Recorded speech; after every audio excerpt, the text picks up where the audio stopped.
All right. Good morning to everybody today. I'm just going to drop in the chat a couple files here. If you don't already have them. We have our conference book, we have our schedule for today, and of course, our Zoom background that you're all free to use. So welcome everybody. My name is Michelle Cardos. I am the Director of Education for the American Guild of Organists. It's so wonderful to have you here this morning. Special thanks to our AGOYO committee for putting this on, our counselor Nicholas, and the whole group just really helping to support this. This is day 2, so if you missed anything from yesterday, it was recorded, as will today be, and that'll be posted after this conference. So if there's things that you want to see or check out or have questions about, please feel free to watch those again. And also, we can connect you if you had any outstanding questions. We're always willing to connect you with whoever it is that you need to ask those questions to make sure that they get answered. So we have a pretty full schedule today. We'll try to keep to it as best we can. We will have a little bit of a break.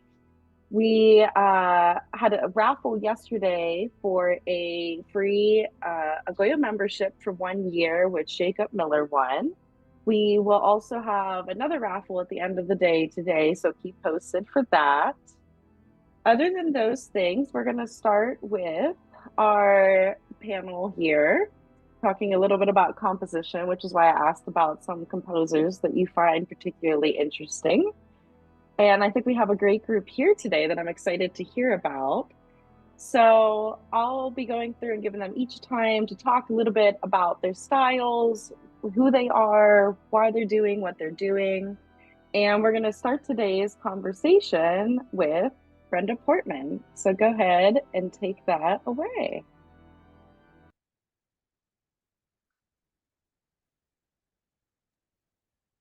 All right, unmute myself, that helps. Okay, so I was asked to talk about a few topics, the first being tradition and innovation. And this is really a big topic. So I think, well, I'll try to say a few things in the short amount of time that we have. It's easy to look at tradition as being like classical period harmony, and then innovation as being like the avant-garde.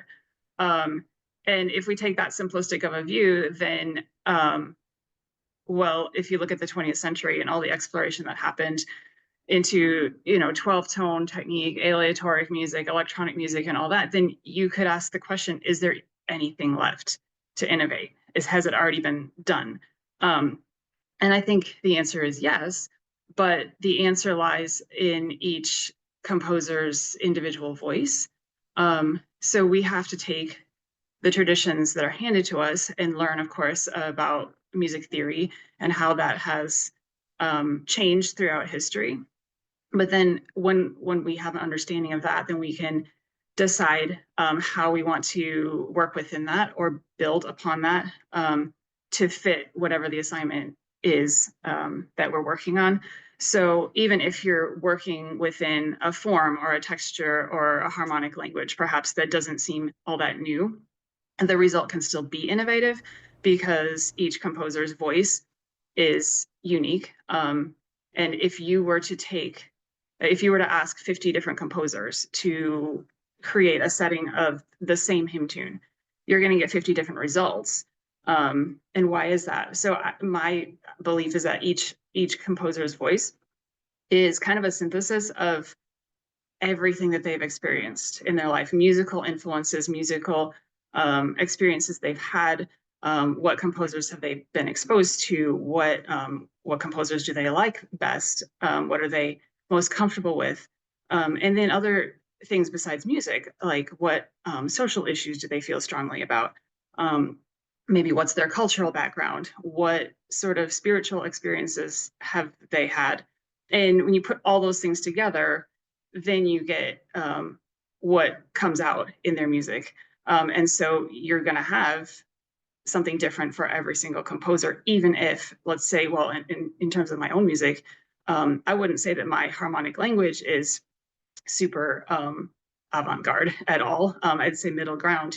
There's dissonance, there's consonance, And it's probably not anything that hasn't already been done in terms of harmony.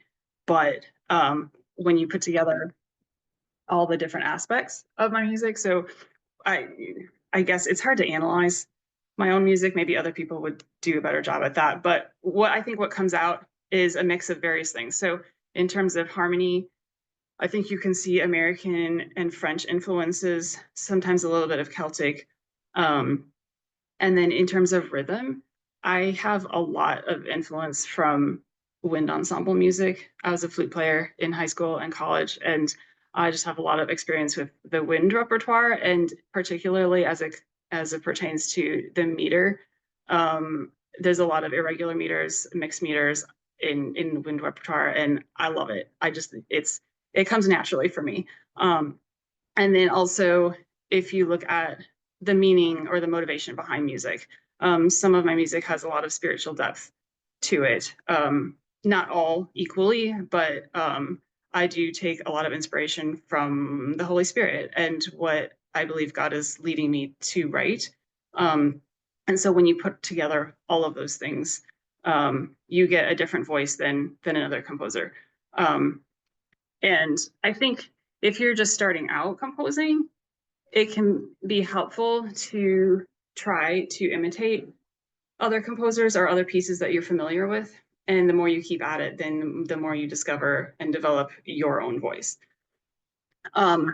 So in line with that, I'm supposed to take one of my pieces and sort of analyze it for you. And so I picked one that, so there's something that I've noticed that I do in some compositions that I'm sure is not new. I'm sure that many composers do this, but I came up with a term for it, and I call it salad technique. Salad, as in what you eat. Um, and so when you're working with a hymn tune, um, a very traditional approach might be to have a little introduction, and then you hear the hymn tune with accompaniment, maybe half of it, and then an interlude, and then the rest of the hymn tune, and then a coda at the end. Um, this is a form that can work really well in many instances, but sometimes, and I have used that form, but it can get boring. And so if I'm writing a piece that is more for a concert, perhaps, I've noticed that sometimes I will take the phrases of the hymn tune and I will just mix them up in different order and throw them in here and there. And so, like the reference to a salad is if you're making a salad and you're going to put a bunch of lettuce in a bowl, and then you're going to pick your toppings, your tomatoes, your onions, your cucumbers, whatever, and you toss them in there, and then you're going to mix them all up.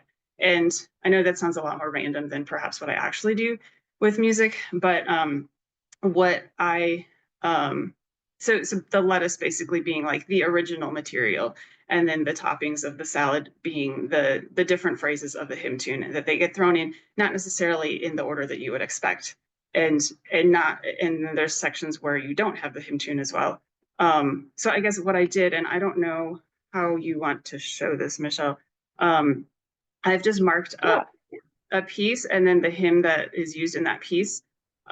This is a piece called "There Is No Shadow," and it was written as a memorial for a family friend who died of COVID. And we can go back to the hymn actually. So this woman was an organist, and her favorite hymn was "Great Is Thy Faithfulness." And I don't particularly love this hymn.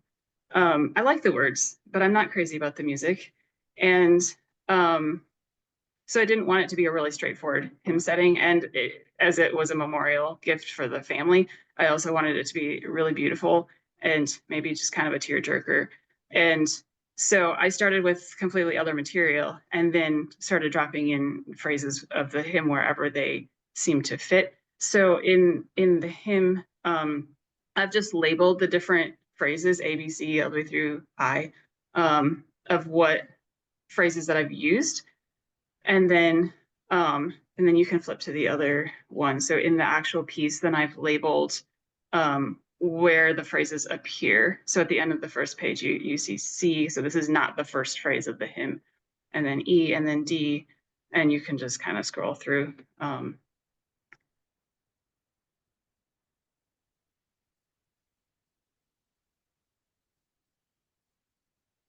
And I Yeah, don't know so if we, I don't I know if can we have see how time you to, mix it up. Yeah. Yeah, we could take a yeah, listen.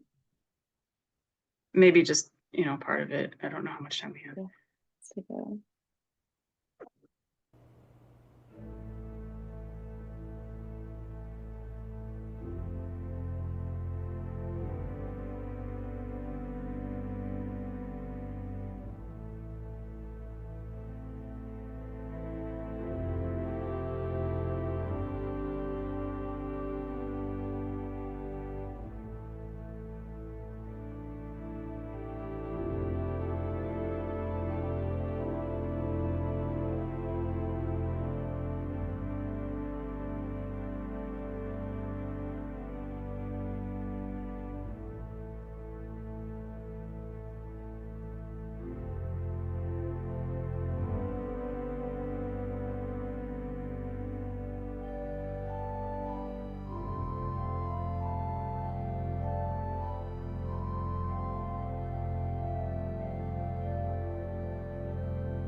We can stop there and then it kind of goes back to,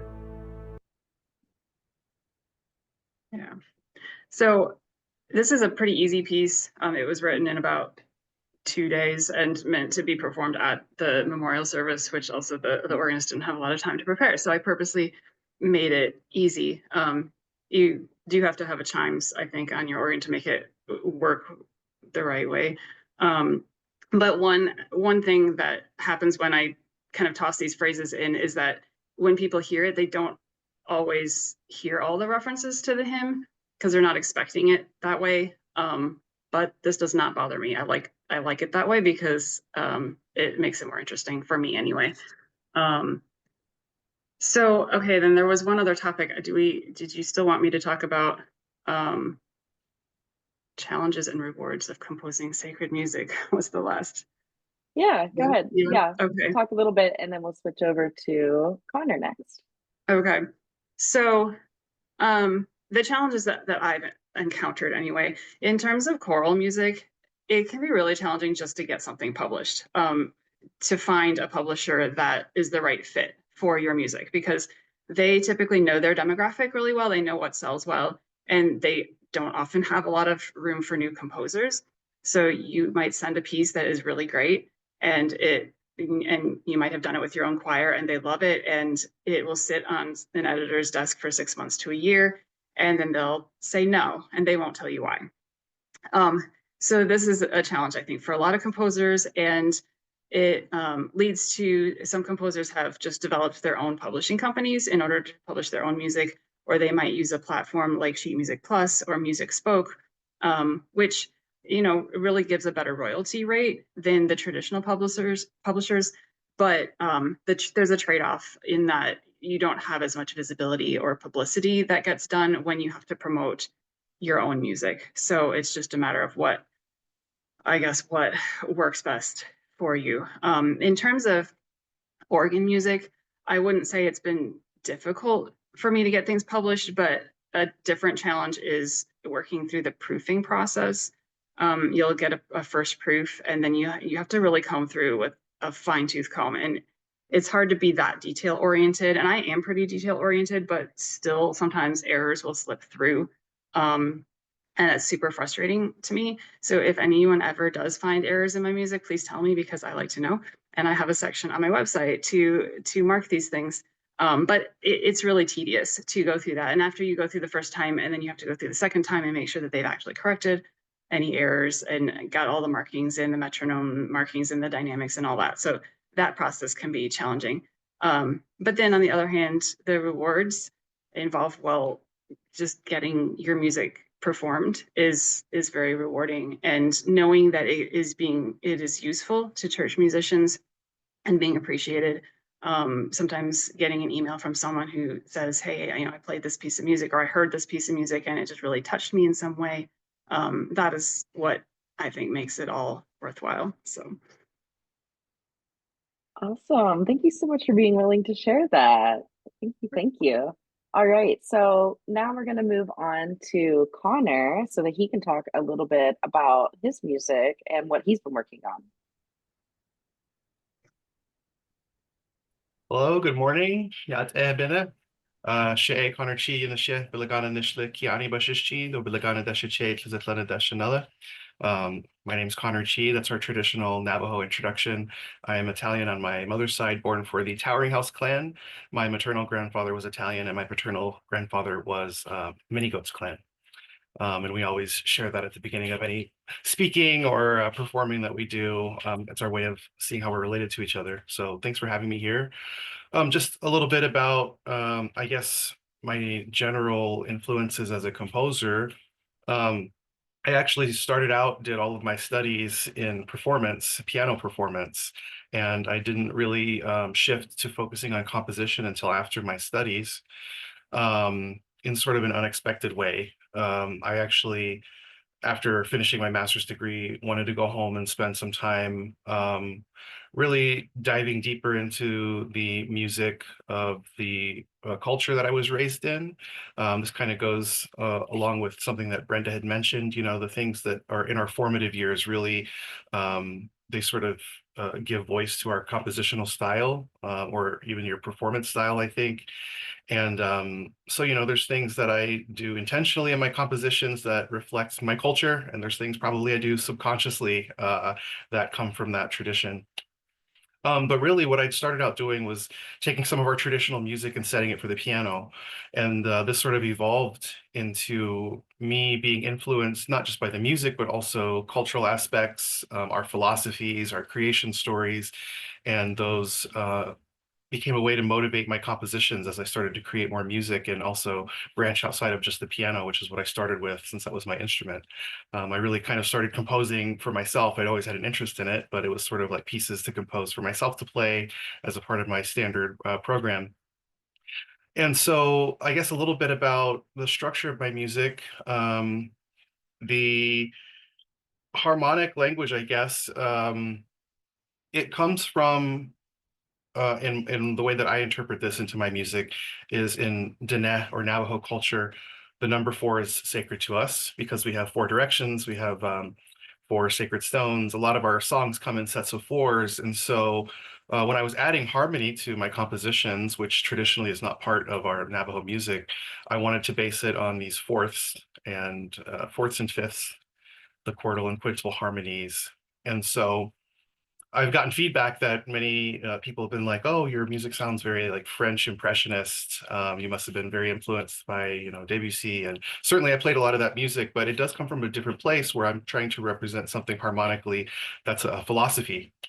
And so that influences the harmonies that I use and also the structure, the way that I divide movements, or sometimes even the metric shifts. Traditionally in Navajo music, the meter shifts quite a bit just based on whatever musical idea you might want to be expressing. And so also the melodies are largely pentatonic. That's traditionally what we do with like a diatonic harmonic movement underneath. And I think for, when I started composing a little bit for the organ, it was interesting to me because of just where the sound comes from, using air, using wind, which is something that like really relates to our traditional music because a lot of it is vocal and also like the traditional Native American flute. And there's like also an aspect of storytelling that I try to bring into the music. So I'll talk just a little bit about a composition that I did, which is called Four Directions. And it was written for organ and frame drum. And let me see if I can screen share the score here.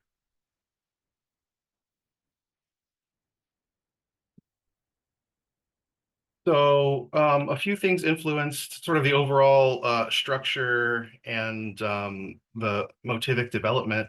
So for the four directions, each one of our directions has a few things related to it. One thing is the time of day. So the east is what we always start with, even when we lay things out. I know often when we see maps and things, we're used to seeing north at the top, but in Navajo tradition, the east is always at the top because we start our day greeting the rising sun. And so with the east being sunrise and the south being sort of representing the daytime, and the west representing sunset, and the north representing the night. And with each one of these directions, we also have a philosophy of how you sort of structure your day. And this is something that can also be used, how to structure your life. So with the east, we say that is the thinking part of your day. When you're greeting the sun, you're sort of thinking about what you will be doing throughout the day. And as you move into the south, that is the planning part of your day, taking some of those thoughts and sort of moving those into a structure of what you want to accomplish. And with the west, that is the actual doing part of your day where you put these things into action. And the north is the reflective part of the day where you sort of analyze everything that you did, what worked, what didn't work, and sort of make plans for the next day or the next year or the next chapter of your life. And so in these two instruments, in the frame drum, all of the opening rhythms in the frame drum were inspired by the language. So the first one being East, which is ha-ah-ah in Navajo. That sort of gets the frame drum, that little seed that sort of grows throughout each movement. And the melody in the organ, which you can see here, is actually treated differently based on these philosophies throughout the day. So a melody is going to be presented in this first movement in the Eastern direction, which is sort of that planning stage. And moving into the next direction here, the South direction, which is Shada'ah. Again, the frame drum mimics the rhythm and the flow of the language. The nice thing about the Navajo language is it's very musical. When we actually have different characters to show whether the word is pronounced with like the different diphthongs, and it has sort of a different flow to it, and also how long you hold on to certain vowels, which is what I use to influence the rhythm. And so, and then the organ plays a very supportive role with a lot of these moving figurations, these quintuplets, before the next melody comes in the pedal.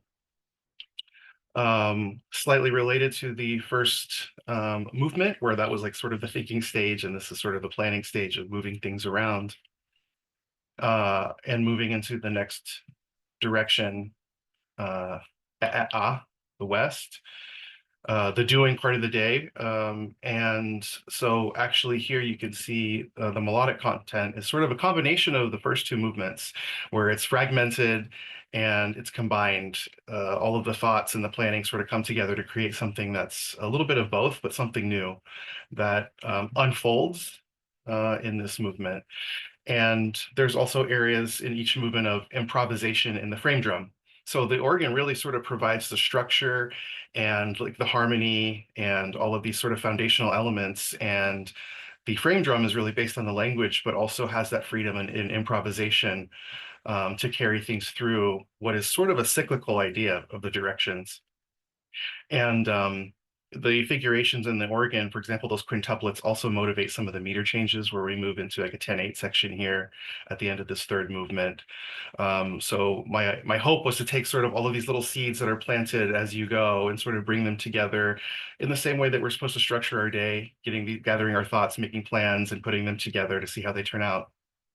And finally, in the last direction, the last movement of north, which is Naho Kos, this is the reflective part of the day. And so the plan here was for me to sort of deconstruct everything that had been done in the last three movements. And this is a much more meditative feel to it. You know, the time of day, this being the night, has a much more calm structure to it that really reflects on all the things that happened. And so I also wanted this to have sort of the cyclical idea in the piece because you know, as you go through and you make plans and you do things and things don't work and you have this reflective stage, it's sort of like you can almost start the piece again and it'll be different. You know, if you start to take into account things at the end of the day or in this north direction and reflect upon it, you might change a little bit of what you did in the structure. And I also wanted it to sort of end here in the organ with this open fifth, which is actually sort of how the first movement starts, just with these open intervals that sort of welcome you into the piece. It's the same sort of moving into the end of the piece, where it could sort of just be cyclically repeated over and over, you know, not necessarily all at once, but, you know, with each performance, it can grow or change a little bit. So that is the bulk of that piece. And, you know, something I've always really enjoyed too, working with the organ is like the registrations and all of the different things that can be, all the subtleties that are there. Like you have a whole orchestra right in this instrument. And so all of the colors and things that can come out of that, I think is also really special, that how that changes between instruments and from performance to performance. That's something that I really like to play with also in my compositions and when they're performed. So yeah, thank you. Awesome. Thank you so much for sharing. All right, now we're going to move over to Mark Miller so he could share a little bit about his music, and then we'll have a discussion after this with our three composers here. Thank you, Michelle. And it's great to be here with everybody this morning. See your bright, smiling faces, or the blank screens. It's okay too. um, it's an honor to be here with Connor and Brenda and to know their music. I grew up as a pianist and organist and started with piano lessons and moved over to the organ I guess I was playing in junior high, but I started taking lessons in high school. And I've when I think about influences, I probably would start with Bach and Billy Joel and Elton John. Kind of interesting pop music, folk music, rock music, going to church camp, particularly being formed by being out in the woods, sitting in a circle, singing songs with people who were striving to create some kind of community. And for me, the idea that music was at the center of all this, of learning about God, learning about each other, being together, having fun, all of those things, being spontaneous, improvising, connecting that with what was happening in church, in the building on Sunday mornings was for me the kind of cement, the foundation from how I started to compose. It was I tell people all the time. I mean that being adopted, being biracial in a all-white environment growing up in northern New Jersey was something that I didn't really consider until I was in grad school, and kind of came into awareness of what it meant to be Black in the United States. And and it really kind of connected me with a whole nother side of my musical self, and my composition really became more of who I was. I felt like I was composing more authentically out of my own experience of both kind of the European traditions and African American traditions. Black church gospel became something that was important to me. I it I was struck before Brenda and both Connor in their presentations talk about who they are as people. Brenda mentioned some of us compose with kind of eyes towards social justice and what that might mean. Uh, for me, being a church musician and teaching in schools that have sacred music as their main component, I'm really interested in how the church responds to people who are left on the margins, who are left outside. Um, for me, knowing the hurtfulness of the church for me growing up. I remember my dad was Methodist minister, and in high school, I was 15, I think, when I came out to him and told him I was gay, and he said, well, your mother and I love you no matter what, and God loves you no matter what. But I didn't realize that that was an incredible uh, the incredible gift he gave to me, but I didn't realize that that was the exception to the rule, that most people's experience with church and religion is it's a very negative one if they don't fit a certain type, a certain stereotype. And uh, going on then finding out about more um, historic kind of systematic injustices within the um, the place where I worked and lived, the church, and the institutions, the theological schools that I taught at, how they were complicit in, how people have been marginalized. So for me, creating music then became something other than just creating it for a beautiful reason. I mean, I still think beauty and making excellent music is wonderful and an important piece. But for me, to create community and kind of lift up those who have been left out has been kind of the essence of how I've created my music. Most of the music I've composed is choral music and congregational music. But even with organ music, the organ music I've written, I've taken themes up that have that hopefully have echoes of those themes that I've talked about. Lift every voice and sing. I did a toccata on that with the organ, hopefully reminding people that the justice and struggle for freedom that the African American community went through in this country is going through is kind of, it can be kind of all of our struggle, and we can lift it up and be in solidarity. I recently wrote a piece that, an organ piece that kind of combines the idea that it's a fantasy toccata on Star of the County Down. And in my mind, I'm thinking about the words of Rory Cooney, who wrote the wonderful Magnificat to that tune, the Canticle of the Turning. My soul cries out with a joyful shout that the God of my heart is great. And so I would hope that in a way it's kind of stealth work, I guess, subversive, that people would play it but also be led to those words of Mary the Magnificat, which is so incredibly radical for its day and today, reminding us actually who God lifts up, not the powerful, not the mighty, but those who have been looked over and marginalized. So um, I hey, well, good for listening to that piece. I think I want to share it with you. I think I've got it here on my computer.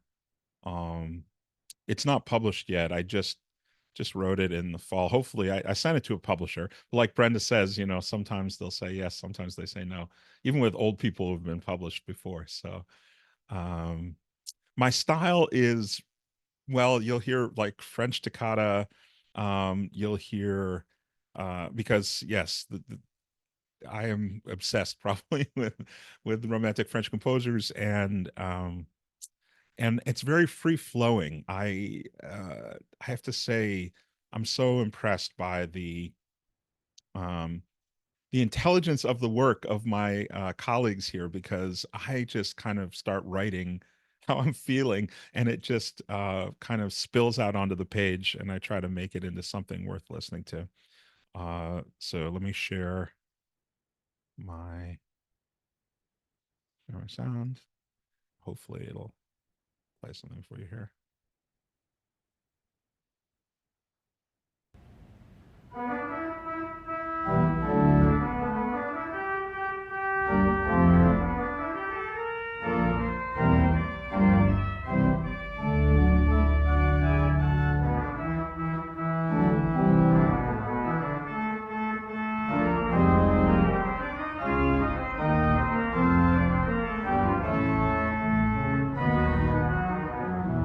Like, where is it going?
Thank you.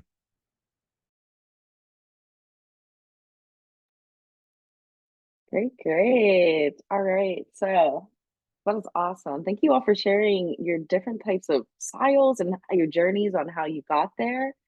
So now we're going to have a little bit of Q&A. So as I asked some questions here, if anybody else wants to throw some questions in the chat that you might have, we'll be able to get those as well.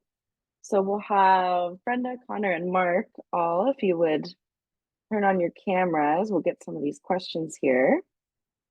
And our first question, which we'll just start in order and then I'll kind of flip us around. So I'll start with Brenda. When we're thinking about composition, I think a big thing that comes to mind now is the use of technology, which has really kind of shifted how we, used to compose, just writing down. How do you feel that this influences your music? How do you feel it benefits it, maybe doesn't benefit it? How do you feel about the use of technology in your composition? It's more beneficial than not, I think. I do use Finale, and well, I'm trying to use Dorico, and that's a whole other topic. But mostly Finale still. I will, if I'm composing at the organ, I will just set my laptop at the side of the organ, and I can just, I'm familiar with all the short versions of, putting in the note entries and all that, and that helps it to be faster to write rather than by hand. And then if you do need to use features like changing the key of an entire piece or something like that, you can just press a button and you don't have to, write the whole piece again. So obviously that's really helpful. One thing that has proven to be a little bit of a challenge is when writing for organ, at least I haven't discovered any organ sounds on Finale that I really like. And as far as I know, you can't really change registrations. It's just you have one sound throughout the whole piece. And so it's terrible. And because of that, I don't use Finale playback for organ music. I will for like choral music or band music or other things, but it's hard to use that feature when writing for organ. And so that has actually led to, when I was talking about the proofing process and catching errors, that's actually led to me missing things because I haven't listened to it through the program. And so that's something I'm even now realizing that I need to try to force myself to do it, even though it's terrible, just so that I can try to catch anything that my brain might have missed. So. Thank you. Connor, what are your thoughts? Technology, I think I use it a lot. It has a lot of benefits, but also there's the other side of it where you have some of these benefits and then you're hit with something like working with the playback in Finale or Sibelius. Something I did experiment with, which I actually was intrigued by. I have an endorsement with Piano Tech, which is an emulation software that I use where I can actually like design a piano and change the tuning and the length and the microphone placement. It's really interesting. It's not just like a sample playback. And recently they came out with like Organ Tech, which is like a virtual organ that you can actually go through and experiment with all these different sounds and try the different registrations, which was helpful to me when I'm sort of at least giving a framework for these registrations, because working in, Sibelius is what I use in the playback. It's just not, it's not there. And also as technology relates to publishing, and that's been a really useful thing for me to self-publish, using the internet and digital scores. I do have something published with Alfred Music, but a bulk of what I have is just self-published through my website or through my record label's website. So that has been a real benefit that helps sort of even the playing ground a little bit to get your music just available, at a lower cost, and to be able to put it out there for people who might be interested. I think that's a real benefit. But sometimes there is something that special about sort of just sitting down at the piano and writing something, or just acoustic and writing it in sheet music form, at least to get ideas on the page. Because sometimes I do get tripped up, even with all the shortcuts and everything that I'm familiar with. Sometimes it's just faster to just take pen to paper and get some of these ideas out, and I can go pushing the notes around later on when I get things into the studio and get it into my computer. But yeah, I do definitely, I think it's important to be open to technology. Sometimes it's uncomfortable, but once you sort of find a place with it, I think that it can be really beneficial. Thanks. And Mark. Yeah, I use Finale, and I was just writing uh on I saw in the chat Laura had said RIP Finale, and I was like, I thought that there was such an outcry that they reversed their decision, but I also need to learn Dorico, like Brenda said. I mean, I think it would just make sense.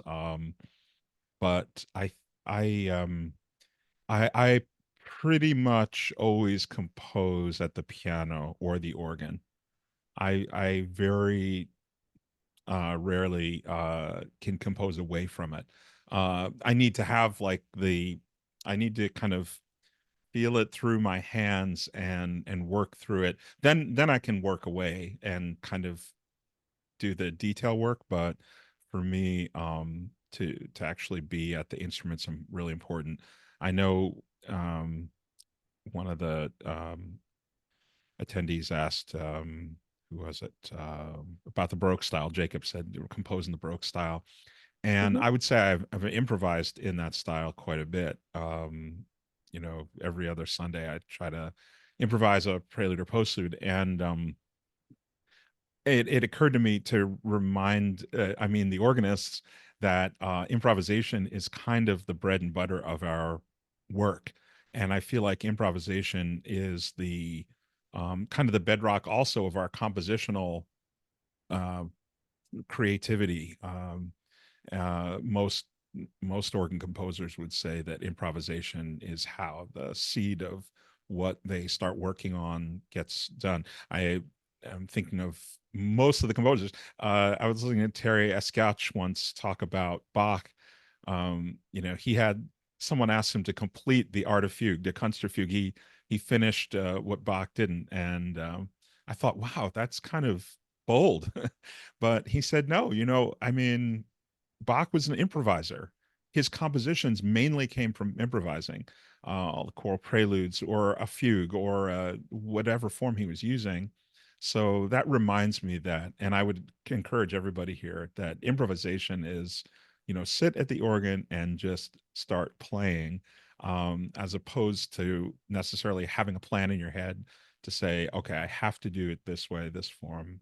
Not saying that we not need to learn our understanding of compositional techniques, but that that improvisation probably is where I've gotten most of my ideas out of.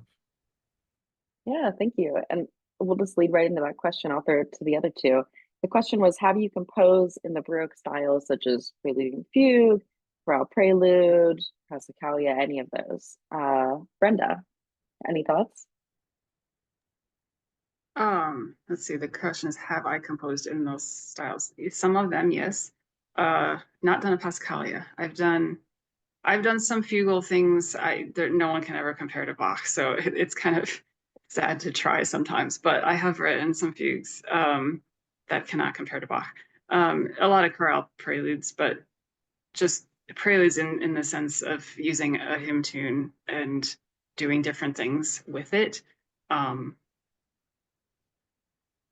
Yeah, I don't know if that answers the Yeah, question. yeah, no, that's good. Connor? I haven't specifically composed in those styles, but I think there's elements of it that sort of relate to how I structure my pieces. A lot of my pieces are sort of collections of smaller pieces that sort of have one affect in them, rather than a large movement with overarching themes and different emotional states.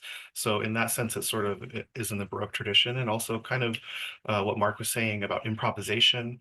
I'd mentioned in the piece that I shared, you know, there's that element of improvisation in the frame drum. And in some of my other works, I've had some like quasi improvisando sections, which sort of relates to how I feel about my music, at least. I know that there are some composers that take a more dogmatic approach and that they have a very specific idea in the score, but I'm very much more open to changes and for the performer, you know, who's the expert in their instrument, to be able to make adjustments, you know, whether it's just something like registrations, or how they want to structure the music or the tempo. And I know I've had questions from people before, like, oh, I see that you marked this as like quarter note equals 80. Could I do it at like 76? And I'm like, would anybody really know? Like, you know, so uh like I said, there's some that have that sort of really firm structure, but I think, in the Baroque style where you have these opportunities for ornamentation and different interpretation, I do sort of ally with those principles and ideas. Great. We have some other questions here. One is, how do you know when your piece is finished? How do you know when to send it to the publisher? Or should I say, is the piece ever finished? We'll start with Mark this time. Yeah, that I just commented on Adam's question. I think it's a great question. When do you know if it's finished? And I think with almost no exceptions, it's just impossible to tell when it's finished. Um, like you just have to go with when you feel satisfied with it. Um, it's very rare when I felt like there's not something else I could do or improvise off of it. It gets published one way, and then all of a sudden I think, oh, I want to use this harmony, or I think that's okay as well. For me, I think it's really important to have a person or some close people that you trust, that you can ask about, how does this sound to you? What would you think about this? Almost, I don't know if I've ever sent out a piece without having someone else listen to it and comment back whether or not they think it's ready. And that that is invaluable for me, to have a person or persons to be able to listen back and give feedback. Thanks. How about Brenda? What do you think? Well, when I'm writing organ music, I will play it through multiple times. And if I think that I'm done and then I play it through, I will, like, I don't know how to describe it. It's just kind of a sixth sense that something will jump out at me here or there and it's not quite right yet. And so I'll just kind of work on that spot until it does feel right. And I'm not done unless I've played it through several times and nothing has jumped out at me as being not quite right. Fair. Connor. Something that's very important for me are deadlines, whether those come from someone else or if I have to structure them into, what I'm doing, because certainly there's this process of going through and you're, making improvements or refining ideas, but at some point it's not getting better, it's just getting different. And that's sometimes hard to gauge. And so for me, having a cutoff where I have to say, okay, this is it, like whether I like it or not, is helpful, because it forces me to sort of have that finality, because, like everyone else is saying, you can just sort of keep working on these things forever.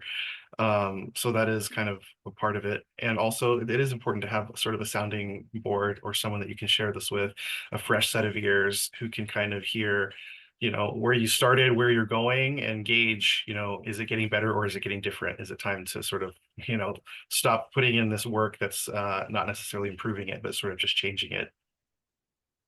That's great. And that kind of leads into, I'm going to combine two questions here. One of the ones that comes from Adam is for all three. If you have a disciplined process in your creating, like, do you need to do it the same every time? And we had another question that also asked, when you start the composition, do you start at the beginning? Do you start at the end? How do you do this? So I'm going to start with Connor this time. I think for a lot of my compositions, I've spent a lot more time in my head than I do the actual, like, sitting down and writing the notes. I might sort of thinking about a concept for a long time until I sort of dig in and then start writing the notes down. Because once I have an idea for how I'm going to structure it or whatever the inspiration is, it's a little bit easier to organize my thoughts. But it doesn't always happen in the same way, and it might change on how I'm structuring the piece. If I have an idea for, like, the structure of the piece, like I did a collection of pieces that used retrograde and inversion in very specific ways. So it was easier for me to sit down once I had that concept and actually start writing melodic content for all of the movements and then sort of expand that. Whereas other things, that are more based on a storytelling element, I might start at the beginning and sort of work my way through to tell the story. So it's not always the same, but I do try to put some of that, like I said, a lot of it happens in my head where I'm sort of deciding what I want to get out of this composition, and that will guide sort of the process that I choose to take. Yeah. Mark, what are your thoughts? I was just putting them down. I think Well, I was looking at Adam's question and just responded to it. Do you have a discipline of how you compose? And I was like, no, I squeeze in time between the jobs that pay or that really pay. I mean, I have to figure out obligations between family, home, work, life, and in between I've composed. And I don't know how we've done it, how we do it as composers, but I've written a lot of music just in that way. And I feel like if I ever have 4 hours a day, if I retire soon, I'll never write again because I'll just have all this time and it won't be as Connor said, the deadline is kind of to have like other things pressing in probably has helped me more than anything. So of course these days, when you do get commissions and that deadline looms, I have to find some time to create. So it's almost like when I'm, trying to figure out how to exercise. I'm like, I have no time to exercise. It's like, no, you always have time. You always have time to do the things that are important to you. You just have to make the time. Yeah. Thank you. Brenda. Oh, I have to agree with a lot of what Mark said. I don't necessarily have a set time every day or a certain amount of time every day to write. I just kind of squeeze it in here and there between other things. In terms of how I go about starting or with I mean, I don't, sometimes I'll have a well-developed concept before I start. Usually I don't. I might do a lot of improvising, just kind of messing around and trying to find ideas. And then I hit on some things that I like, and then that sort of leads into the concept for the piece. A lot of times the very last thing is to try to figure out a title for the piece. Which it seems like it would be really helpful to kind of know that up front, but I really usually don't. And then in terms of if I always start at the beginning of the piece or start somewhere else, I think usually I would start at the beginning of a piece, but if it's a multi-movement piece, I don't necessarily start with the first movement. So it's kind of not that structured, and it's not the same every time. Thank you. And thank you for just before we continue, just thank you all for being so honest about what it is like to do this and how you fit it in and what makes it meaningful to you throughout this. We have another question from Andrew Johnson who asks, when you give specific registrations for a particular piece, do you have suggestions for playing the piece on instruments without the specific stops or registrations? I'll start with Brenda this time. Sometimes, yes. Some publishers will want to leave the registrations kind of vague so that the organist can adapt for their organ. I know I have a piece that will be premiered this summer at the Anglican Musicians Convention that there's a spot where it needs a 4-foot flute in a certain range that the organ that I'll be playing it on doesn't quite work the way I wrote it, but I have figured out a solution. And I didn't know I was going to have to find that solution because my organ is 4 manuals and has the full pedal board and all that. And so when I tried it on the instrument I'll be playing it on, it made me realize that I do need to give some other options. If your manual compass doesn't go above G, for example, or if your pedal compass doesn't go all the way up to G, then I have had to write into the music what some other options would be to make that passage work. I guess in terms of just different sounds, like if you need a solo sound with accompaniment, there's some assumption, I think, that organists can make those adaptations and that every organ isn't the same. And so you have to figure out what is going to work on your instrument. And I think composers for the organ understand that. Like we might indicate something that works on our organ that we think sounds good, but it might not sound as good on a different instrument. And so you find something else that sounds better. And we understand that. And we would hope that you would make good choices in terms of balance and all of that. Great. Connor. I think kind of what I mentioned earlier, where I'm very open to like a performer's interpretation. When I'm working on the registrations, I will work closely with the person that's commissioned it and premiering it to make it, to sort of curate it for that specific organ. But at the same time, I do try to keep the registrations open enough that, that they can be adapted. But it's something that I've encountered, with the composing for the organ and also with like the carillon, where the instruments can vary so greatly that you really do have to leave it up to the performer to make the choices about, how they're going to adapt that music to the instrument that they have. Yeah. And Mark. What they said. Oh, great. All right. And we have one more question here, which you can chat on, which was from Laura. Your thoughts on the art of improvising fugue. You could see it's early this morning. Any thoughts on that? We'll start with Mark. I don't know the book, and I need to acquaint myself with it. So thank you for. I just wrote it down. I'm like, okay. I hopefully will have some thoughts on it, Laura. But thank you for letting me know about it. Brenda? Same. I have not studied that book. And Connor? For me, I mean, I've always had such admiration for the format and those who can just seem to just flawlessly improvise fugal content. But that's something I definitely also need to look into. That's good to know, and there's I always will resources. Yeah, I go will ahead. say that writing fugue is one of the few things that I can try to do away from a keyboard, because it has to be more in my head and trying to work out these different voices. And other things I can improvise, and fugue I cannot. So if I'm writing that, I don't have to be at a keyboard. And it's the thing about fugue for me is it's mathematical, it's a recipe, but it also, when it works, it brings excitement and joy. Like it's very satisfying. And for me as an organist, I always want to write music that's satisfying to the player, not just kind of a intellectual thought experiment. But and I feel like Brenda and Connor do it as well. You know what I mean? Like your music is very aesthetically pleasing. It's rich and it's meaningful, but it's enjoyable to the player. And I think that's something that a lot of composers seem to miss sometimes. And I think it's it's an important one. Well, thank you.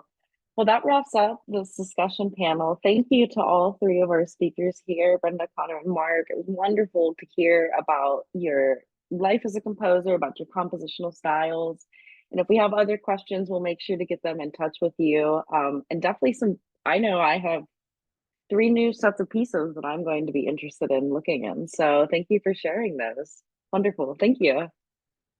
Thank you so much, Michelle, and everybody. So glad this first AGO Young Organist Convention is happening. Same. And up next, we're going to move on now. We have a little bit of a throwback in time here, but not too far into the 1900s with Andrew Johnson. So I'm going to let you take that away. Great. Thank you, Michelle. And thank you so much for the opportunity to present today. Let me share my screen quickly. All right. I'm coming to you today to talk about the Organ Institute, which ran from 1947 until 1964 and was a really great opportunity for young organists at the time to hone their skills. And I think it had a great influence during the organ reform movement and on American organ building and pedagogy in our time. So how did I get started with this topic? It had to do with this guy here, Arthur Howes. When I moved to Baltimore to start my master's at Peabody Conservatory, I took a job as organist and choir master at Mount Calvary Church in Baltimore, home to a historic Andover Flentrop organ, which was the first major instrument of Charles Fisk.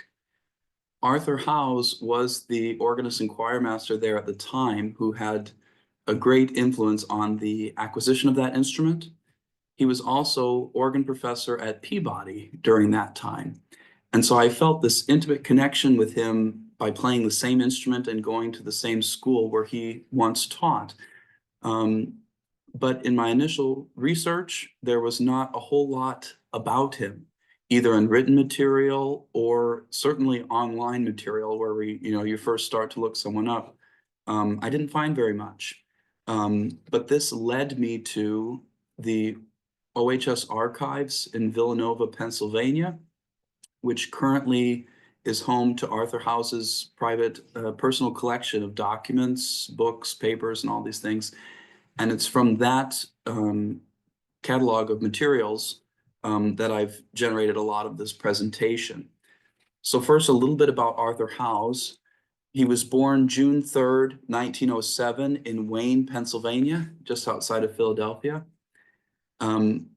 He started organ lessons before the age of 12, and by age 14, he gave his first concert at Wanamaker's Department Store in Philadelphia. The largest organ in the world was his first concert, so that's pretty impressive. He earned a bachelor's in 1935 from University of Pennsylvania and went on to have a distinguished career in Pennsylvania, Washington, D.C., Houston, Boston, Baltimore. He was really a well-traveled individual and held significant church and academic posts in those cities. He died in 1989 in North Andover, Massachusetts. A little bit more about his work and career. As I said, he held significant church posts as organist and choirmaster. I've included a picture here of him at Christ Church, now known as Christ Cathedral in Houston. He's sitting at the 1938-39 Aeolian Skinner console. He was professor at several music schools. Besides Peabody, he taught some at Virginia Theological Seminary, the Houston Conservatory, and the Phillips Academy. He became well known as a consultant for major organ projects. We'll talk about one just after this. Also, the organ in Baltimore, Mount Calvary, was a significant organ for which he was consultant. And the title of my presentation, the Organ Institute. He was the founder and director of this new initiative, the Organ Institute. He became the editor of the Organ Institute Quarterly. And under the auspices of the Organ Institute, he started to lead tours of European organ studies, just like Caitlin Emerson was talking about last night. House was one of the first ones to lead those type of tours for American organists after World War II. So he was really a mover and shaker. Now, the Organ Institute finds its roots at Methuen. And at the time in 1946, what was then called Surlow Hall had this massive Volker organ from 1863, which has a storied history and has really, it went through its trials and tribulations. And once again in 1946, it was in a really poor state of disrepair, and it was possible that the building would be closed, the organ would be discarded. When Arthur House caught wind of that, he organized efforts to raise awareness about the organ, raise funding for its restoration, and called upon his professional connections, G. Donald Harrison, Ernest White, and Carl Weinrich, to inspect the organ. And they realized that a lot of pipes had been just taken, like they were missing pipes, there were broken pipes, things that weren't working quite right. And so they had to make a decision what to do with this incredible instrument. And they eventually decided that rather than restore it to its 1863 form, they would reimagine it as with the Aeolian Skinner Company to better reflect the ideals of the organ reform movement. And so that's what they did. They repaired it, but they also moved divisions around. They changed the unenclosed choir division to be a positive, the solo division to be a choir. They recomposed the mixtures and so on and so forth, and to make the organ all the more versatile and in keeping with the times. The following year in 1947, House, White, and Weinrich gave organ recitals to capacity audiences multiple nights in a row, and that received national attention for this new instrument and project. So we had this wonderful instrument in space, and Howes was a pedagogue. He really wanted to teach American organists about the organ reform movement that was happening in Europe and about historical performance. And so he uses this venue, the Methuen, which if you don't have access to this book, oh, can't quite see it, The Great Organ at Methuen, written by Barbara Owen. And she passed away just a few months ago, but she contributed so much to our literature about the organ. She tells the whole story of this instrument in space. Methuen still to this day has a summer concert series. And so it's had a wonderful multi-century history. And really, if it weren't for Arthur Howes in the 1940s, this instrument and perhaps Methuen Memorial Music Hall might not exist. So he wanted this incredible space that he had put a lot of effort into to be the venue for his Organ Institute, which he started that very same year, 1947. He founded it to, quote, disseminate the most advanced contemporary thought and practice in the organ profession. In today's terms, we could say he was using it as a way to teach young American organists about the ideals of the organ reform movement. There's a picture of him at the 1909 Methuen console before it was redone. So what was involved in this Organ Institute? It was a summer session held annually that involved master classes with noted teachers, private lessons for the students multiple times a week, concerts given by the faculty or guest artists. Some were solo organ recitals, some were with orchestra, organ concerti, for which Arthur Howes conducted the Organ Institute Orchestra. There were also classes on hymn playing, organ design, choral conducting, AGO exam preparation, organ improvisation, lots of different classes. And the students were able to get practice time on a variety of local instruments, not just in churches in the area of Methuen and Andover, but also Howes used his connections with contemporary European builders to bring in small practice organs, say from Flentrop, so that students could get practice time on these small tracker instruments. There was also, the students had access to a library of organ scores with scholarly editions, the best editions that they had at the time. So this was really setting the standard for which edition that you're using for historic repertoire, and that has a great influence on what those students then played from and what they taught their students from. Here's a list of just a few of the big name teachers who were engaged in the Organ Institute. Names that stick out to me: E. Power Biggs, Catherine Crozier, Andre Marchal, Marilyn Mason, Poyster, Valka, Wunderlich, all these people. So Howes had national and international connections and would bring in these people to serve as guest recitalists or teachers. This had a great impact on the students. They could develop a relationship with these international organ teachers, and several of them would go on to, say, get a Fulbright and study with that teacher in Europe after they attended the Organ Institute. A few other success stories, I would say, from Organ Institute participants. A 1948 participant was Tom Byers, who founded the Andover Organ Company that same year. He was inspired to start that company, saying that he had attended the 1948 Organ Institute, was so inspired by the organ reform and its philosophy that he wanted to start an organ company in America that would represent that well. So we have essentially Arthur Howes to thank for the Andover Organ Company. Two other names, Bob Whitley and Dorothy Young Rees, incredible organists. Both attended the Institute in 49 and 52 respectively. And they went on to win NIACOP just a few years later. That's not the only way that we show success, but it just shows that these really interested students gleaned further insight into performance having attended the Organ Institute.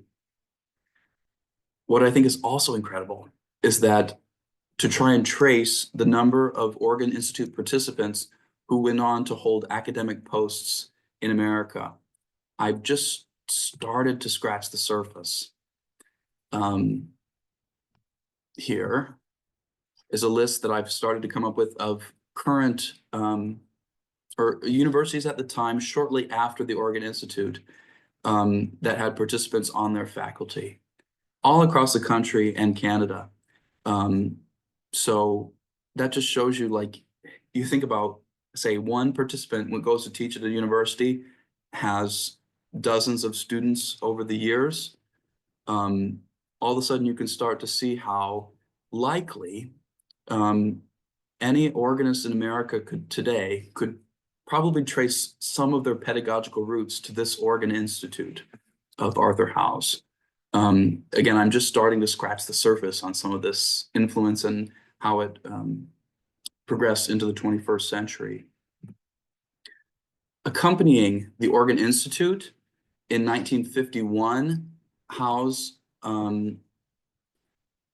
decided to start editing and writing an Organ Institute quarterly. This included information about the Organ Institute schedule, as well as scholarly articles on the organ reform. These articles were written by other faculty members of the Institute or by colleagues of Mr. Howe's.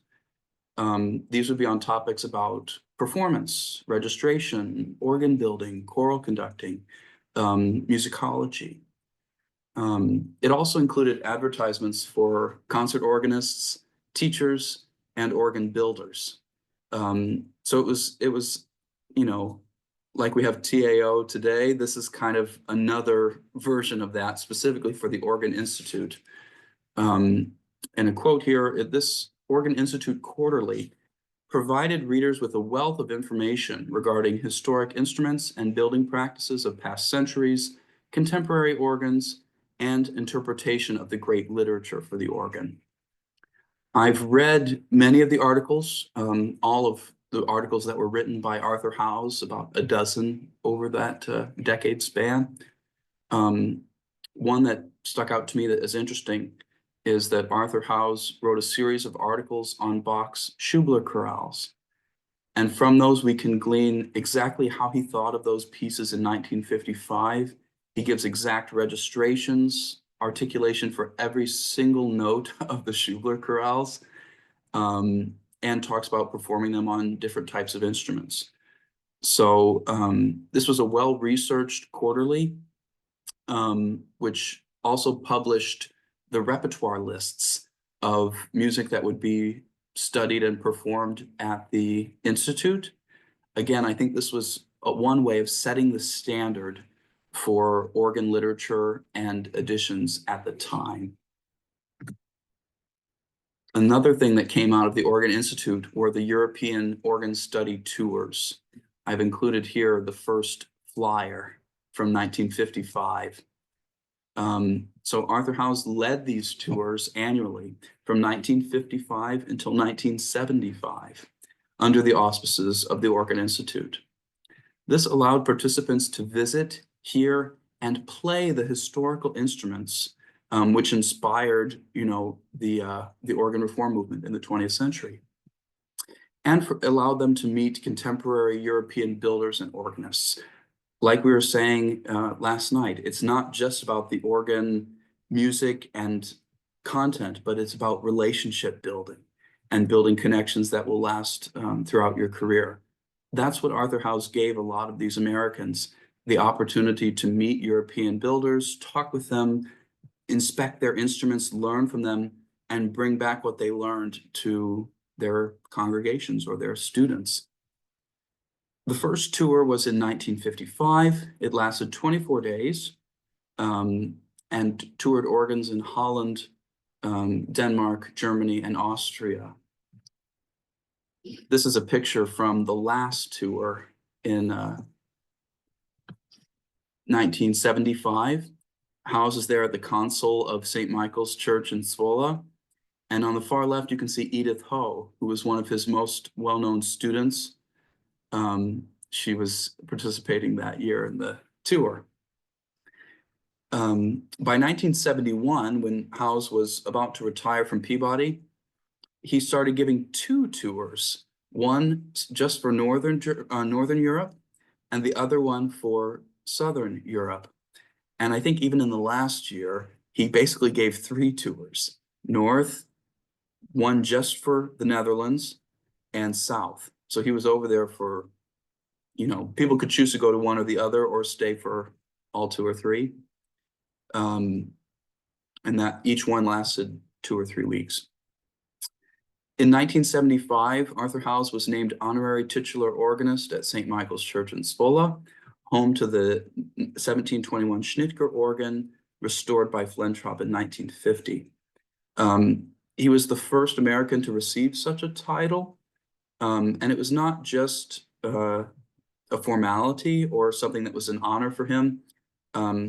By being named honorary titular organist there, he could apply for funding through the Netherlands, which would allow his students to get better scholarships to go study there. So it was not just for his own ego, it was for furthering the education of his students. Another quote from a participant of the 1966 tour, get this, he says, "The greatest experience of our lives, 65 organs in 25 days, giving new depth and perspective to our work as nothing else could do." I've been on some organ tours, but I don't think we did 65 organs in 25 days. That's quite a lot.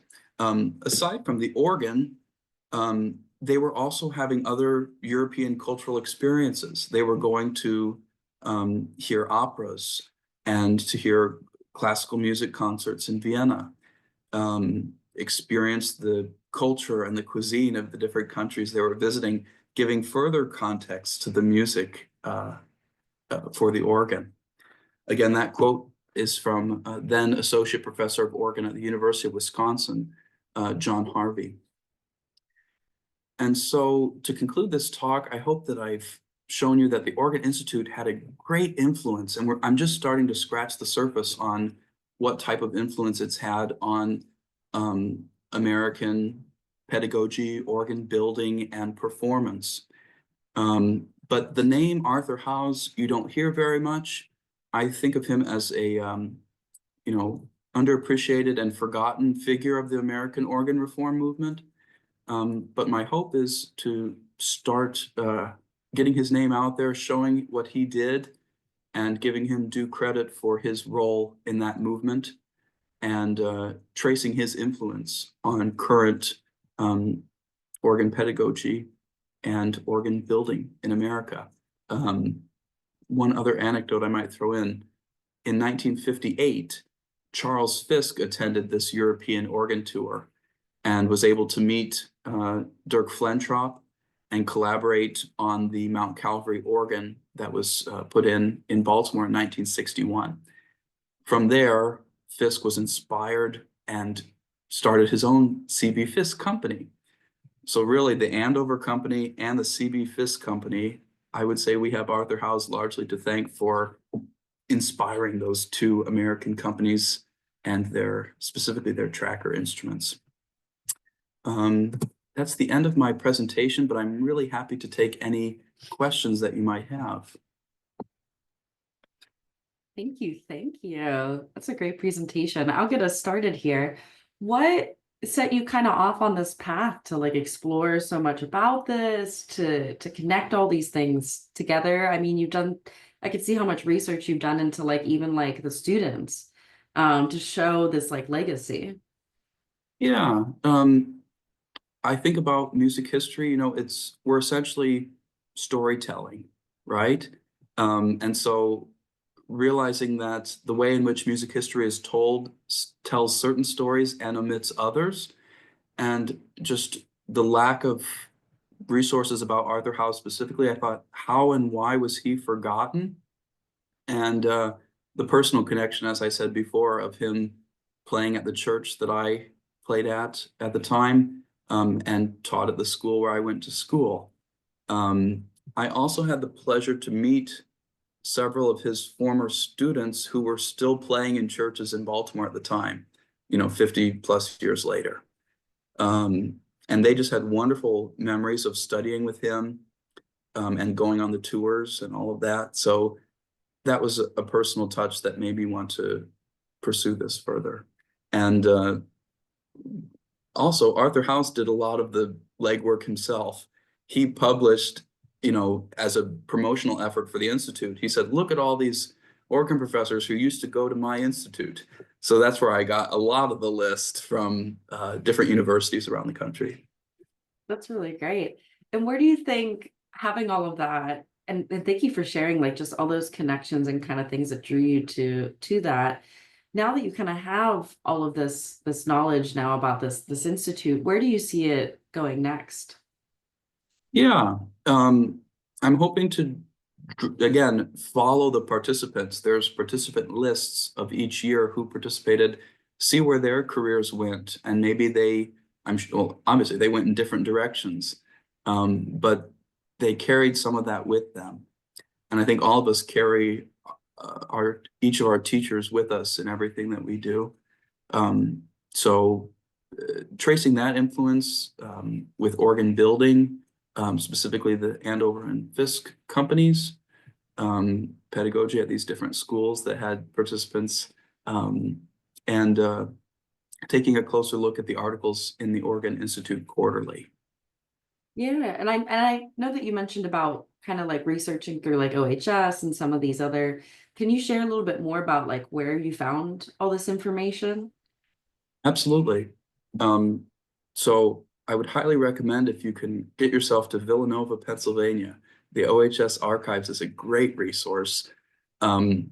This collection for Arthur Howes was in a couple of, like when I went there and they said they had all of his papers, I expected maybe one box, and it was 4 large file boxes of all of his documents. He kept absolutely everything.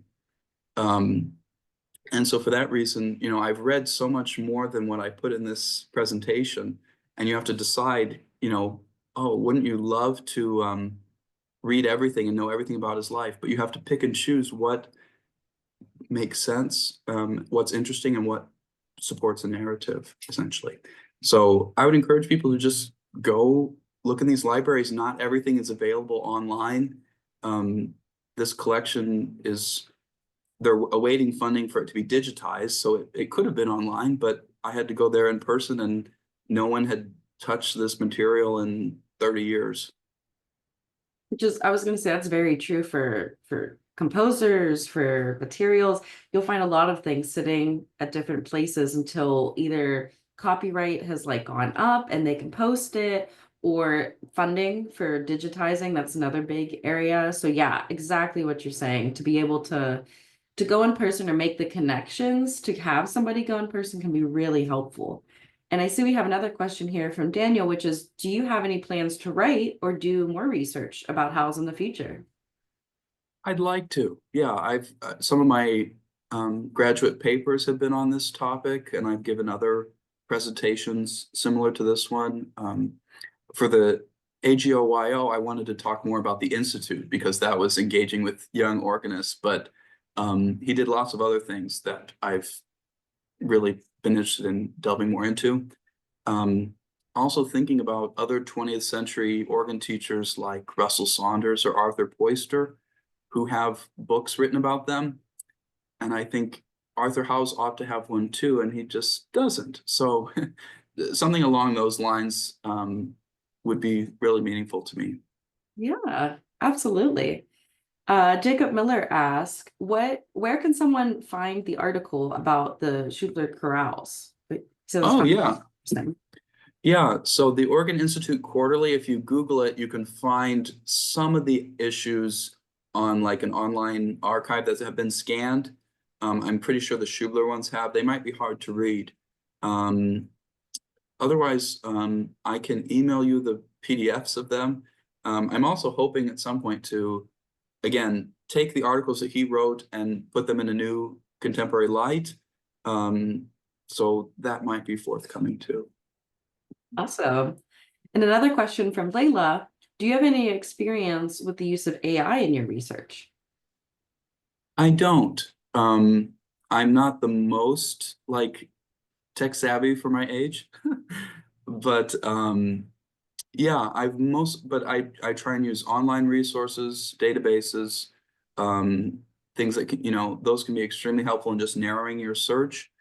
But when you're on something like an online database, you kind of almost have to know what you're looking for already.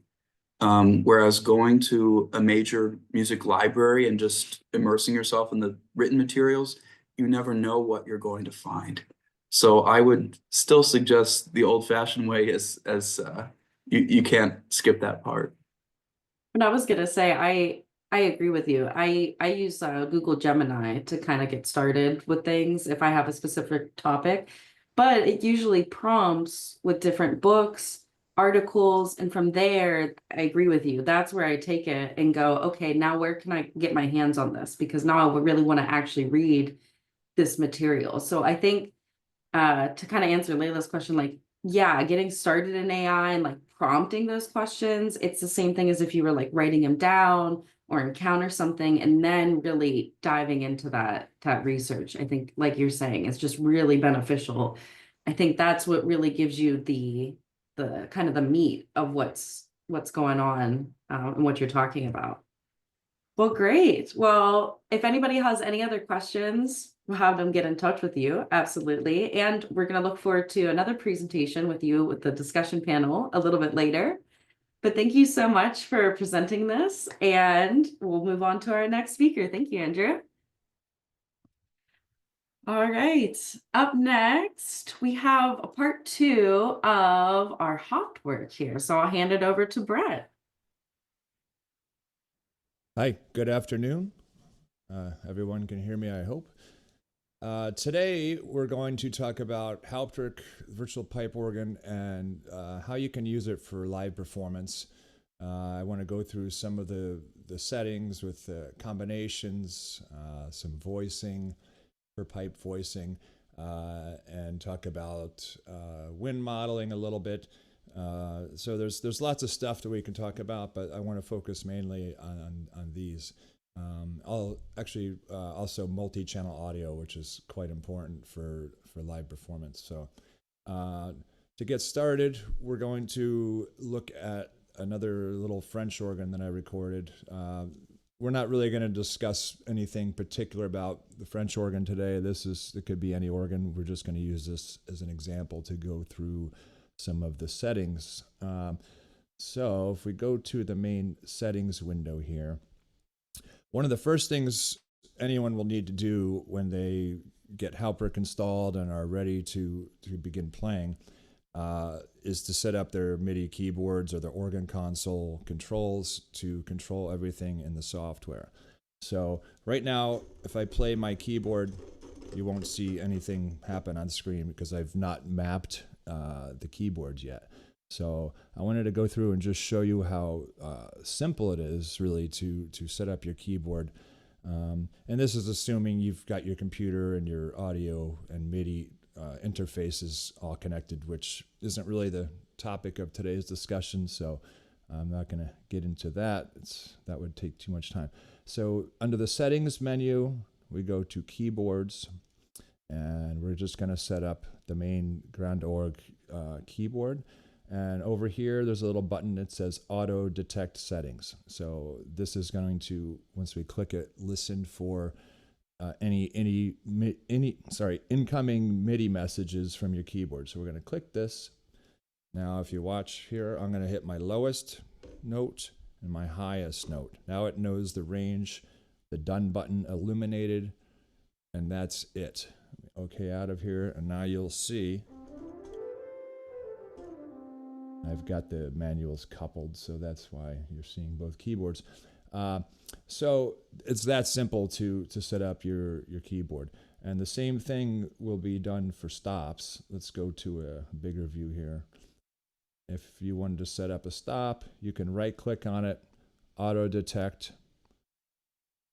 and then we can choose, obviously I don't have stops on this keyboard, but I do have buttons that send MIDI, so I can push one of these buttons and the done button eliminates, and I've mapped this single stop. So if I can click it, now you can see I can turn it on and off with the piston. So that's the first step of getting things set up to play live is to map all your MIDI hardware. So and this auto detect is what it's called. For every control can be done. Likewise with the expression pedals, right click, auto detect, and I've actually already got these set up, but I'll do it again. And for this, I'm going to use my little wheel on the keyboard, which sends continuous control MIDI messages, which is what it's listening for. And now I can control the expression pedals. This particular organ has two. They're both for the recite division, but they separate the fons and the anches, the reeds. And I actually have a little separate page. It's not showing up. There it is, where I created this graphic to link the pedals. You could put one foot over both, so you could unlink them, and then now you'll see just the one I detected works, but we'll just keep them linked. So those are the basics for getting set up. Today I wanted to talk about registration, the Hauptwerk combination system, which basically the combination system allows you to create any registrations you want and save them to what are called combination sets or combination files. And you can have unlimited amounts of these files. They take up hardly any memory. So if you think about a standard, organ with a system and a combination system, usually there's a finite amount, but usually plenty. But with Hauptwerk, there's unlimited. So, and then basically, let's go back to the software here. We're on the overview page, which sort of gives you all the different registration options in one screen and some other things. There's also a dedicated registration page. And here is basically where you want to go to get to the crux of everything registration-wise. So combination sets, combination files are handled here. By default, there's just a list of 64 combination files. They're all blank. It's like a blank slate. You can overwrite those, save them, with whatever settings you want, or give them new names. You can click Save As. Yep, that didn't go where I wanted it to. There's my Amazon account. Sorry. There it is. I'm not sure why I did that. So we can call this AGYO 25. Save it. And now we've got a new combination file. So let's get into setting up some combinations.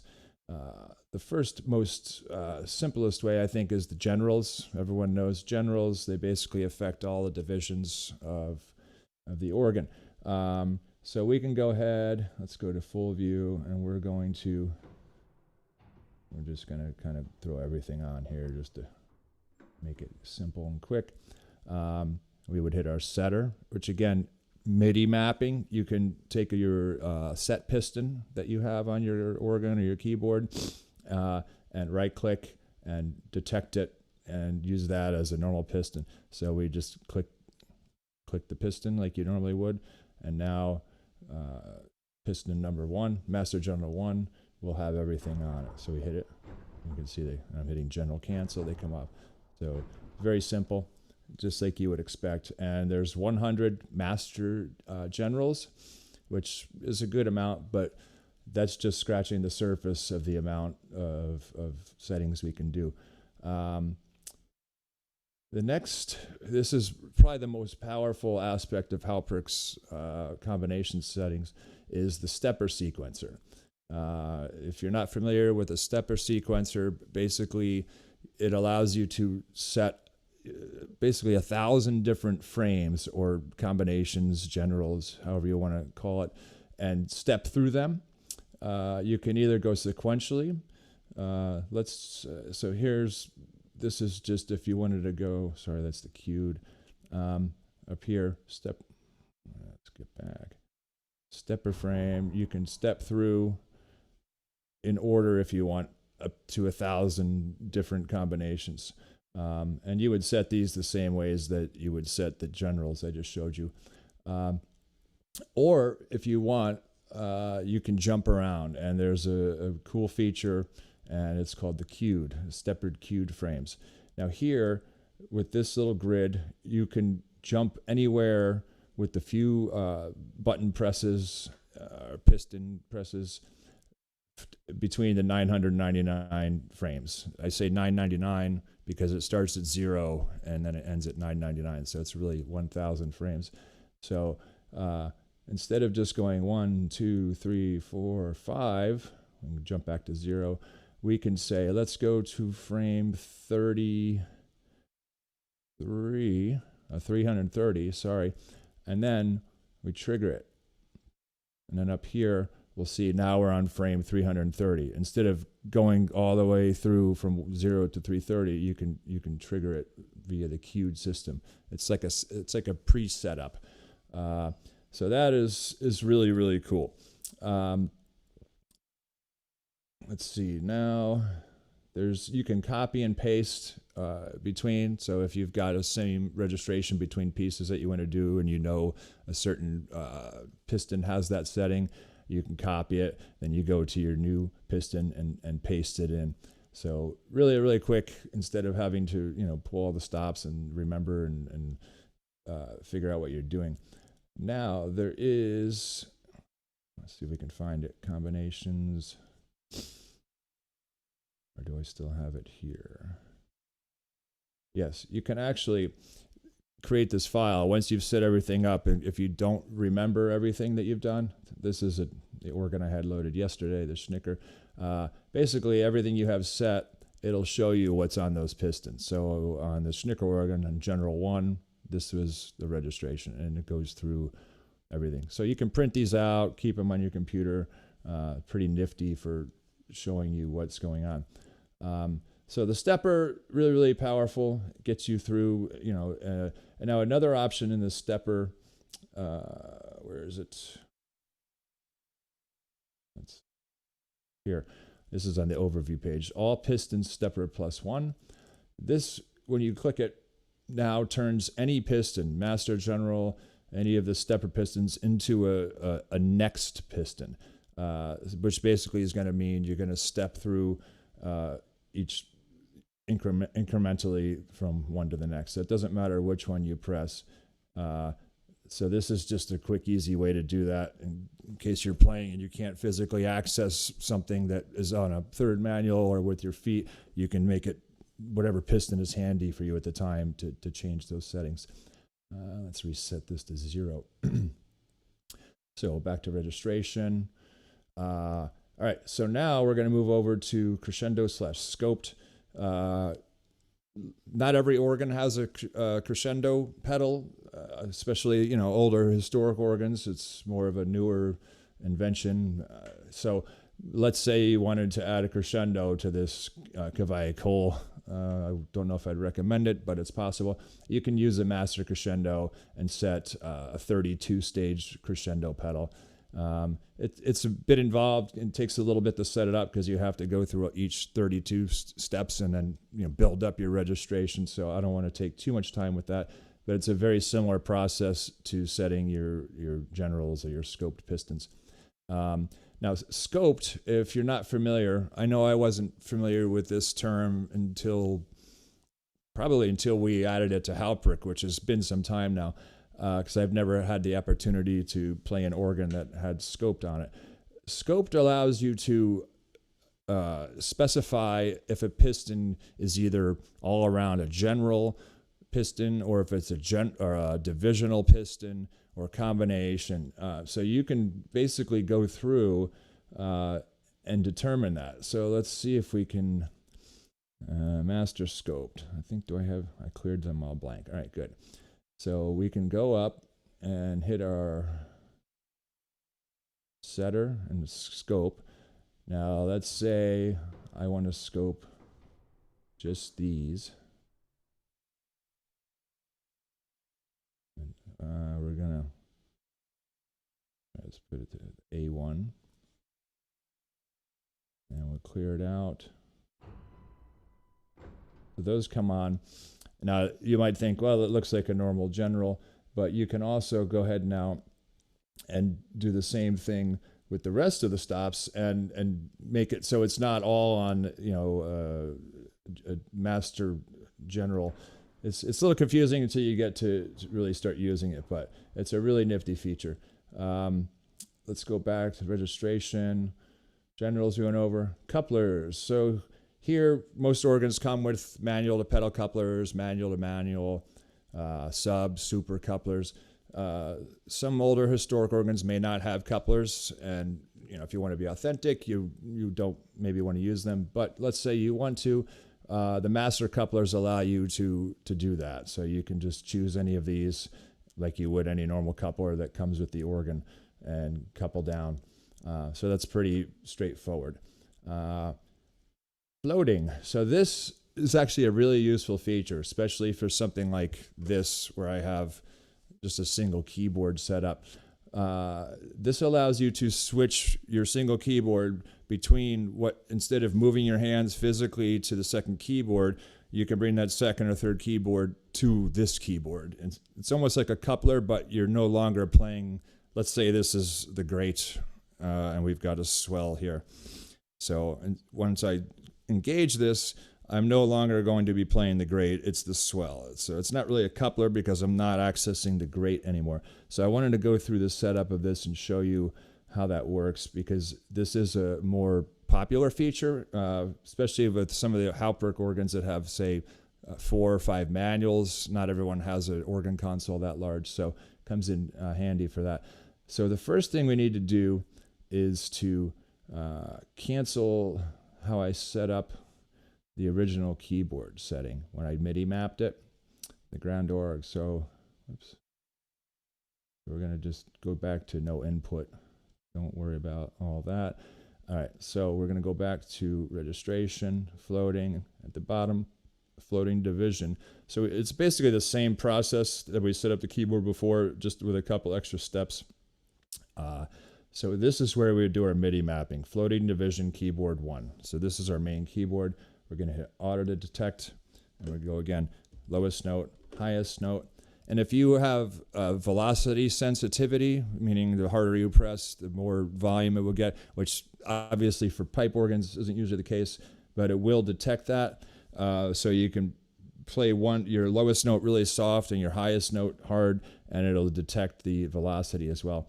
That can be useful for some older organs that if it's programmed that way in Hauptwerk, if you play slower, you'll hear more of the chiff on the pipe attack. It just draws it out. So not every organ does that. So now we should have our keyboard mapped. We won't see it here yet because we still need to go and set up the keyboards here with the floating division. So ground org. Now we're going to choose this indirect MIDI input via floating division 1, route 1. And now the receipt, we're going to do that route 2. And that's basically it. So now you can see I'm playing the bottom keyboard since it's mapped, which is the ground org. Now here we're going to switch. You see click one thing, now the second keyboard's playing. So, and that's something you can map again to a button. I believe I've got number 10. Yeah, so let's add some stops. We haven't heard any organ sounds. It gets a little boring without that. And let's see here. All right, let's try that. So now I'll just play some chords. Couplers would help.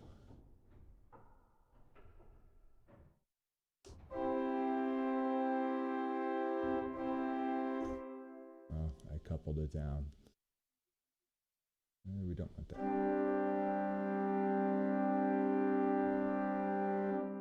Sorry about that. Okay, let's see.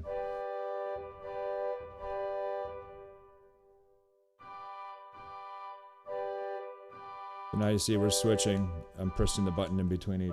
So again, if you're playing in the middle of a performance and you don't have time to access anything or you don't have the keyboards, you can. So it's pretty cool to switch between those two like that.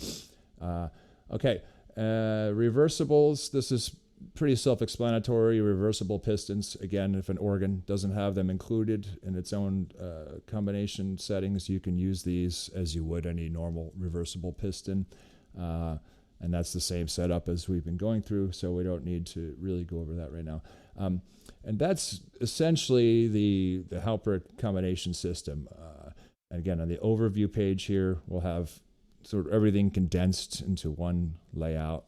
Now, if you're playing live, you probably don't want to see this if you've got everything mapped with your settings. So you can actually undock this main window here, and if you want to just see this and use it on, say, a touch screen, you can have it on its own and just not get distracted by anything else.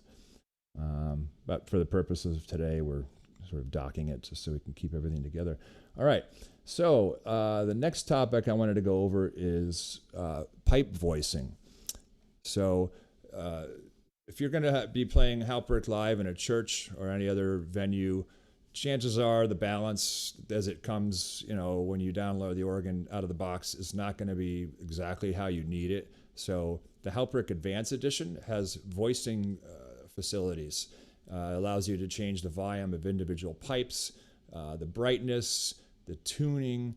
So we're going to go over some of those settings here and just show you how that's done, and how useful it is and how powerful and easy it is. So you go to settings. Sorry, we'll go back to the software here.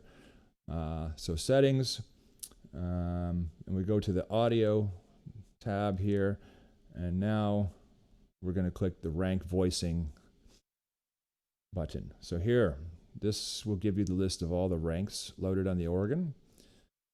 Let me actually get out of this, go back and activate the stop we're going to use. So give me a second. And I want the trumpet, since that's a nice, obvious one sonically. Make sure we've got it down. Where are you?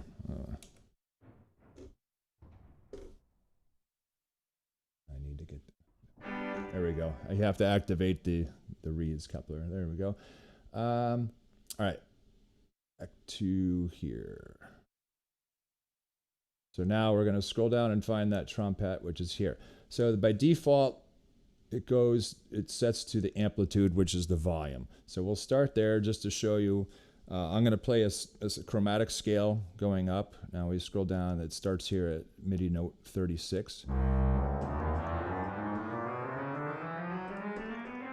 So that's just the first two octaves from 36 to 60. Let's get this centered. So now we're gonna raise this. This is, close your eardrums. So obviously this is extreme. It's just to give you an idea of how we can change the volume of all these individual pipes. And this is something that I will do when we program the organ for Hauptwerk. Obviously the organ itself is fairly well balanced, but not everything is always perfect. So I generally give it a once over and balance things out on my own and try to make it nice and even. So this is going to be a really, really bad low octave.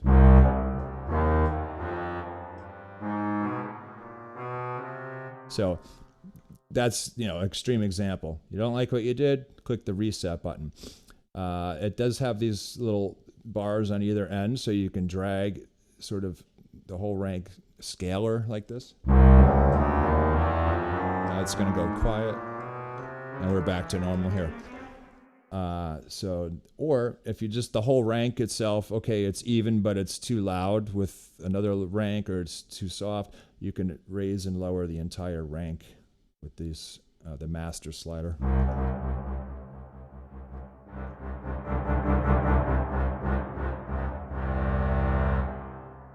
So that's just the amplitude.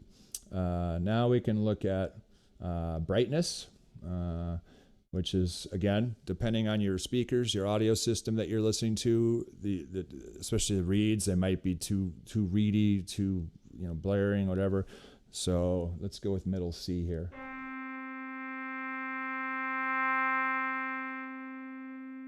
It's basically an equalizer, filtering out the higher end harmonics. Let's do it overall, the master slider, so you can really hear. It's almost like a swell box too.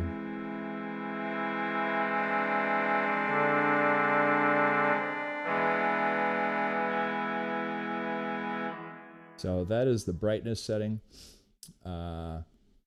Tuning. Tuning is obviously a big one.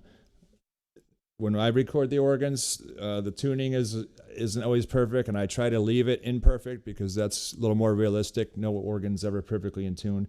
You can choose the equal temperament option. We went over that yesterday with the pitch settings, which will tighten it up, but I generally don't like to do that. But if there's the odd note that's out of tune and you want to fix it, you can come here and tweak it. So again, let's go to middle C. Middle C. It'd be helpful if I played middle C. I'll do this one by itself.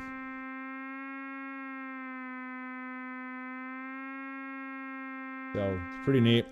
Again, you can do it overall if the whole rank, for whatever reason, say you're just playing that individual rank along with an instrumentalist and they're tuned and this is out, you can tune the whole thing. Or a singer or something like that. So pretty powerful. So that's, and there's a lot of other settings here. We don't need to get into this. A lot of this is if you have multiple audio outputs, different perspectives, front speakers, rear speakers, side speakers, that sort of thing. You can designate different ranks of pipes to go to each section, and then you can adjust those sections individually. This particular organ, let's close out of here. I've only loaded, this organ comes with two perspectives. The close perspective, which microphones are a little bit closer to the pipes, and a church perspective where it's further out and you hear more of the natural acoustics. So with this screen the perspective screen, you can actually mix the perspectives together to get a balance how you want. And there's some presets here. But today I've only loaded the organ perspective just for sake of getting things loaded quickly. It's not really the topic of the conversation anyway. So these are just some presets, and default is both all the way up. So that's kind of what those voicing perspective settings are for the different, it's the same organ, same ranks, but they're through different speakers. So, all right. So we're getting low on time here. I wanted to go over multi-channel audio. I don't think we're going to have too much time for that. Essentially, with Hauptwerk, if you're playing at home, like I'm doing now, I've got headphones. It's stereo output. That's pretty easy, pretty simple. That's the default. You can also, if you have a nice audio system in your computer, you can branch out to multiple speakers, up to 512 speakers, I believe, which is pretty extreme. I don't know that anyone's done that many, but I've seen some pretty big installations. And doing that allows you to send each individual pipe to a certain speaker or combination of speakers and get more spatial effects that represents how a rank would actually be set up in an actual organ. You could even do a C-sharp split where they're ping-ponging back and forth and get closer to the middle, as a rank of pipes would be. So again, that could be a topic of a whole nother webinar for hours going through all the settings with Hauptwerk. So I basically just wanted to talk about those things. I did have some live installation videos queued to play, and for some reason the audio wasn't coming through. We can just watch them real quick just to show you the scope of Hauptwerk and how it can be used in a church or a concert hall. Obviously, you'll have to imagine the sound. Here's the first one. This is Marco Dentum. I'm pretty sure you can't hear anything. I tested it earlier, it wasn't working. So this is Mixture Organs in the Netherlands. They're one of our dealers. It's a console that they built, and this is actually their showroom. They've set up in a cathedral.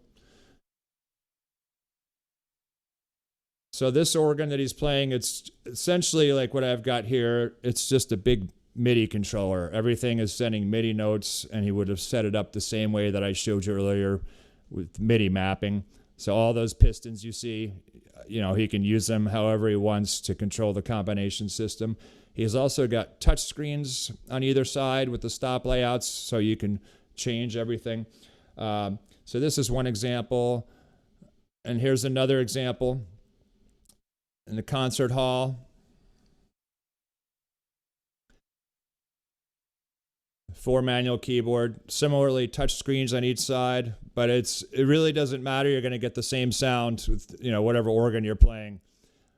So those are a couple pretty neat installations, and I think we probably need to wrap it up. And if we got some questions, I'd love to answer those for you. So hopefully you found that helpful.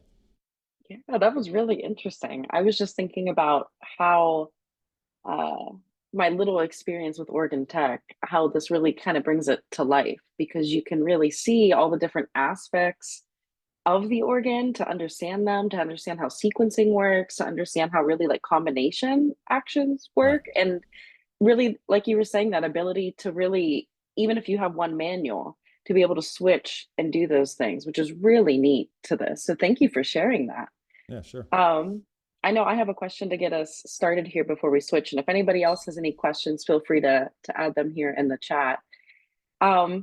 If you're thinking about getting this for a performance use and you have like MIDI connections and things like that, could you integrate this into an organ that had MIDI at a church and like do something with that if you were going to perform somewhere?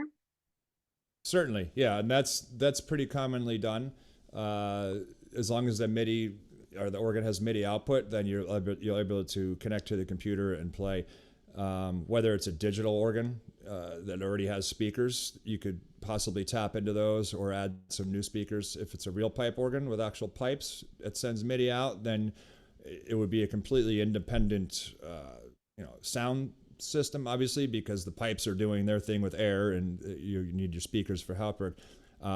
But you can map all the stops, pistons, expression shoes, keyboards, just like I showed you from a real organ, and then incorporate that into the pipes using the voicing screens like I showed you, balancing, tuning, amplitude levels, brightness.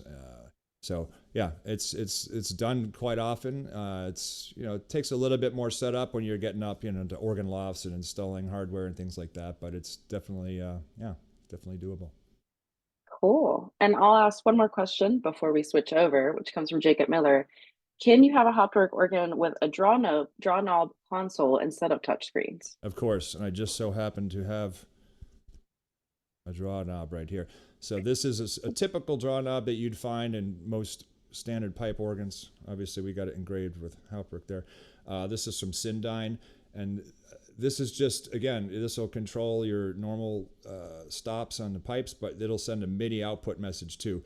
So same exact steps that I showed you before. You would go ahead and click that MIDI mapping, MIDI learn as it's called, auto detect, and you would pull the stop out, push it back in, and then it's detected, and then now this will activate the Hauptwerk stop. So yeah, touch screens are handy. It's more it's less expensive, obviously, than getting all the stops. But if you already have stops and they're sending MIDI output, then yeah, obviously you can use those. Hauptwerk doesn't know the difference really. It's just MIDI information. It's digital data coming in. So whether it's from this keyboard I have at my desk, or a draw knob like this, or a touch screen, that kind of thing, it's all the same. So it works just as well. Well, great. Thank you so much. This was awesome. So we're going to switch over to our next presentation. If anybody has any questions, we can connect you with them and we'll go from there. Thank you again. I love this part too. It was great. Thanks so much. All right. Up next, we have Justin, who I'm going to turn it over to now for his presentation. All right, good.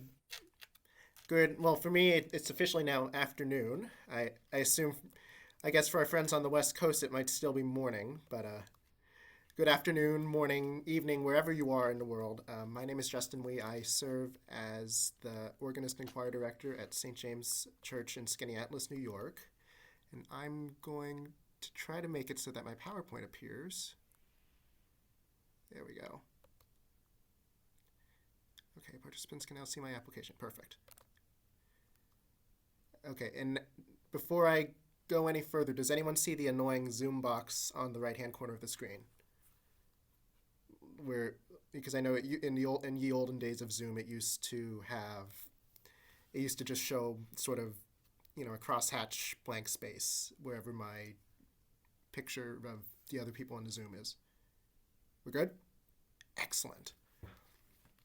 Okay, so the topic of my presentation today is, I call it Never Too Young, Leading Church Music Programs as a Young Adult. And yes, this is a picture of, I believe, some cathedral in Britain. No, obviously I am not the one conducting it, but for many of us, this is our idealized version of a church music program. We want something that, we're looking for something, we think of something that's big, we think of something with amazing sight readers, an amazing organ, full house every Sunday. Oh, how that's not the case, isn't it? So there are sort of three things I want to talk about. One, I do think that, as with any presentation where I'm talking a lot about personal experience, it's important that I, again, contextualize that experience. So I'll sort of talk a little bit about, both what I came into, what I thought I was coming into, the congregation I came into, and how I sort of was able to work from there. And then really I want to talk a bit about starting off well, and then how to navigate. I was talking about this with our organ professor at Syracuse the other day, and when I said, oh, I think I'll talk a little about navigating age dynamics, she said, oh yes, the age dynamic of you have to deal with the fact that everybody else is 40 years older than you. And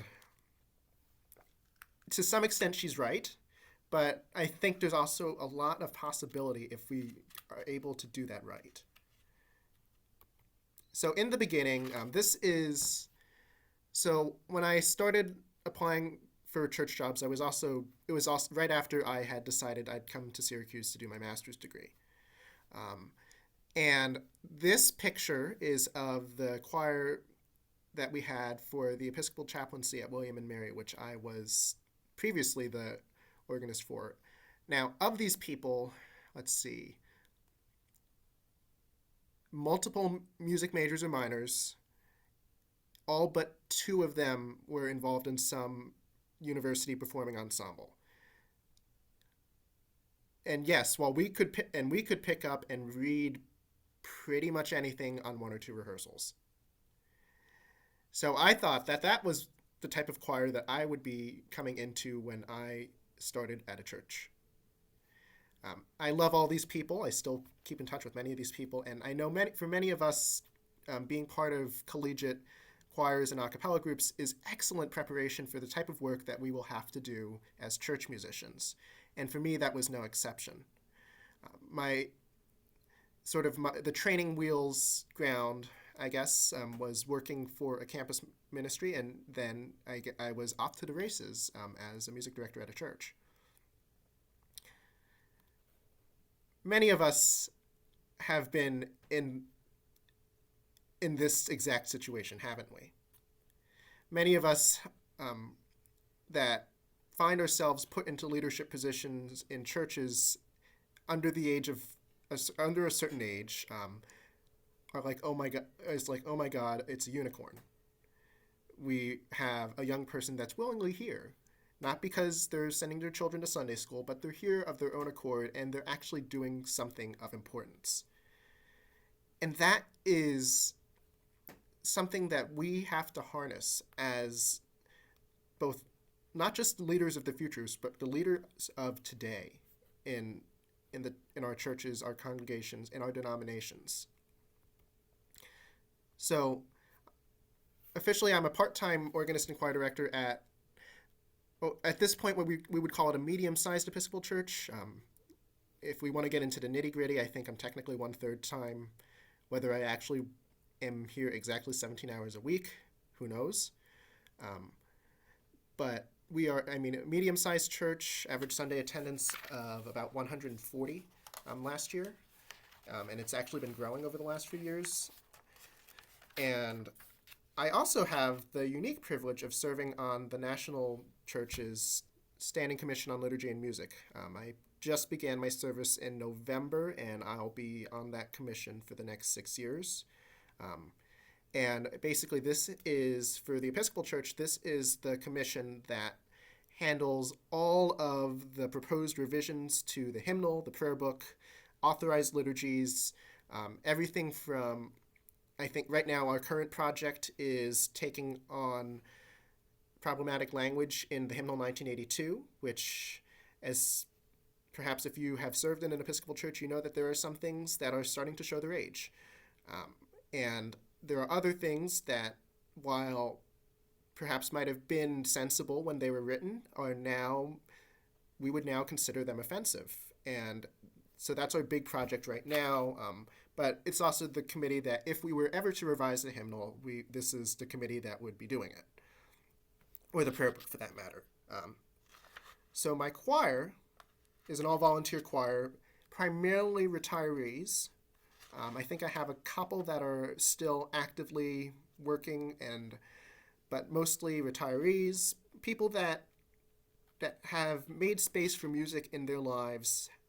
None of them had a career in music. I think one had a career in the theater and is now working in the legal profession. So that's already one thing that perhaps is a little different than the experience I thought I would be coming into. And then, of course, I have the other duties as assigned, as is so often printed in our job contracts. Organ maintenance. There's nothing like having to crawl into. Y'all know we have to crawl into the instrument 20 minutes before church and tune that pesky reed. Development, upkeep of the choral library. One of my big things has been expanding the number of pieces that we perform by underrepresented composers, both in terms of anthems that the choir does and in terms of my own repertoire for preludes and postludes. And I think that that's something that is becoming, in a good way, becoming much more important in our time, and I hope that we'll continue that trend. Upkeep of the library, weeding out illegal photocopies, planning music, obviously. At one point, I was creating the bulletin, et cetera, et cetera. And then, so we are located in central New York, suburb of Syracuse, New York, which right now I think we hold the dubious distinction of being one of the snowiest major cities in North America. And right now I'm about 20 miles west of Syracuse, so sort of the outer ring suburbs, but it's a very wonderful small town feel. The church is right on the edge of the village, and it has been such an integral part of the life of this community writ large, not just the people that are here every Sunday. And then just again contextualizing 3 services: spoken service with music once a month. My primary responsibility and our 9 o'clock service with the choir. And then 10:45 with contemporary music. We do have a separate band director, but this is our secondary service on Sunday mornings, except during the summer when we take the 10:45 service outside, which is a fun thing that we're able to do to engage the community. And like I said, there is a separate band director. He and I tend to work very well together. But one of the challenges is that there has been historically a little bit of bad blood between the band and the choir, as unfortunately is often seen in congregations that have both forms of worship. So there are some good things we've been able to do. I've been able to do. We had our first ever choral evensong at All Saints Day last year. We had another one at Ascension Day 2024. We were going to have one All Saints 2024, but we had to cancel that due to a number of reasons. And I'm hoping to put another one on at the end of the year.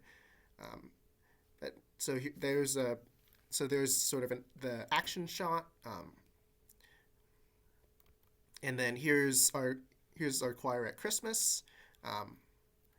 So right off the bat, you can see exactly what Dr. Laver was talking about. I'm working with the exception. So let's see. This is our band director, where my cursor is right now. This is a hired alto soloist. This is our former youth minister. So, other than that, we're seeing a lot of people who, again, are primarily retired and have decided to bring music back into their lives, which I think is great. And it has been such a privilege over the past year and a half to work with these people, and I like to think that they've grown a lot musically while I've been here. And again, the Standing Commission on Liturgy and Music, what else is similar about this space? A little younger, not much.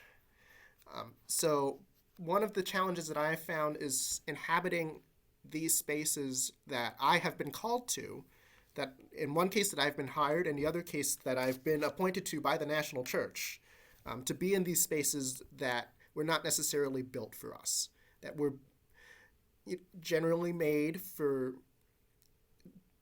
older, often white people, and spaces that are not necessarily used to having, a 23-year-old being part of important conversations.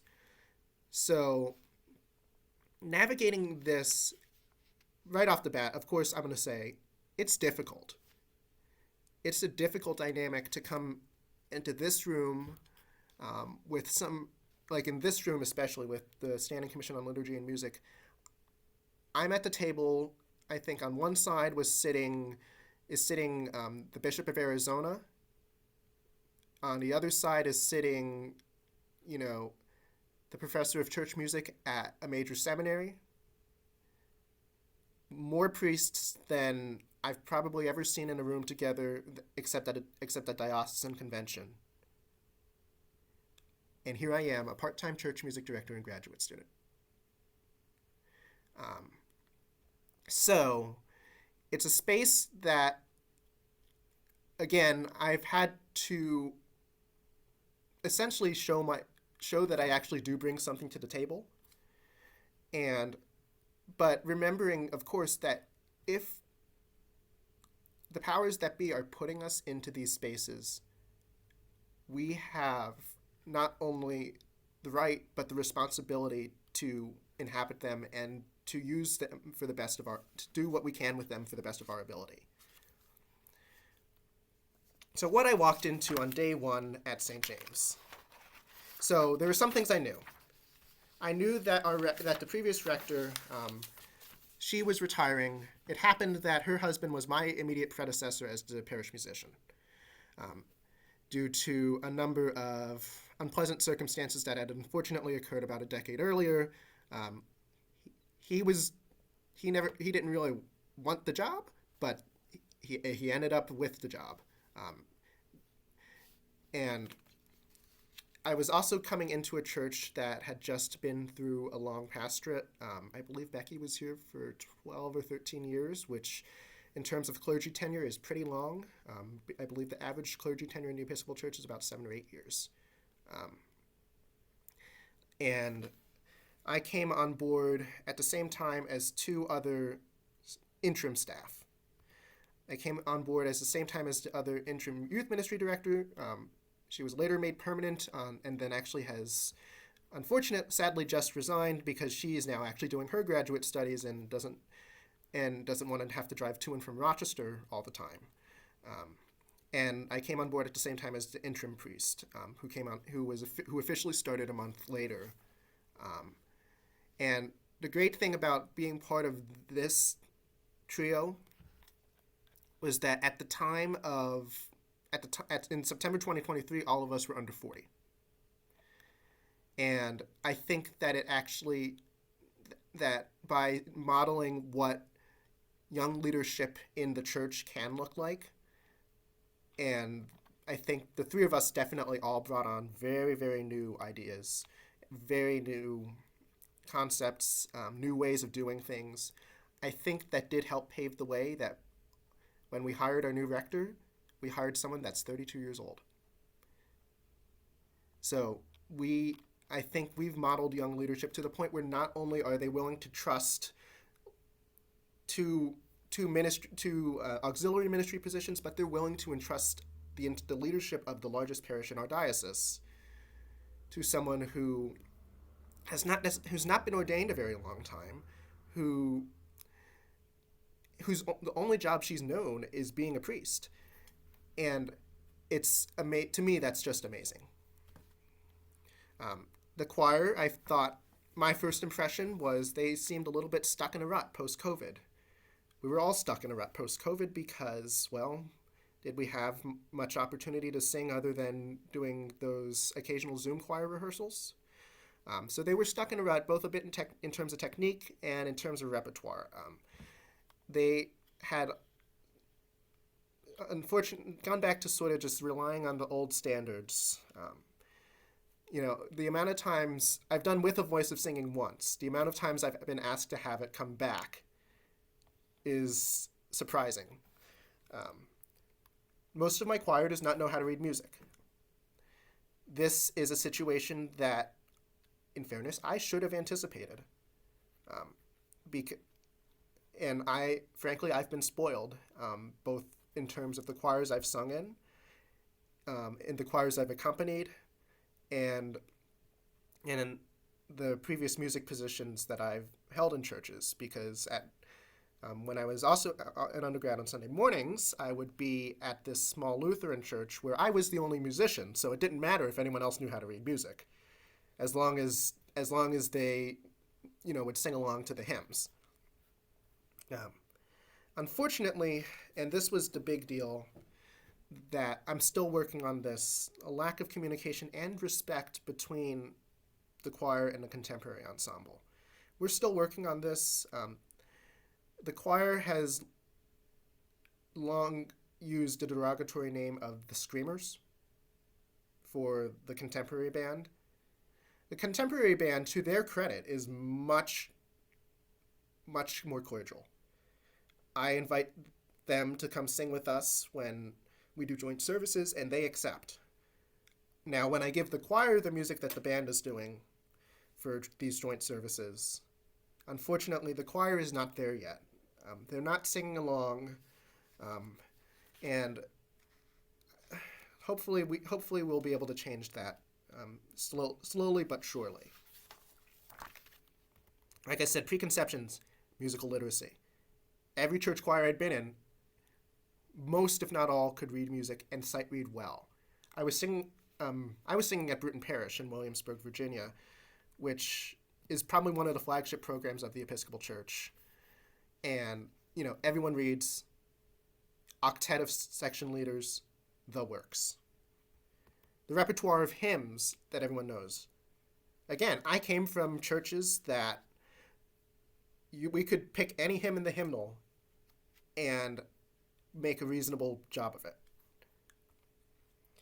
The choir has to be able to lead whatever hymns we're supposed to sing. And then norms around rehearsal expectations. I learned that I had to make clear, if we say 8:15, we mean 8:15.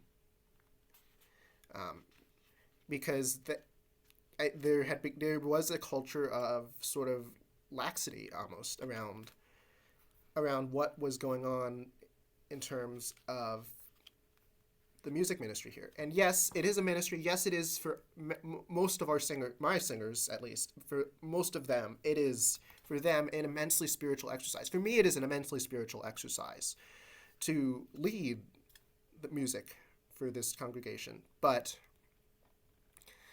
with that, we also have to remember that we're also a musical ensemble, and sort of living in that tension also means that we have to set expectations and norms about what we want of our singers, of our instrumentalists, of our whatever, for whatever ensemble we find ourselves in front of. So now, for the first 100 days, how do you deal with that? So when we talk about new presidential administrations, we often like to talk about the first 100 days. So, and it's the same with anything that you are administering. Establish a new normal for rehearsal and service routines. I had to change the rehearsal day and time because I did not, in fact, live in the rectory next door, unlike my predecessor. I also had to adjust the time for this semester because I had an evening class that unfortunately affects my ability to be here at the original time we had. Work with your clergy and office staff to determine the best workflow for creating orders of service, sharing music plans, scheduling, etc. Don't just hand a scrap of paper to your parish administrator and expect them to remember that those are the hymns for the month. The joke was when I came in, we went from the Stone Age to spreadsheets. And I love spreadsheets. I love putting it on a spreadsheet, putting our choral library in a searchable spreadsheet. No more Mac numbers or whatever it was that I couldn't open because I own a PC. The big one, copyright compliance. Make sure you have the login to one license, CCLI, whatever. Make sure that you have no illegal photocopies in your library. I spent the first month purging a bunch of illegal photocopies. And then later on, I went and I purged a lot of music that either there's no way we'll be able to sing it, or, for example, was for example, music by David Haas. I've gotten rid of all of that. Most importantly, though, don't do anything drastic right at the outset. Figure out what you and your choir can do and what you can't do. I did not introduce singing the psalm every Sunday until September of 2024. Now, I did have the choir sing the psalm on Christmas, Ash Wednesday, and Easter Day. But I did not have them sing the psalm every single Sunday. And that, by waiting, I think that helped sort of establish, hey, we can do this. We can do this well. And how we're supposed to do this. And now they're singing Anglican chant proficiently.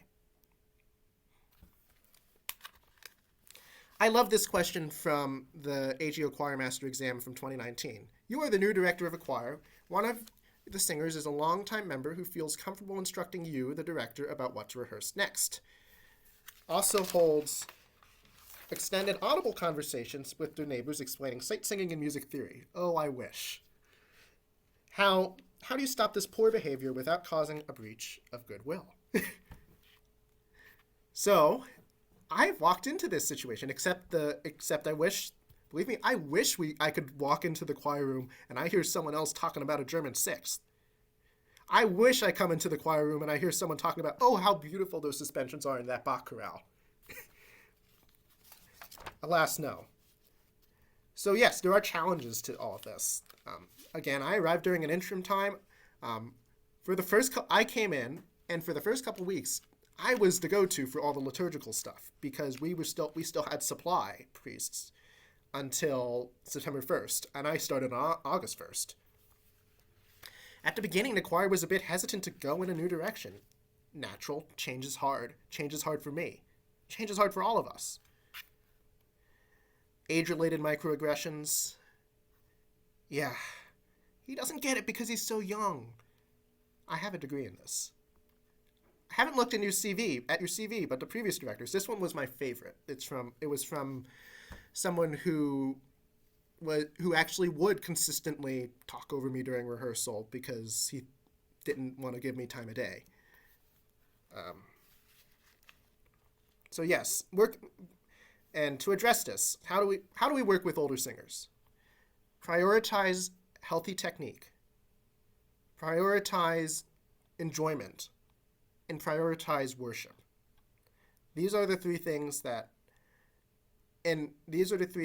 and if I had to do a hierarchy, which were most important, I'd do it the other way. In terms of a church choir, if they're having fun, we can sort of introduce good technique. Don't belt everything. If you can't sing a high G, you're probably no longer a first soprano. Maybe consider singing alto. They also, eventually, once I warmed up to them and they warmed up to me, being challenged was a possibility. And so we've sung some pretty cool things. We just did last week Mendelssohn's There Shall a Star. They would not have been able to do that when I started here. We did There Shall a Star. We've done There Shall a Star. We did the June Nixon, Holly and the Ivy. Like things that I never thought would be possible. Respect their time and talent. Don't let them walk over you. And if you wouldn't say something to someone else, do not take it from someone else. That's probably the biggest thing that every conducting teacher has ever said to me. I was observing a master class once where the clinician was telling the person to understand, fight for it. Fight for, if you want something pronounced a certain way, you have to insist on it or else it's not going to get pronounced that way. And it starts with the little things. And make sure that you let your clergy know of bigger issues, personal, pastoral issues within both personal issues with you, personal issues that people bring up between each other, pastoral issues, everything. Whatever they can help with, they want to help. And finally, planning, preparing, and pivoting. The 3 Ps. I plan at least a year.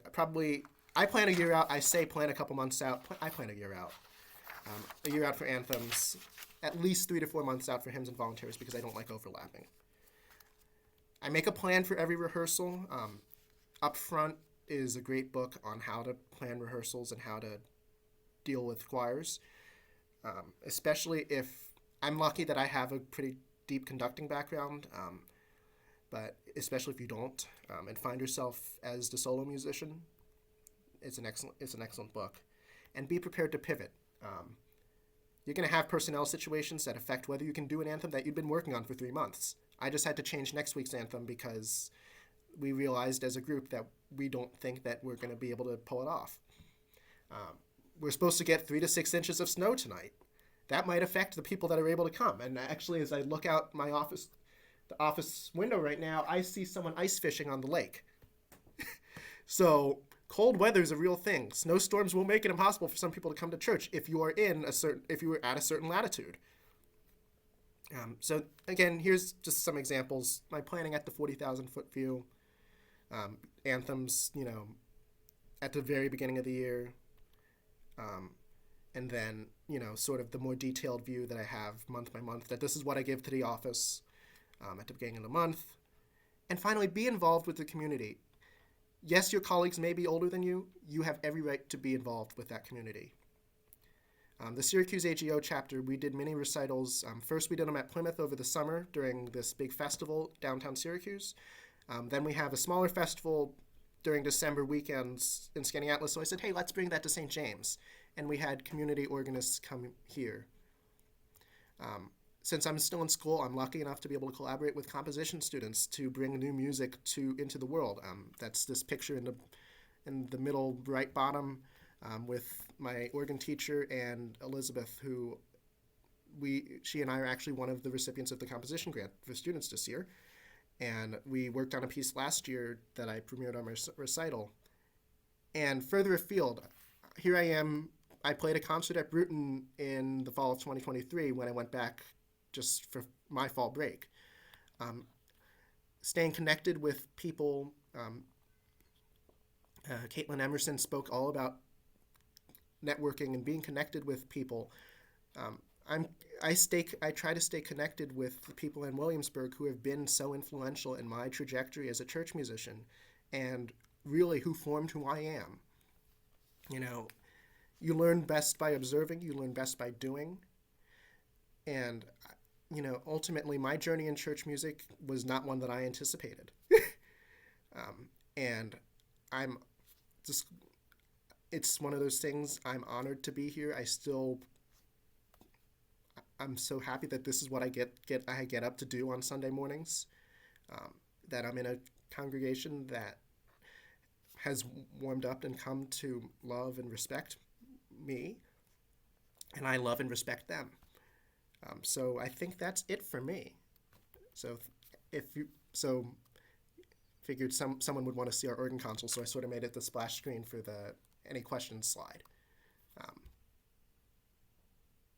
Thank you so much. That was just wonderful being able to discuss this all. We'll for 2 more minutes, if we could just answer these 2 questions in here, and then we'll be on break. Yep. So, sorry, I didn't see the messages because PowerPoint doesn't like it's all right. No worries, no worries. So we'll just, for the other ones, we'll send to you, but if you could address the first question, which was, how do you kind of do this if you don't have advanced degrees? How do you bring yourself to be able to kind of say, yes, I'm in charge? How do you deal with that? So I think that part of it is if you've been hired as a director, I think you've been hired for a reason. My colleague across the street, for example, is a professor of, I want to say, graphic design at the local community college. Doesn't have any music degrees, but he's been doing it for, his whole life. And I think that if you prove yourself, that's better than having a fancy piece of paper that's written in Latin. And It's I know very true. and I know to me, I have a liberal arts background. I have a BA in music where my primary instrument as an undergrad was as a singer. And yeah, every day when I go to school, I feel a bit of imposter syndrome because I'm sitting with others that have, that have been playing organ much longer than I have because I started my freshman year of college. So it's a challenge. Well, thank you. Thank you for this wonderful presentation. And I know actually following our break, we'll have a discussion panel on some of the things that you're talking about right now. So thanks for segueing us into that. So we'll break now. We'll meet back here at 1 o'clock Eastern time. We'll have just a couple announcements when we come back. We're also going to have our president, Eileen Hunt, just going to kind of stop by and give us a warm welcome. So I'll see you all in a little bit and have a good break. Thanks for having me. Thank you. Great presentation.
between the break.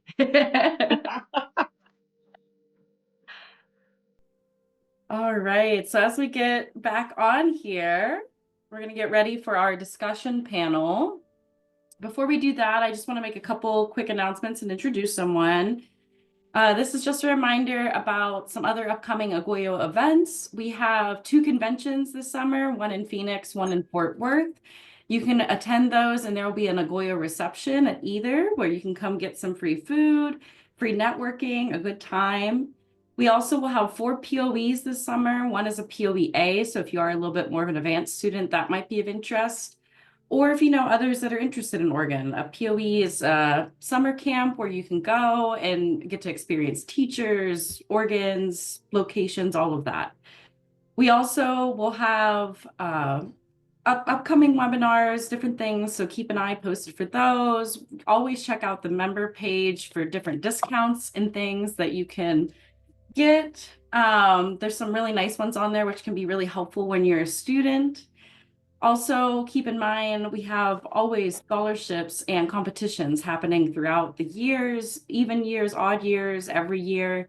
So make sure to check those out, because some of them really do apply to young organists. We want you to apply to them. And I just want to pass it over here to our president, Eileen Hunt. Thank you so much, Michelle. It's a pleasure to be able to check in with you folks for a few minutes and just say hello. I really appreciate the invitation, Michelle. Thank you. I bring greetings from your National Council and congratulations on hosting such a fabulous event. Michelle tells me that there have been over 100 people registered for this event, and you've had a terrific attendance for the different sessions. And it's great that this is being recorded so that you can watch anything that you missed at a later date. That's really great. You've had a fabulous schedule. I looked at all of the events which are scheduled for yesterday and this morning and this afternoon. You've had a wonderful array of terrific presenters. What a great event. So congratulations to Michelle and to all of you who worked on planning it. I hope to see a bunch of you in Phoenix this summer. It would be fun to be able to meet a lot of you in person and say hello. In the meantime, I'd just like to emphasize that your National Council is hard at work on restructuring project. Our ultimate goal is to make our organization better serve all of our members and meet your needs and evolve into a healthy 21st century organization. To that end, there's going to be a survey coming out this winter, a membership survey, and we really, really want to hear from the AGOYO membership. We really want to hear your thoughts. So that will probably be coming out next month, so watch for it, and we want to hear your ideas, your views, your vision, your wishes, your hopes for the future. So please do take time to respond to it. POEs this summer, great opportunities, as a lot of you know. And I also had a very interesting discussion the other day about possibly working to form a POE tech in the future, which would focus on organ building. So this is something that I think has a great opportunity for growth in the future in this area. So anyway, I won't take any more of your time, but thank you so much for allowing me to come and say hello. Have a wonderful afternoon and enjoy every minute. And Michelle, congratulations and thank you. Thank you so much. And make sure to stick around at the end of the conference today. We had a raffle yesterday where Jacob Miller won a free year of AGOYO membership, and we'll have another prize this afternoon. So make sure to stick around for that.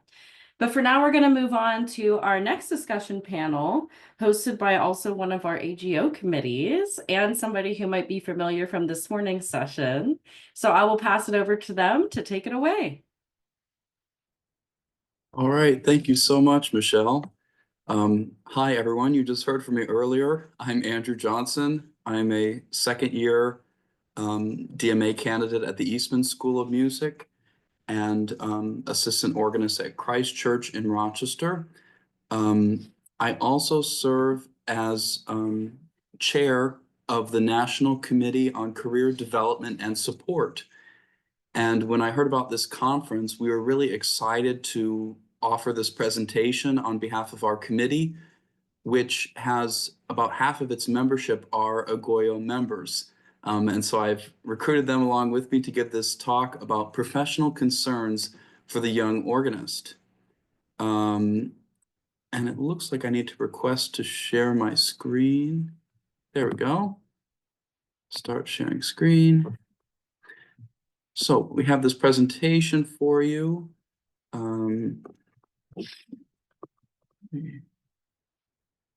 Oops, there we go. And in the meantime, I'd also like to give an opportunity for my colleagues to introduce themselves. Nathan, would you please introduce yourself? Good afternoon. I'm Nathan Shelton. I'm an undergraduate music major at Mississippi State University, and I currently serve as Director of Music at First Methodist Church in nearby Louisville, Mississippi. I've been serving on the AGO Committee for Career Development and Support for 2 years now, and I was excited when we had the opportunity to give this presentation. I'll let Valentina introduce herself now. Hello, everyone. I'm Valentina, currently a second-year doctoral student at Rice University, and I'm also the organist at Christ Church Cathedral in Houston. And it's my pleasure today to share this presentation and some of my insight along with my colleague with you all. Great. So we've titled this Professional Concerns for the Young Organist. And this committee on career development and support, I joined this committee in 2019 actually. And at that point we were drafting this handbook, Employing Musicians in Religious Institutions, a handbook for committees and candidates. This is a wonderful resource, and it's available as a PDF for free on the AGO website under the Careers tab. You can also, if you're an AGOYO member, you can contact national headquarters and they will send you this lovely paper copy, or they can send one to your church if you would like also. So there's the cover of our Employing Musicians in Religious Institutions handbook. It's chock full of a lot of really helpful tips and tricks, and it's meant to be both for organists applying to jobs and for churches looking to post jobs so they know how to go about this process. So here's some of the things that are included in this handbook that we're going to flesh out today. First, it talks about going about job searches and writing job descriptions for churches or for candidates to read job descriptions and understand what they're about. It outlines typical responsibilities of both choir directors and organists. It goes through the ideas of job application and an evaluation of candidates. It deals with the aspect of compensation, which we'll talk about later in this talk. Special events like weddings and funerals, how do you deal with those? Arranging substitutes, and then two appendices at the back, calculating weekly hours, which if you're like me, you're kind of always on the clock and not always on the clock, and the time isn't consistent week to week. But it's a good practice to try and calculate your weekly hours. Also, the idea of an annual employment review, which I'll talk about at the end, that is included in our handbook as a guide for you. But to start, I'm going to turn it over to Nathan to talk about where to find jobs. So finding jobs, a great starting point is on our AGO website with the National AGO Career Center. You can go on the website and at the very top, there is a tab that says jobs. You can search by state and position type. Now, do not be alarmed if your first search does not yield any results. If I type in Mississippi, I don't get any results, and I know of organist jobs around. Many employers just don't know to post with AGO National. So we're going to tell you about some other places where you can look for jobs. Your local AGO chapter officers probably know of jobs that were not posted. So check with them, look at your AGO newsletters, and their placement services. Again, they'll know of positions that may not be advertised or posted. Your other music professional organizations, I know I'm a member of several, and they're always sending job positions. Denominational and diocesan resources. Just about every denomination has a music organization associated with it. And they will post jobs even if they're not in their denomination. You can check with local denomination offices, and their classifieds will have jobs posted. General job board websites such as Indeed are good places to look as well. This next point, why it's important to build your network, social media. I see people sharing positions all the time. So you want to really be sure to build up that network of organists and church musicians, because we'll help each other out. And I would argue that the most way I've found to find jobs has been word of mouth. All 4 church positions I've applied for were never posted or advertised. It was all because I had a connection to that church, and I heard about it by word of mouth.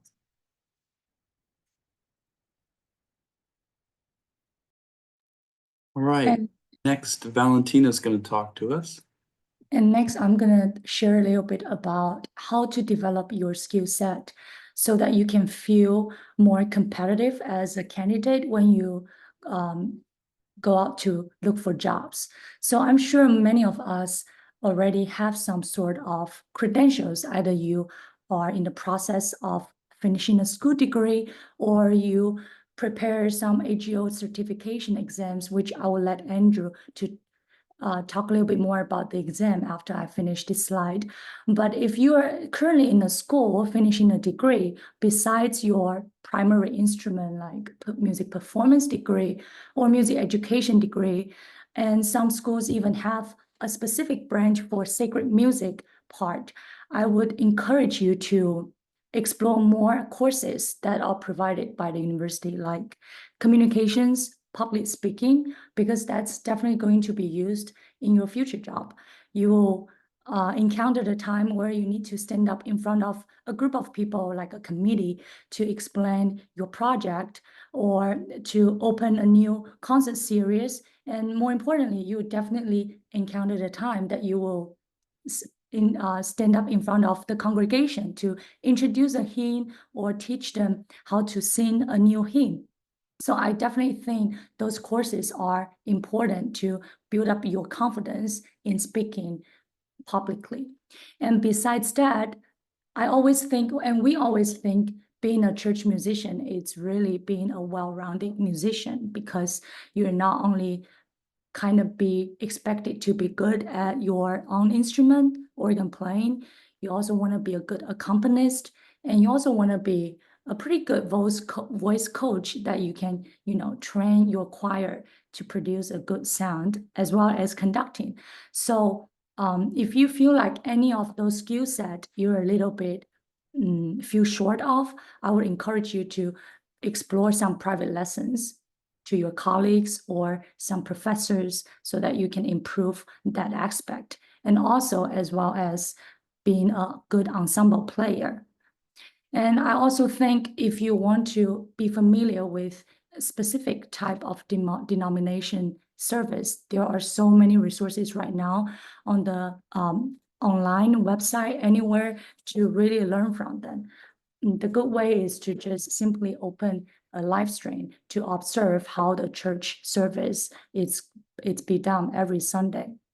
And last but not least, attending AGO conventions is a very good way to extend your social connections.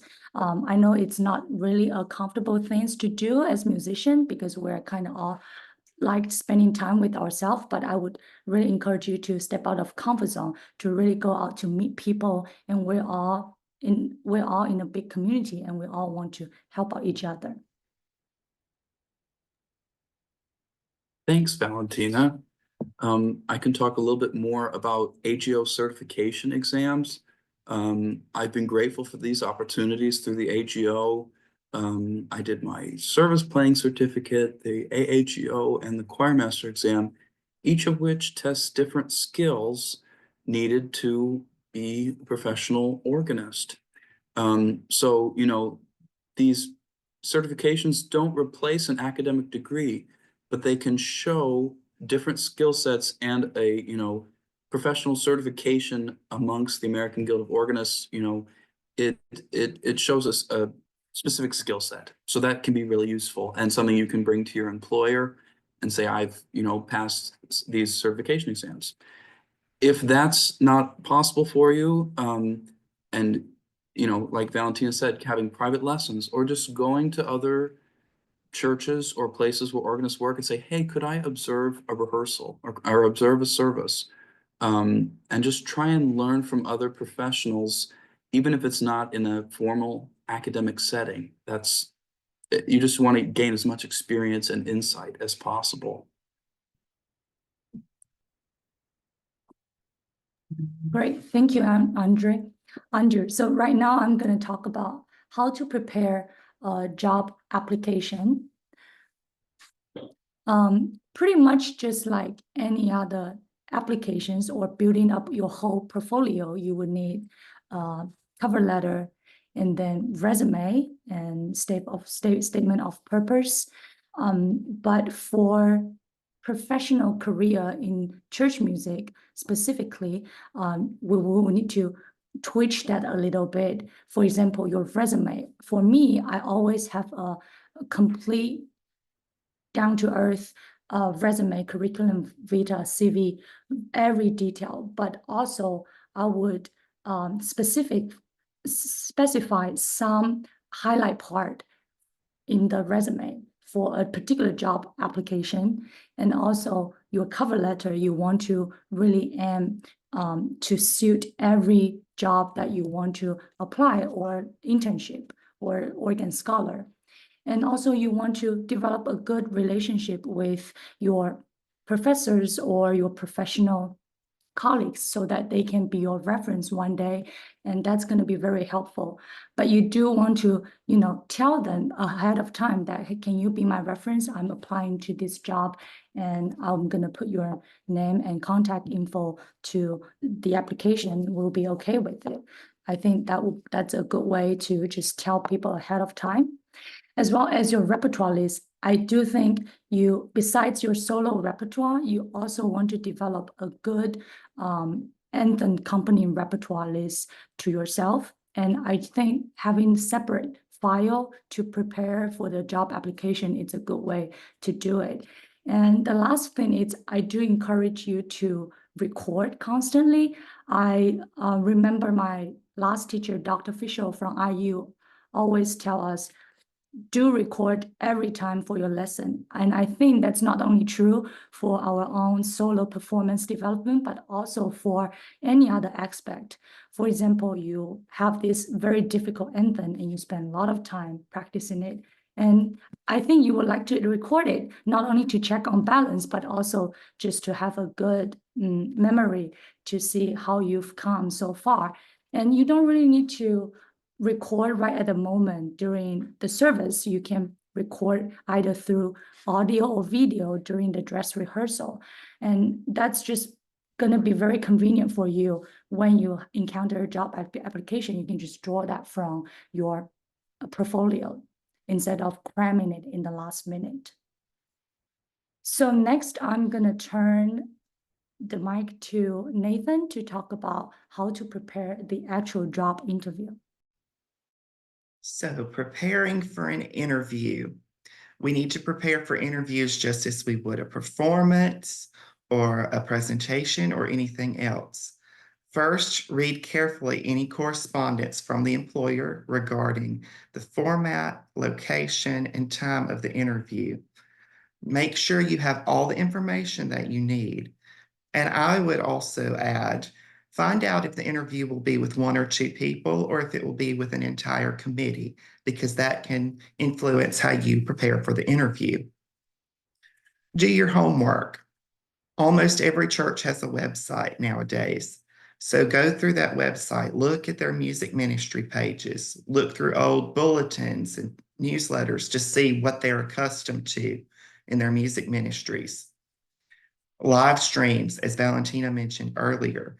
Look at the services, see if this is even a job that you're interested in. Maybe it doesn't quite fit your taste, or maybe it's not exactly what you were looking for. So definitely watch a service or two, and then you can ask questions about that in your interview. If you deem it's appropriate, speak with current or former members or even employees of the church. They can give you insight that a committee or clergy often will not give you. Next slide, please. Prepare a statement of purpose, like Valentina was talking about earlier. Draw this from your cover letter, but highlight why you are interested in this position and express your career goals and how this position would help you with that. Prepare written questions for the interviewer or the committee. This shows that you are putting time and effort into this interview. And as I said earlier, practice for the interview just as you would for an audition. Have a friend make a list of questions. You can often find those in Career Center sites, and you can even find them, I believe, in our AGO employment handbook, maybe sample questions, or you can make your own questions. Some common things as far as professionalism: dress appropriately, arrive early, as you never know what might happen on your way there or once you arrive, and networking. I think that's a constant thing that we've seen in just about everything in terms of education, in terms of hearing about positions.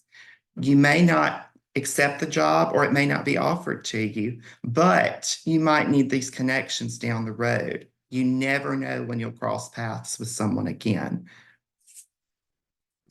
And next, we'll talk about what to do during the interview. The biggest thing is to be yourself. It's expected to be nervous, but be yourself. Be genuine with your answers and your interactions. Maintain eye contact and show genuine interest in the church and the position. And when you answer a question, expect follow-up questions. Oftentimes, your answer may not be quite clear to a committee member, or they may think of an additional question based on your answer. So always be prepared for that. And as I mentioned earlier, make a list of questions for the committee and be prepared to ask those at the end of the interview. It's very easy to say, no, I don't have any questions when you're asked. But if you have a list and you pull it out, it again just shows how seriously you're taking this interview. And next, I'll turn it over to Andrew. All right, thank you both. We're going to continue to talk about negotiating compensation and employment benefits. This can be something that I think is challenging, especially for young people, because likely the people hiring you are older than you, perhaps have more experience in their respective field. And I just remember some of my first church jobs thinking, oh, I get to play the organ, I get to do this and that. And who cares how much or how little I'm being paid? And that works for a while, but if you're wanting to make a career out of being an organist, you have to think about these things and ways to make ends meet. One important thing I want to talk about, when we talk about negotiating compensation is a package. It's not just a sticker price number on your salary. So there are a lot of things to flesh out when you're talking about negotiating compensation and your employment benefits. One is to make sure before you take a job, are you being paid per service or salary? If it's salary, you want to know how many services a year that you're playing. And if they start to increase that, oh, we're going to add a service here or service there, you want to keep track of that and make sure that you're being compensated appropriately. For special services like weddings or funerals at a certain church, you want to ahead of time have a plan for how you deal with these services, your fee. Maybe you have a larger fee if there's work with an extra musician or learning a new piece. And this idea of right of first refusal. I had no clue what this was when I first started out, but my teacher had to tell me that some churches and institutions might say the resident organist has the right of first refusal, meaning that if a couple wants to get married at this church and have their Aunt Susie play the organ, they have to ask you first and say, oh, we have Aunt Susie here, but you have the right of first refusal. That means that you can either agree to play for the service and be paid, or say, oh, that's okay, you can have Aunt Susie play, but they had to ask you first so that it's not automatic lost income for you. Not everywhere does that, but you want to know if that's part of your contract. Other things like paid time off and sick leave, that happens and you want to have that figured out in advance. And that's part of your compensation, right? If your salary is paid for a year, but you have 2 Sundays off, for which you're still paid salary, that's a part of your compensation. Arranging substitutes is an important thing to have considered in your contract. Also, so not just asking for a higher salary or fee for each service you play, but think about other aspects of the music budget that could be used as part of your compensation. So for example, I've been at a church before where there was a line item in the music budget for scores, like getting new organ music for the organist. In other words, I didn't have to use my own money to buy a new church prelude or postlude. That would be through a fund of the church. So that's part of your compensation that you would otherwise be spending your own money on. This goes also for maybe new organ shoes. You can ask about that, or professional development and continuing education. So maybe you say, oh, well, they can't pay you more salary, but maybe they can pay for your registration to go to one of the AGO conventions, or they'll pay for you to go to a workshop or take a few choral conducting lessons, something like that. That feeds into your overall compensation package. So it's important to think about those type of things, not just a sticker price for your salary. And all of what we've talked about thus far really implies having a contract with your employer. Our committee right now is working on a sample employment contract to give out to AGO members, so be looking for that in the coming months. But I want to go back to our handbook, and the last couple pages of the handbook include information about annual employment review. This is something that's really advantageous. I hadn't done it before until I joined this committee and they started talking about it. And I thought, wow, that's something I'd really like to do. So I approached the priest that I worked for at the time saying, hey, here's this annual employment review. I'm working on it with this committee. Do you think you and I could go through it and talk about my progress and my work in the past year? And he was happy to talk with me about that. We went through this exact format here that the AGO gives us in the handbook. And there are several benefits to doing an annual employment review. One is that it ensures that the job description reflects current responsibilities of the employee. A term we use sometimes is called job creep, where you start with a certain job description and responsibilities, and the longer you're there and you get good at it, they might start throwing more things your way. And oh, they do so well with the organ, maybe they could play the piano for this service, or they could play with the praise band or something. And job creep can happen very easily. So it's a way of kind of checking in every year saying, is this job description reflecting the duties that I'm doing? If you took on more duties, that's a reason to ask for appropriate compensation. It also catalogs and celebrates the employee's accomplishments in the past year. So maybe you can reflect and think, oh, we had a really beautiful lessons and carols service last Advent, or oh, that benefit concert that we put on for Habitat for Humanity, that was a real success and drew more people to the church. highlighting those kind of things in writing is super important. Because if as they happen, you might forget, your employer might forget, but celebrate the things that you've done in the past year, especially things that go above and beyond your job description. We also try to do an annual employment review to encourage support from the employee's supervisor. So there's a series of questions that you fill out and answer, and that your employer fills out, and then you compare and discuss. And some of their questions might be, did the employee meet your expectations? They could say yes or no, or give specifics of things you could do better. But it also asks them, how could you, the supervisor, be of better support to your employee? So it's a real collaborative effort. It keeps everybody accountable. Lastly, it also solidifies the employee's goals for the coming year. So you make a new set of goals, say, oh, I want to, work on my hymn introductions, or I want to get off the bench and meet 5 new people in the congregation that I haven't spoken to before.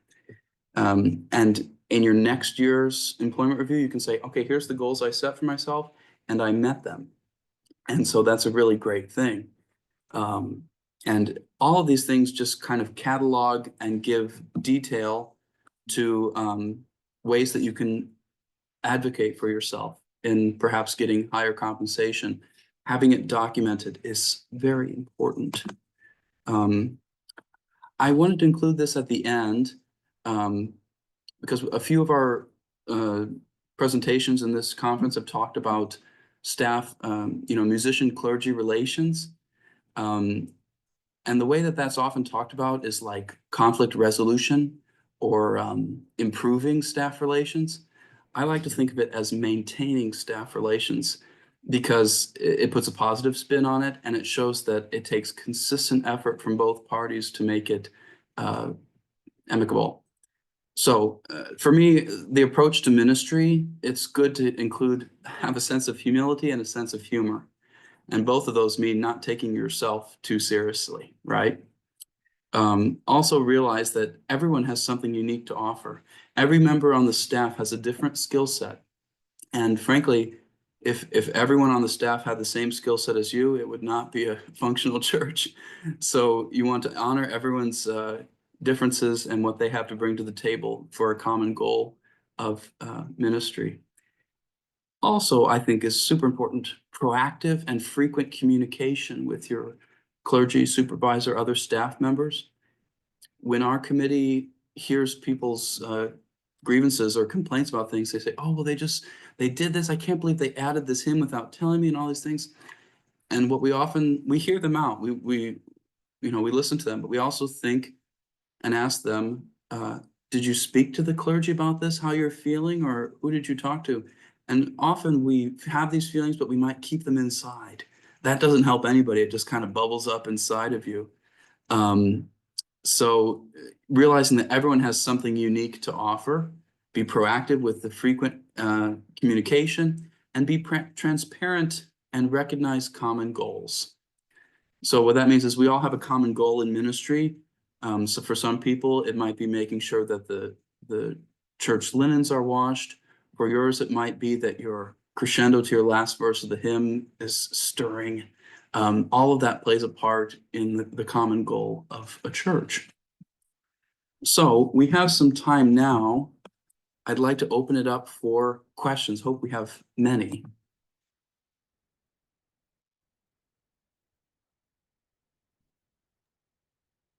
We have some in the chat. You want me to read or you? I can read them to you all. Sure, that'd be great. Okay, yeah.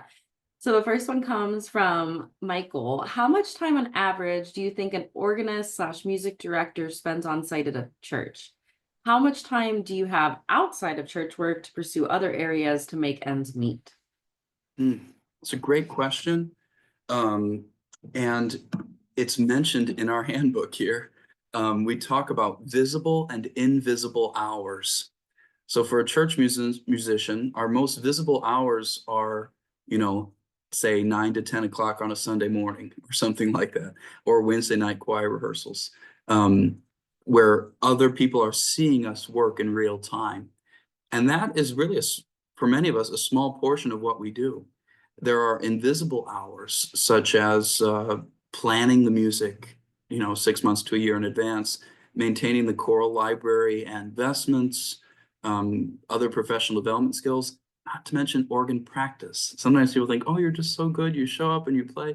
And we all know that it takes a lot more than that to meaningfully prepare a worship service. So that's when you go to this handbook and you find visible and invisible hours, you can track what you do in a given week and give you a better idea of what your hours really are. It varies for people. There are full-time, sometimes multiple full-time music staff at large churches with many ensembles. Sometimes there's one part-time musician for the whole church doing everything.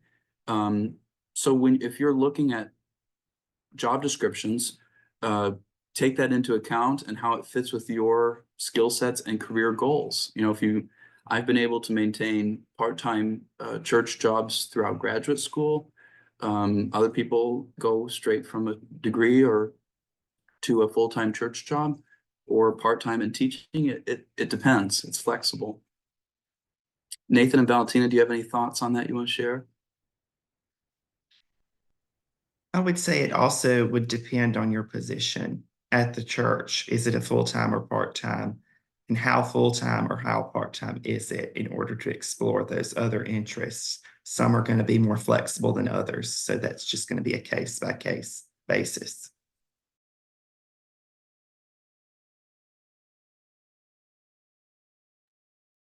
All right. Next question is, how does one communicate with a church committee that does not give enough importance to organ maintenance? I have heard comments like, it's just an instrument. How does one turn them around? This is a great question. In my earlier presentation on Arthur Howes, when he had the big Methuen organ that was falling apart, he advocated it by playing recitals and giving talks to the public about the current condition and future possibilities of the organ. So showing people how it works and to see how intricate it is, that's a big piece of it. Also realizing, the church pays for when windows need to be resealed, or the roof, or pays for heating and air conditioning, new pew cushions, all these things. And the organ is a part of the church. They should take good ownership of their instrument as part of their history and legacy. So I would say communicating to them, bring your committee to the organ, show them how it works. Show them when, the other thing is that if you're good about working around mistakes or things that are broken with your organ, they might not hear it on a Sunday morning. But if you say, well, this doesn't quite work right, look at this, but on Sunday I can do this, but it'd be so great if we could use this, trumpet or whatever. So education and having time for congregation members, committees, and children to get to know the instrument at your church. And I also think it's important to let people know how important the organ is to support a great singing. And also, I think this just need time to really convey everybody on the board. You're not alone. You can always communicate with your choir members, and then they can help you spread out the word and help you to try to achieve the goal by organ maintenance. Our next question comes from Katrina. How much do churches pay attention to AGO certification? Is having an advanced organ degree enough qualification? This is another good question, because I think sometimes people wonder why put in the time, effort, and or finances to take one of these certification exams. And for me, I think it's not, it's all about what you put into it as what you can get out of it. So if you're strengthening your skills, whether it's in an academic institution via one of these certification exams, or with a private teacher, or just kind of on your own doing research and reading and learning, trying to improve yourself, it's just another avenue to go about self-improvement and professional development. Our Committee for Career Development and Support has tried to promote the AGO certifications as much as possible as another feather in your cap for job applications. So I would say, you know, put it on your resume, and if you have it, and then tell them what it means. Tell them what you had to do to get that certification. You might have to do the same for an academic degree if they're not accustomed to what that entails too. All right. Thank you for that. And I agree. I think when I didn't have an advanced degree, having especially the service playing certification was a big assistance, especially coming from being a music therapist and a pianist, to give me some credit to say, yeah, I can indeed play a service. So exactly what you're saying, Andrew. Next question comes from Bridget. What would be some red flags for a person who might want to consider leaving a job or not taking one that you might be on the lookout for?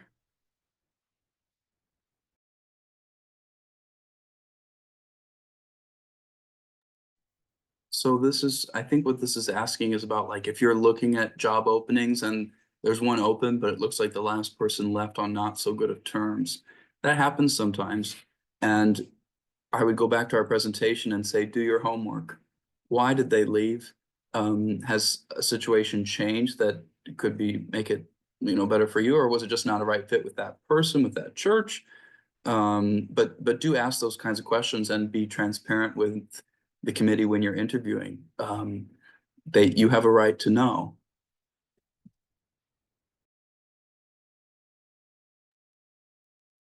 We have a question from Tracy. How early is the appropriate time to let the church know that you're going to look for a new job? I can answer, or if Nathan and Valentina want to chime in. Yeah, Nathan. Yeah. I would say it would depend on your circumstance. Like if you are really relying on that income, you don't want to do yourself a disservice and not have a job. So you have to handle that very carefully. In terms of like giving notice or something like that, you know, 2 weeks it's not gonna work in a church setting like it would in an office setting. It's gonna take longer for them to find somebody, put a committee together, those type of things. But if you're just ready to give a resignation and don't have another thing lined up, I would say, you know, maybe a month to 6 weeks, you know, I would give as much notice as I could, just, you know, for the benefit of everyone involved. This also comes into play in, we're working on this sample employment contract for organists. And basically, all of these issues that come up, just be proactive and have a plan ahead of time. So, you know, you don't want to think when you accept a job that you're going to want to leave. But you want to have something, if you have a contract, include for both parties how long of a time is appropriate for, you know, letting them know that you're going to leave the position. So you could spell out and say both parties have to have, say, 2 months or 1 month. So if they want to let you go, that you get a notice, you can find something else to support yourself, and vice versa. You can also have a clause in there about, like, there are certain things where if something really bad were to happen, like you don't want to stay another 2 months there, or they don't want you to stay like, you hate to think those terms, but to have a clause like that where, you know, basically if both parties agree in writing, you can cut ties sooner. Again, you hope it doesn't get to those terms, but it's better to have a plan than to be in that kind of sticky situation and not have a contract of some kind. Thank you. Thank you. We're out of time. So we do have one more question there that we will end with before we switch over to Tracy for that presentation. The last question comes from Michael, and it's just how far in advance would you start applying for jobs, considering that for Michael, he's a student and still has a few months left in college? I would say at least reach out to places that are posting now, because their process might take several months and you could be finished with school by then. So reach out, even if it's not a formal application, send some kind of message of interest and explain your situation. Like, I'd like to apply to this job. Here's how much I have left of school to pursue this degree that's going to help me do this job better.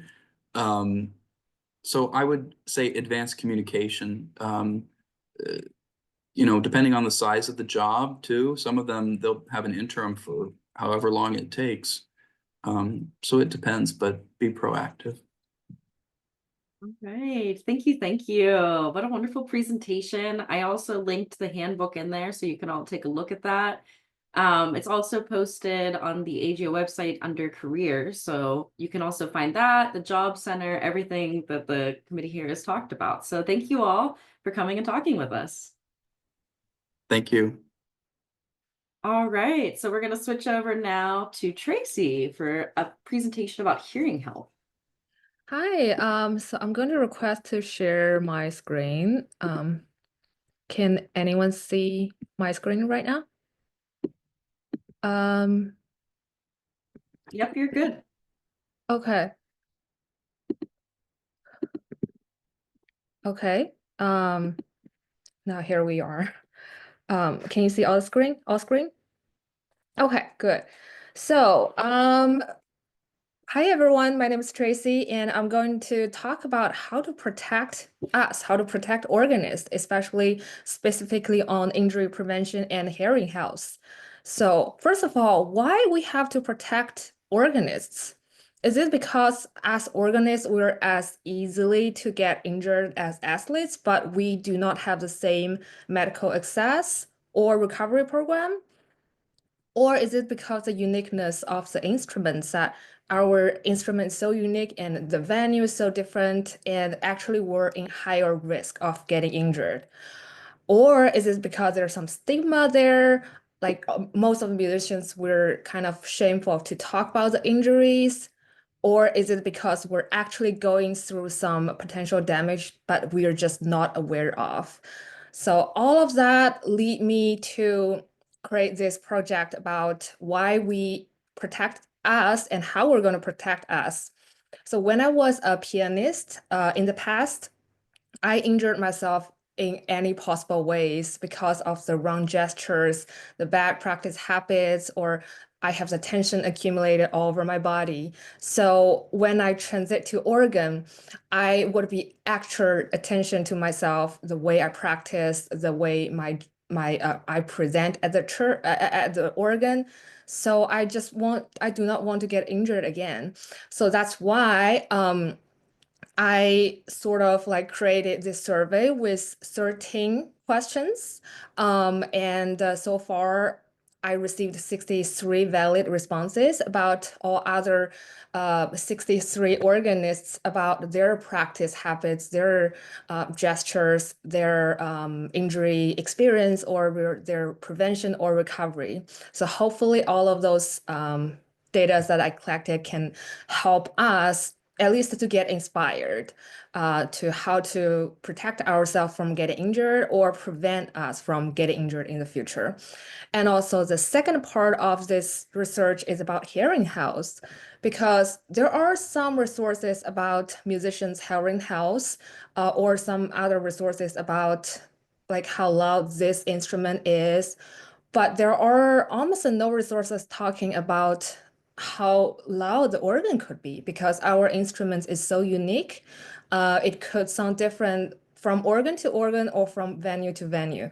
So I think the curiosity of me want to know, are we organists actually in danger, put me to start this second part of this research. So first of all, I want to say that I know Caitlin is about to give a masterclass about physical injury and prevention on AGO Fort Worth 2025. So if you're also interested in that, or if you're nearby, feel welcome to check that out. So before I share the results of this survey, I just want to say that all the responses, they're anonymous, and so all this prevention or recovery from this survey, they are not medical advice. So if you are currently experiencing some pain or injury, please reach out to some medical help. So here we are. So here are some major significant findings that I collected from my survey. And I think those can be really inspiring to share with everyone. So first of all, among 63 valid responses, I received, so 58 of them have been practicing organ for over 5 years. And for among all of them, there are 39% and 28% of them daily practice hour would be within 2 hours. And according to their injury history and current injuries, about 36% of them, they have experienced injuries or discomfort in the past, but they have already recovered. And 31% of them, they're currently experiencing some different levels of injuries or discomfort. And 19% of them, they said maybe, but they're not sure whether those are organ related.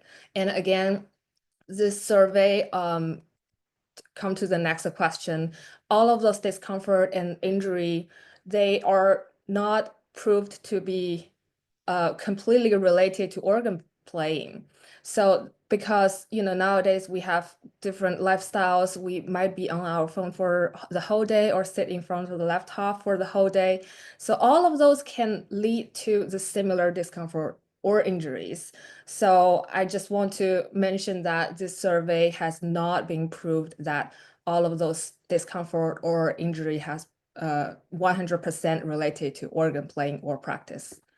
So come back to the survey. The top 5 discomfort or injury likely because of organ playing are, this is multiple choices, are shoulder, the most often, wrist, lower back, finger joints, and neck. And some other symptoms also occurred in the survey. They are tendonitis and carpal tunnel syndrome.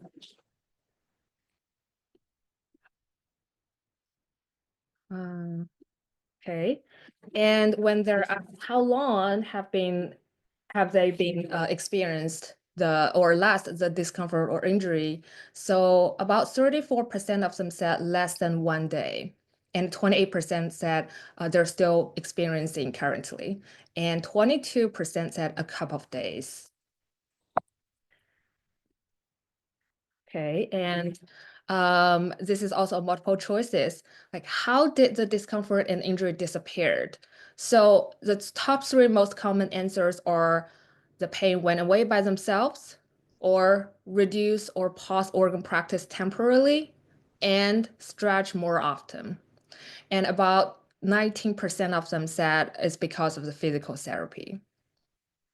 And when they ask, are there any exercises to prevent discomfort or injuries? About 40% said not at all, and 37% said yes.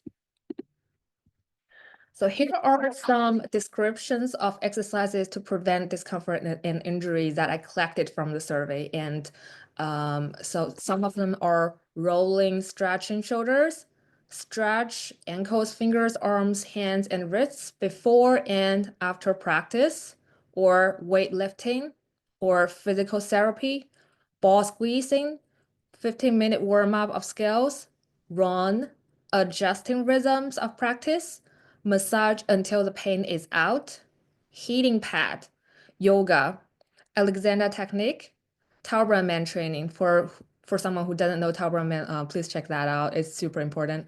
Or change gestures, change technique, acupuncture, medication, Tai Chi, and so on.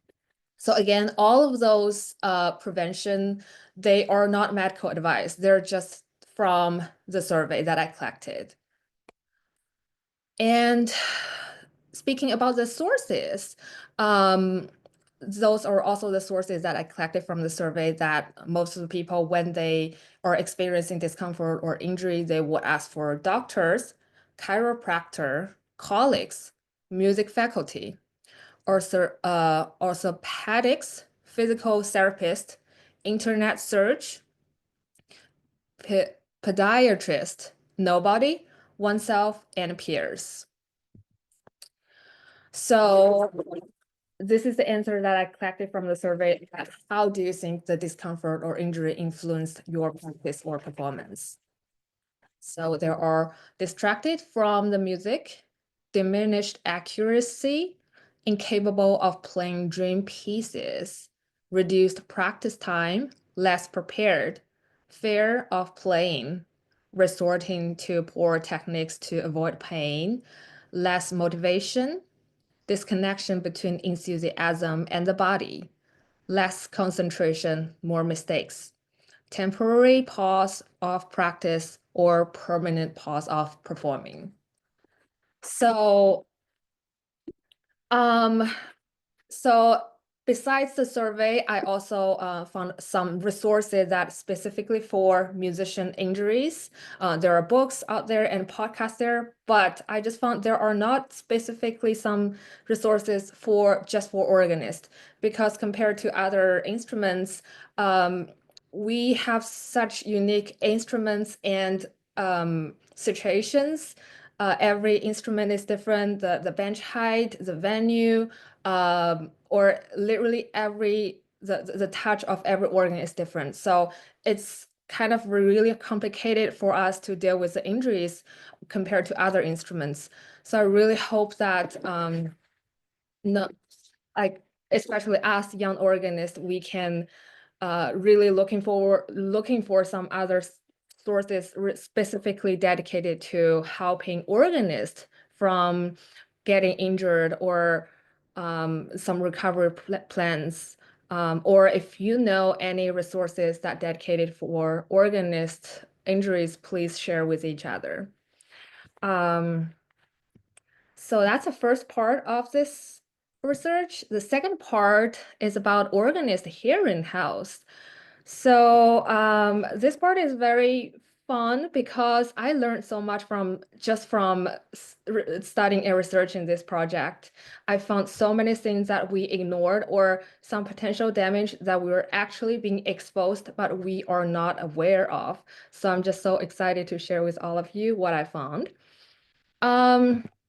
First of all, one of the most common hearing loss for musicians is called music-induced hearing loss. So basically, this second part is going to talk about what is music-induced hearing loss and what are the symptoms that we might have already experienced but we did not know before, and what are the causes of the music-induced hearing loss, and what are the suggested sound levels and exposure time, and what could be the preventions, especially some practice tips for organists. So first of all, here is a short, brief introduction of music-induced hearing loss. It is a type of noise-induced hearing loss that occurs due to prolonged exposure to loud sounds, happens when the sound levels exceed a certain threshold, damaging the hair cells in the inner ear, specifically in the cochlea. And some fun facts about music-induced hearing loss. Not sure if they're fun, but they're facts. So music-induced hearing loss is permanent and not reversible. So unlike some physical injury, we might have some really obvious symptoms and we can still get it treated. The hearing loss, especially music-induced hearing loss, is permanent. And if you lost it, there's no way to get it back. And second fact about it is the damage can be cumulative. So for example, if you're experiencing some temporary hearing loss, sometimes you know, the hearing come back after 18 hours, but those damage can be accumulative. It's just like the sunburn. So after sunburn, your skin might already be recovered, but actually those damage, they're accumulating in your skin. So that's the same thing. And about the second fact is most music-induced hearing loss happens gradually and painlessly. That's why this is kind of very dangerous because, again, unlike physical injury, which will give us some signs. This music-induced hearing loss, there are not obvious signs for us to pay attention to, which made it more dangerous. So here are some symptoms about music-induced hearing loss. So you can actually self-check if you already have some of the signs. First, and also most common, is tinnitus. You always hear those signs of some signs not from anywhere, but it just occurred in your ears. The next symptom is called muffled or distorted sound. Music or sound may sound unclear.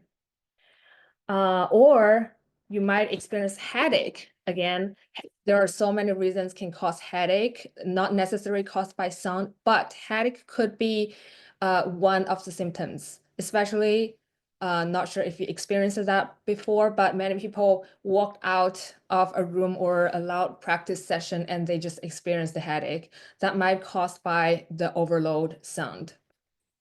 Another symptom is called hyperacusis. It's an increased sensitivity to sounds, often making normal everyday noise unbearable or even painful. That means if you cannot even tolerate some sound from dishwasher or AC or microwave, you might develop some hyperacusis. And the next symptom is called diploacusis. That means one pitch sound like different pitches to each ear or as different pitches in the same ear.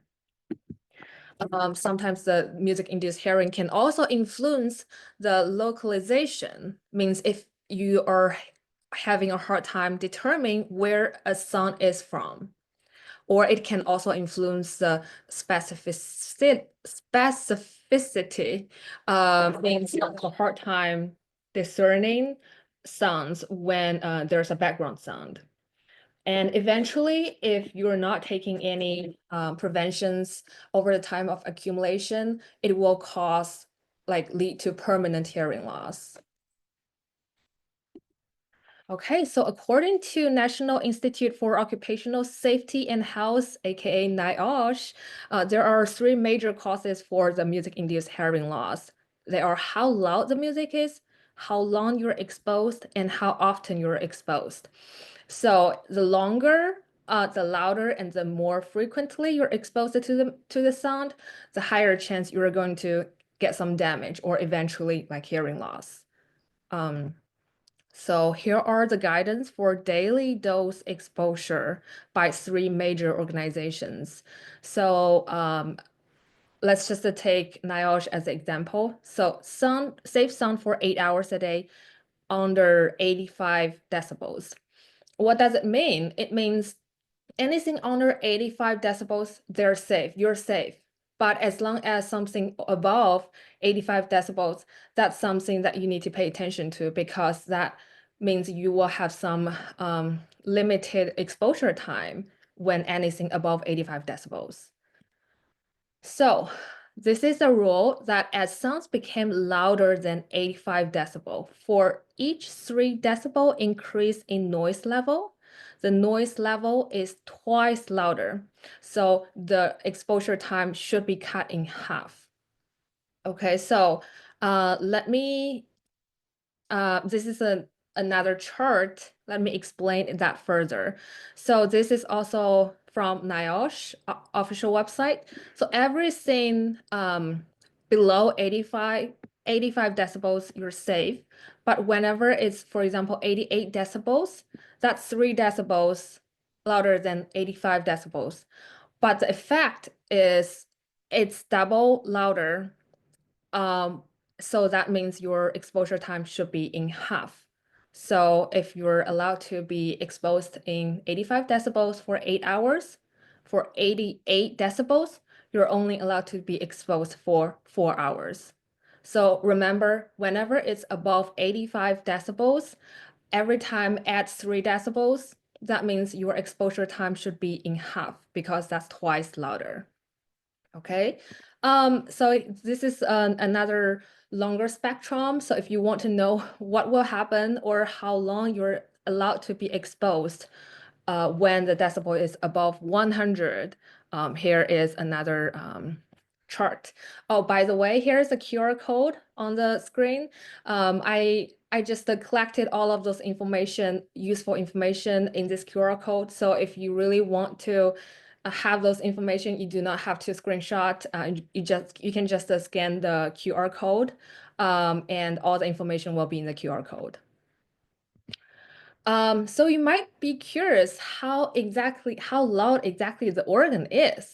So as I mentioned before, our instrument is so unique. Every organ is different, and there are so many elements will influence the loudness of the organ, which I will be talking about that in a minute. So here is a chart. Left side is about the instruments, right side is about their decibels. Of course, every instrument, they can play as soft as they could. So the right side is their louder range. How loud can they be up to? So as you can see, actually violin can generate a lot of decibels because higher range or higher pitches can actually create more decibels than lower range instruments. So as you can tell, some of the instruments really standing out, like flute and piccolo, because their pitches are really high, or those brass instruments like trombone or trumpet. And then here comes to organ. Again, there are so many different organs in various venues. So it really depends on the venue and the organ size. So different organs can generate up to 90 to 130 decibels. So that's already above what's the maximum decibel dosage according to NIOSH. So here are some preventions for organists, for us, to how to be smartly protect our hearing, but not sacrifice our practice or performance. Although sometimes we already notice, we're already aware that we are in a higher risk because of the uniqueness of the organs. So here are 6 preventions for, especially for music-induced hearing loss. First of all, we can self-checking.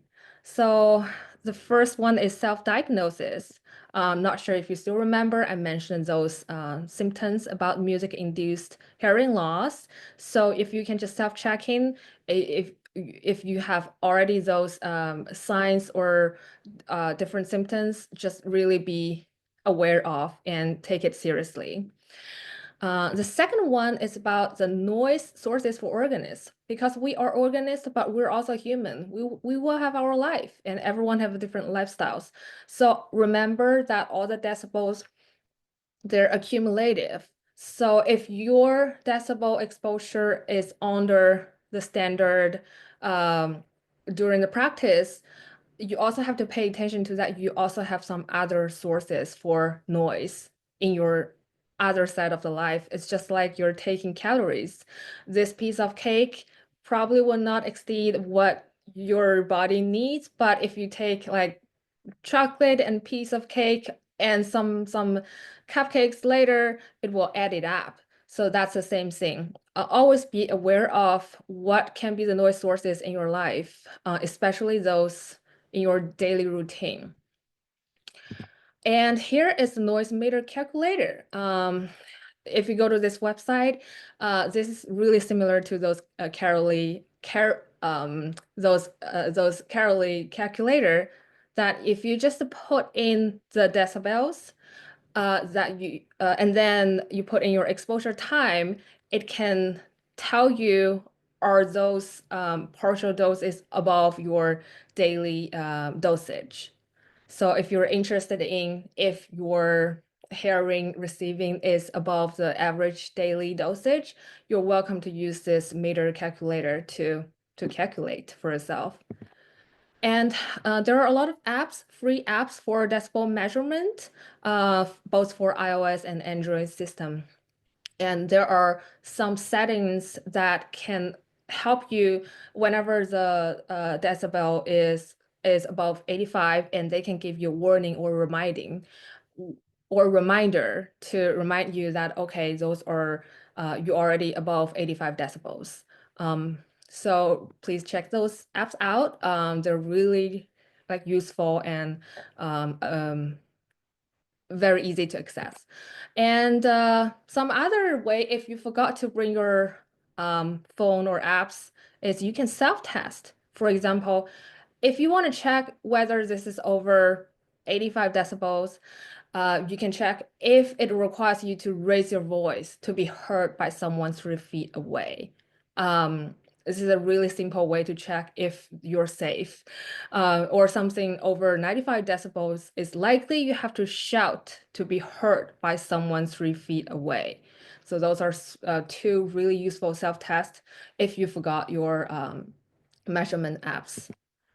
And third is to wear hearing protection. So it might sound really shocking to us, but musicians were in higher risk of hearing loss, but we are the least common occupation to wear hearing protection. Here is a fun fact: is the peaks of the Mahler Symphony No. 2 and 3, they actually have the same decibel level as standing near a jet engine, and the same level as a live rock concert. So when we're standing near a construction site, we know that is noise. So we would always, cover our ears or walk past by super quickly. But for example, if we are at Mahler Symphony or at a live rock concert, we enjoy the music so much, we did not recognize those as noise. We think those are music that we like. So we tend to not have any hearing protection. That actually put us in a very potential dangers. So here are the hearing protections I listed here. They're super affordable. They're all under 50, and they're specifically for musicians because they can reduce the decibel level evenly. So you will not have to sacrifice your sound quality. And here is a comparison about with or without protection, hearing protection. So you can see the huge difference between with or without hearing protection. And here are some practice tips for organists is, so when we're practicing, or especially when we're learning the piece, we do not always have to put on the loud sound. We can just put on some simple like 8-foot flute just to hear the notes and then read or study the piece. And another really useful trick only for organists is we can actually practice on dead menus. We do not always have to play all the voices out, especially when we're still studying the notes. For example, when we're practicing the pedal, but we still want to work on the coordination between the menus and pedal, we can just play the menu on the dead menu and then and play on the regular pedals. And alternate rapture means you can practice soft, loud rapture and then alternate them. You do not always have to practice loud rapture all in this 2-hour slot. And another is measure the decibels at the peak spots of your organ rapture, and then practice piston changes on a soft setting. Again, you do not always have to turn on the loud setting, especially you're working on something else other than music. For example, some piston change or muscle memories. And the next tip is super interesting because it's hum. I never knew that it's hum to protect our hearing. So this is actually from the book Play Last Heard. So it says when you're hum through the loud noise, actually there's a little muscle in our ear. It can kind of partially block the loud sound from getting through. So it can protect our hearing to some level. And the next tip is adjust practice sessions with rehearsal session. So maybe try not to schedule your 2-hour regular practice session with another brass ensemble rehearsal session all in one day so that your ears can take breaks to rest, to recover. And again, to be aware of the venue and organ structures. Here are some elements that can influence organs loudness. Since we're out of time, so I'm just going to speed up. The last but not least is to educate ourselves and others, because the more that the more we're knowledgeable, the more the people who are working with us are knowledgeable, actually the more benefits or the more protection we're putting on ourselves. So definitely try to absorb those knowledge that we can choose to or potentially ignored in the past, and really be aware and be smart about how you're going to manage and prioritize your practice from not getting injured, or really measure those daily decibels to see if your decibel exposures are like overdosed. And here's a QR code if you're interested in any websites or any resources that I mentioned. Feel free to scan the QR code. Thank you. Thank you. Great job. And I'll ask, just because I want to keep us going on time, and I loved all the information you shared, so I'm glad that you shared through the end of your presentation. And just so everybody knows, this is recorded, so you can go back and get the QR code in case you missed it. And if you have any questions, if you just would mind putting them in the chat, and then Tracy, if you would mind just answering them when they come up, that would be great. Sure. And I just posted the QR code, the file PDF in the chat box, so everyone's feel free to check it out. Thank you so much. Thank you. Thank you. I'm also going to post here, just because I know we mentioned about some POEs. So if you're interested in any of those, there are the links for that. And then I will also add in here. Oh, Tracy, if you want to share that to everybody, then it'll work. All right. So now we're going to switch over to Echo, which I'm going to let Marie kind of take the lead and introduce herself and tell us about this. Yes. So I'm Marie. So I'm now connected from Belgium in Europe. So for me now it's 8 in the evening, but I'm really happy to be here today and to be able to speak to you about echo. I made some slides. I don't know if it's really necessary, but maybe I will share them. Just need to find how I do that. Yes, sharing this. Yes. Okay. So echo, I will start with that because it's a network, which here on the first slide you can see the website of echo. So this means European Cities of Historical Organs. And so it's a network who started already some years ago, and now since 1 year we created a young network in the network. So it's kind of a bit similar with the AGO and the young organist in AGO. But so first maybe a few words about me. So I'm studying organ in Belgium with Luc Ponnet, but I'm also really active in organizing events and concerts and everything around the organ, but also about music in general. And yeah, the idea to create this young network also came a bit from me. So that's also why I'm happy to share this with you today. But so I will maybe first start with echo, because without echo there won't be any young network. So as I just said, the network started in 1997. And the idea behind it was really to make connections between cities in Europe who had interesting historical organs. Because until now in Europe, we don't really have networks like you have the AGO in America. So it started only with 7 cities. At the beginning, it was mostly also organists who knew each other and who wanted to do something together. And now throughout the years, the network has evolved, and we have now 17 cities in the network. So Leuven, the city I'm linked to, is part of the network since 2022, and it was also the first time, so 3 years ago, that a country could have 2 cities who were part of the network. So yeah, since 3 years, it's also possible to have more cities. So in the network, we have we have Toulouse in France, we have Alkmaar in Netherlands, in Germany also, Altenburg in different cities, different countries.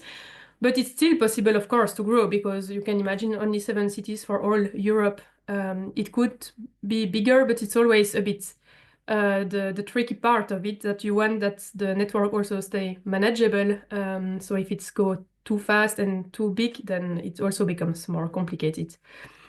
But so the idea of that network, so it focuses mostly on historical organs, but through different ways. So for example, they publish different manuscripts that were found in the different eco-cities. So they are busy with a whole series of books. They also work on the maintenance, restoration, preservation of historical organs, and one of the reasons also to create that network was to facilitate the transfer of knowledge about that. They also organize masterclasses or concerts, activities.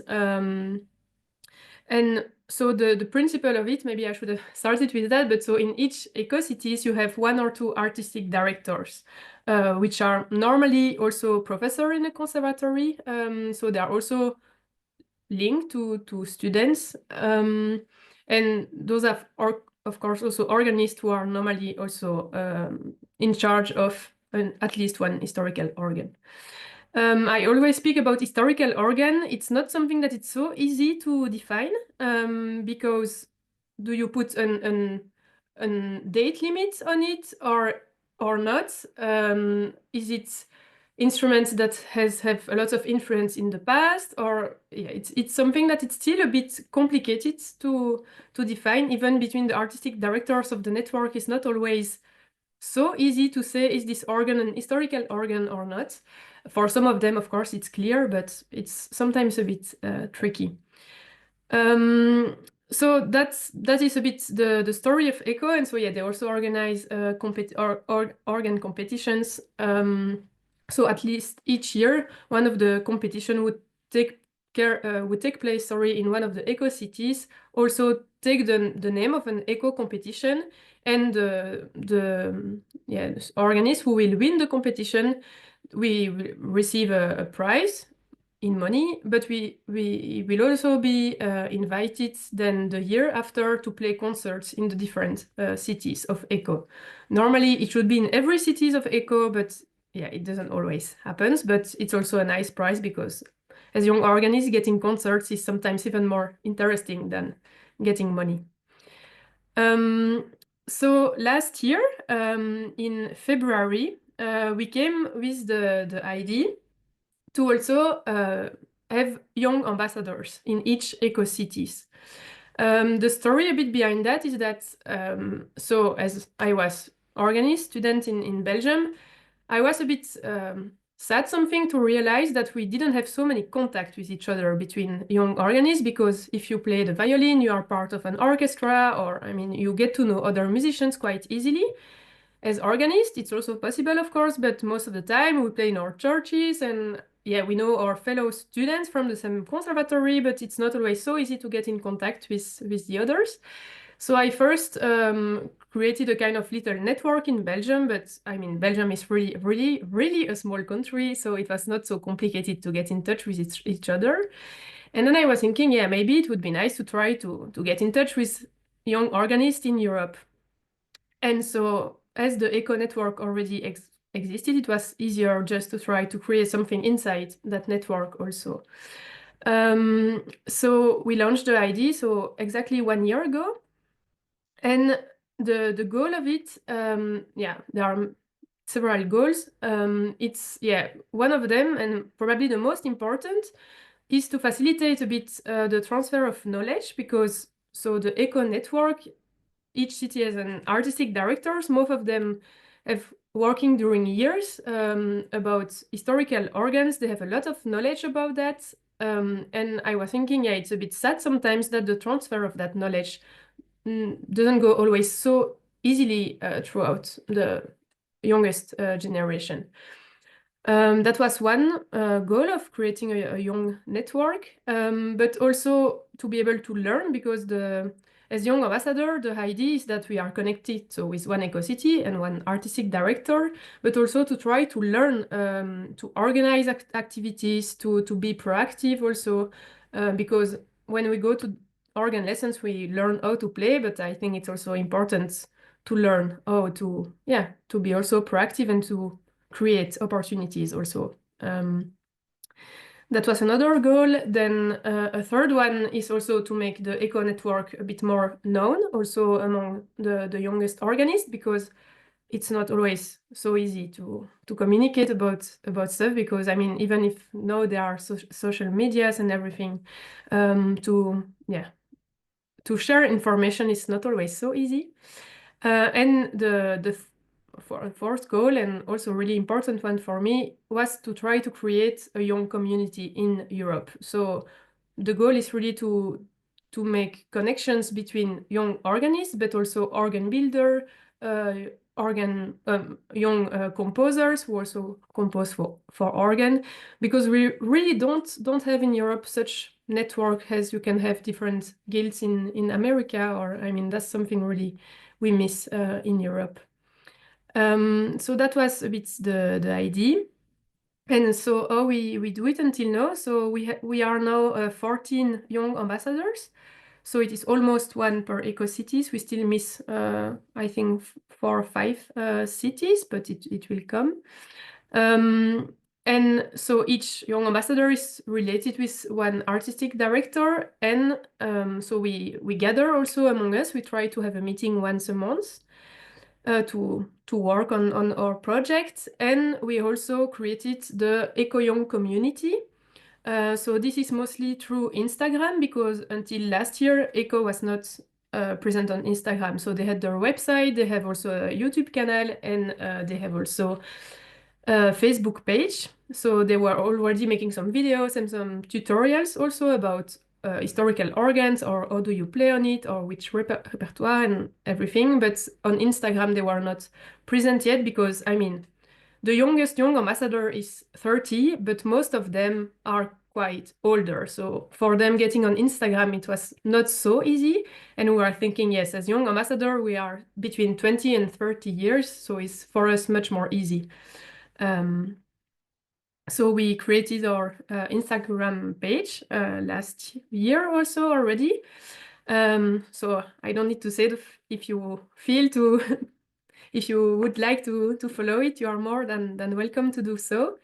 So what we have done until now is mostly posting videos about pieces we play, for example, but also making some interviews with the artistic directors, for example, but also with other organists. When we go to an academy or we have a meeting together, we also try to make some posts about it. And one of the biggest projects until now that we did on Instagram was to make an advent calendar. So during the Advent year in December, we posted each day the recording of a piece that was played normally on an historical organ. It was not always the case, but that was one of the goals. And it was played by a young ambassador or artistic director or another young organist. And we try to have so many countries as possible from Europe, and different organists, different pieces. But the project gets some nice comments and some enthusiasts, so we think it's something we could do again in the coming years, and maybe why not try to also expand beyond Europe, because I mean, Christmas is a theme that speaks to everyone, so it could also be a nice way to try to let discover everyone, like what are your traditional Christmas song and the organs and everything. So what are the other activities of the Eco Young community? So as I just said, so we have Instagram, and so we try to share it as much as possible too. So we also organize some travels. So for example, in a few weeks, beginning of March, we organize a short trip to Rieger, the organ builder in Austria. So we go because we met already some young organ builder from working for Rieger, and so they invite us to come with a few organists. So we will go there with 10 young students. Some of the 10 are the young ambassadors, 4 of them, and the other we just open the trip to everyone who would like to join. So it's also some students from different countries of Europe, and some of them we don't know each other, so it's also just a nice way to connect. And then we will, so during 2 days, visit the organ builder, and then also visit some organs in the region. And the goal is really there also to connect, of course, with the young organ builder, and to see how we can also integrate them in the community, and how we can also try to facilitate the contacts. So that is one of the travels. Then we also plan travel to Poland, also there to visit some organs. Then we have also an academy, because so the artistic directors, they have each year 2 live meetings. So I guess a bit kind of similar as the AGO have also their live gathering. And so one of them take place also at the beginning of February, so it was last week. And we use also a bit that meeting to try to foster the network, and so we organize an academy visit. And what we really try to do with the young ambassadors is, if we organize such an academy, is to have like master classes, lessons.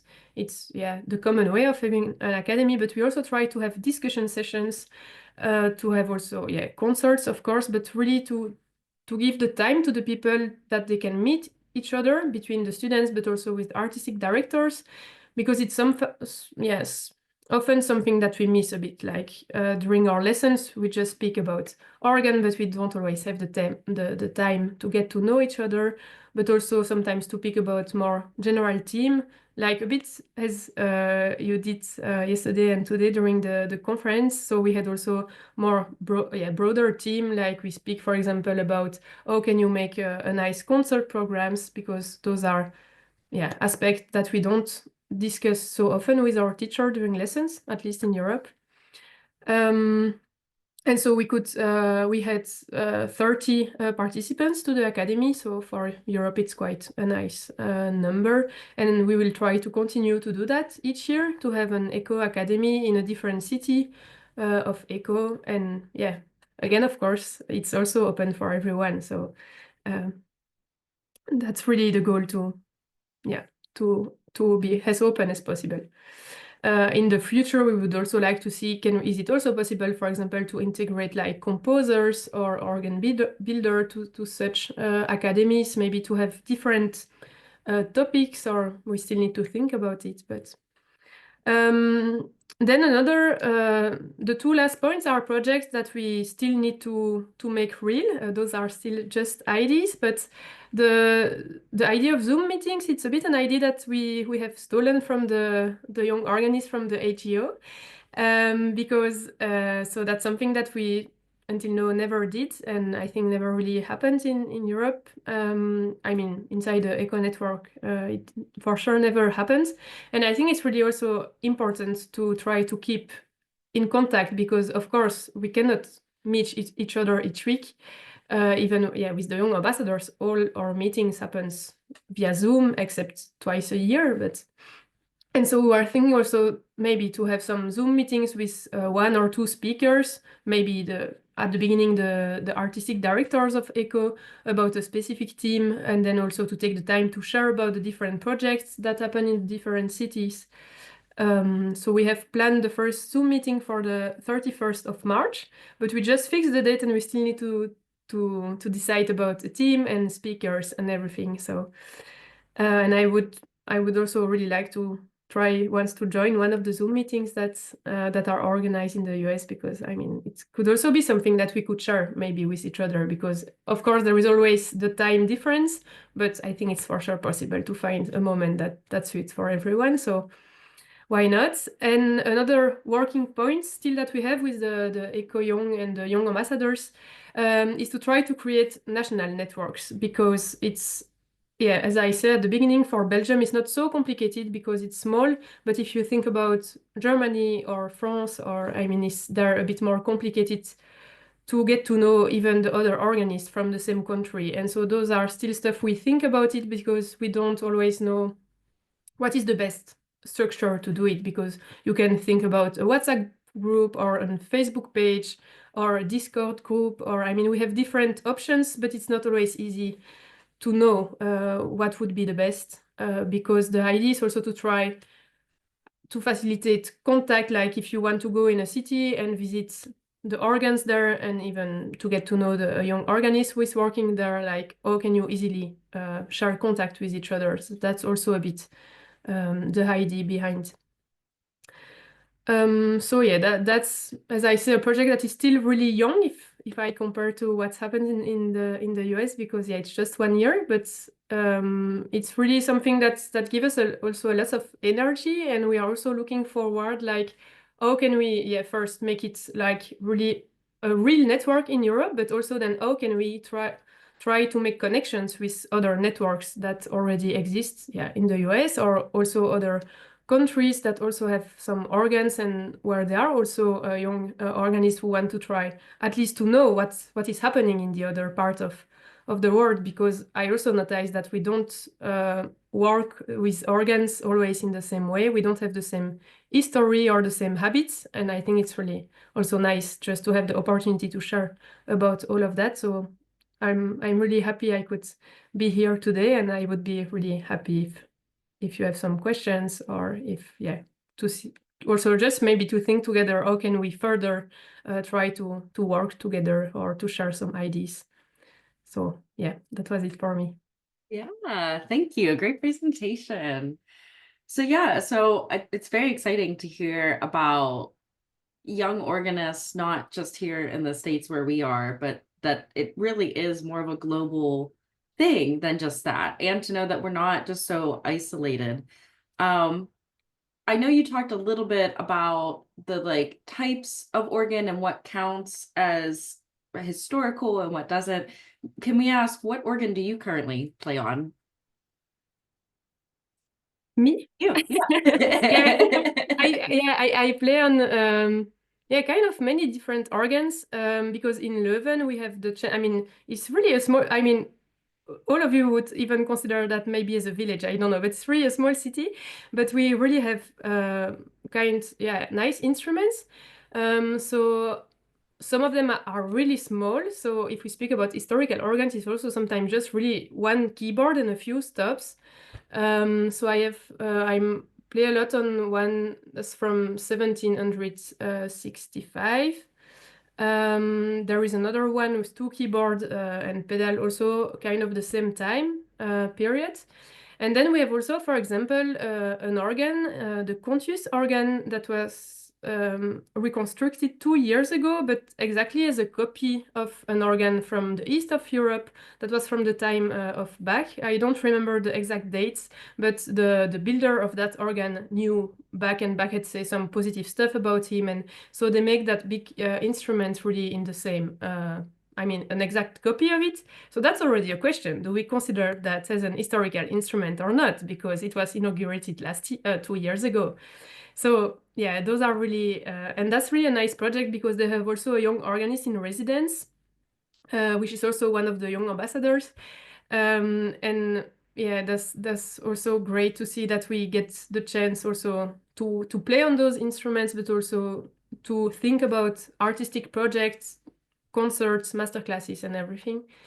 Then at the conservatorium I'm playing, we have also a small Baroque instrument from Italy, also from, I don't know all the dates by memory, but it's also the 16 or beginning of the 17th century. We have also a French Baroque organ, and we have also German Baroque, but this is also like a neo-Baroque instrument, so from 1978, but built as in that time. But I also play sometimes on instruments that are from 1950 and that are not historical at all. Of course, we have also those instruments. So it's a mix of everything. Yeah, thank you for that overview, because I think that really shares just how diverse all the organs are in Europe. And I think sometimes we get in our heads that, and probably the same with the US, we get in our heads what a typical organ is. Mhm. But it's really, there's a lot. There's a lot. Yes. Of course, because my typical image is like you have huge instruments with like 7 keyboards, you know, like it's a bit the idea we have in Europe about the US, but maybe it's also completely wrong. I don't know. Yeah, I think it's very similar. I think even just hearing what some of our other members have played on, it seems like a very wide variety of instruments. I know myself, I just played on a single manual organ with a couple of stops not too long ago, and I typically play on a 4 manual. So it really does vary. We have a question from Daniel, which is how many countries are represented within ECHO? Countries, yeah, that's a good question. I think like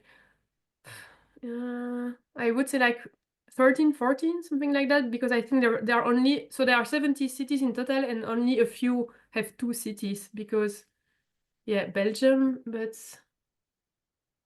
so I would say between 13 and 15, something like that. But also all the list of all the cities are also on the website, so it's also easy to find.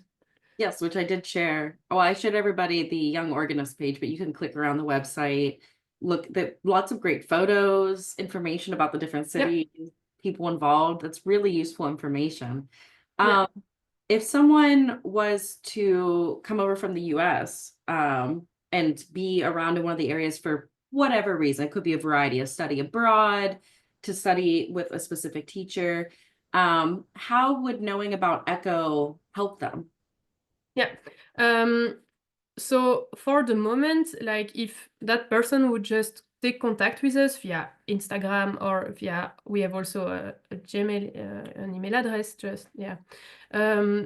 we would, be really happy to, even if we don't really still have a real like national networks and everything, we know each other. We at least know an organist in each country, which know, and by knowing someone who knows someone, we would anyway be able to get that people like getting in contact with the right persons. But that's a bit, for the moment, we don't really have another way. And that's the idea behind having national networks. I would like, for example, at least that we have in each country a list with all the conservatories and the name of one student of each conservatory that we can easily, if we need that information, for example, just have the contact of the right person. So for the moment we can, by contacting just the young ambassadors or ECHO, we can find a way.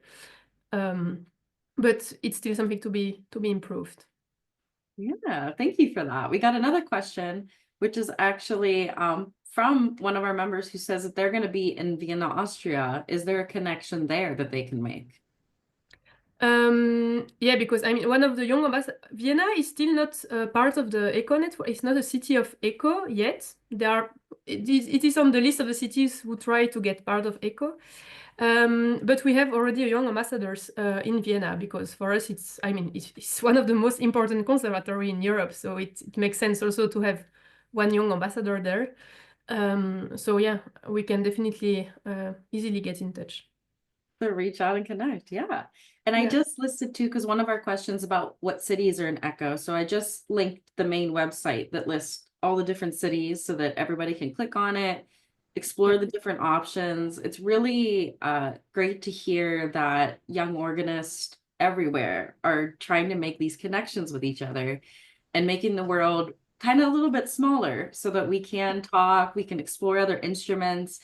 And I think, like you're saying, same with if anybody from Europe came over here to connect with the AGO, so we could also connect them with a place. I think those conversations are really great.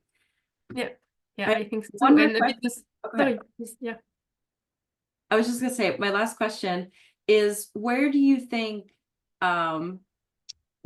this will go? What's the goal of this? That's kind of a big question, but no, it's really an interesting one, because when we started, it was kind of easy, the ECHO network was already existing, so you think, okay, easy, one young ambassador per ECHO city, it's well defined. But I'm typically the kind of person who doesn't stop with the well-defined stuff. So I liked just to go to try to go further. And yeah, I mean, even already with the eco-young community, where do you stop? I mean, in our dream, like every organist of composer, organ builder, young organ enthusiastic, who have heard about it and join it on Instagram, and I mean, it can maybe become huge. And then where do you stop at the side of the world too? Because I mean, could we maybe imagine to have also a really big like community linking everyone? Why not? I don't know. But yeah, I think there are still many possibilities, and I'm happy I'm still young, so everything is still open, I think. Yeah. Thank you so much for your presentation. We are out of time. I believe we have one more question. If you could take a look at that in the chat, it's from Alan. Just a question for you, if you could answer that. But thank you so much for being willing to take a little time, even though it's real late there, to come and talk with us. Thank you. Thank you. Thank you so much for the nice opportunity. All right. And we have our last presentation of today that we will switch over to here, and that is with Jonathan. So I'm going to hand it over to him. Hi, everyone. Happy Saturday. It's so good to be with you all. I don't know what the protocol here is. I would love to see all of your faces. If anybody wants to be online, it'd be great to get to interact with you. But if this is a like, no phones, no screens allowed, we'll roll with that too. But, you know, thrilled to be with you all. So today we're going to talk about being mindful. And so some of mindfulness is about presence. And so I want to be able to kind of bring us into this space a little bit. Not sure what all you've had today and where you're feeling in this moment. So let's go ahead and take a little bit of time to figure out where we are. Am I allowed to share my screen? Yes, you should be able to. Perfect.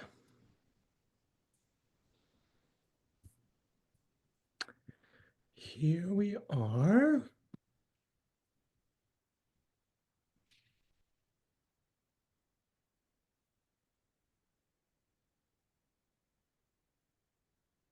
So we're going to talk about myth busting some mindfulness today, as well as some strategies to help you succeed. So as we get started, I'd like you, if you want to put in the chat or if you want to come off mute, to start thinking about what's your definition of mindfulness right now. How do you define that?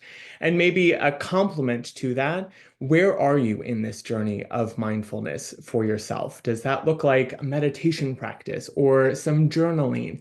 Is it some intention setting you do at the beginning of your practice sessions? What is mindfulness to you? I think this is a nice way for us to kind of be able to gauge where we're starting from, where we might get to go with this conversation, and a chance for you to start exploring, do I even know what that means to me? Do I know what a mindfulness practice looks like for myself? I'm going to see if there's a way that I can see the chat while also talking with all of you. There we go. Let's see, Bridget said, making sure that I take the mental energy to focus on one thing at a time, specifically what I'm doing while I'm doing it. Really brilliant. Yeah, that focused awareness with that, being present in the moment, intentionality. That's really great. You will see that come back a little bit later in my presentation too. So that's really awesome to hear that, Andrew. Great minds. Being present in my own body, regardless of environment. That's excellent. How I'm feeling at the moment and where I want to go. Yep.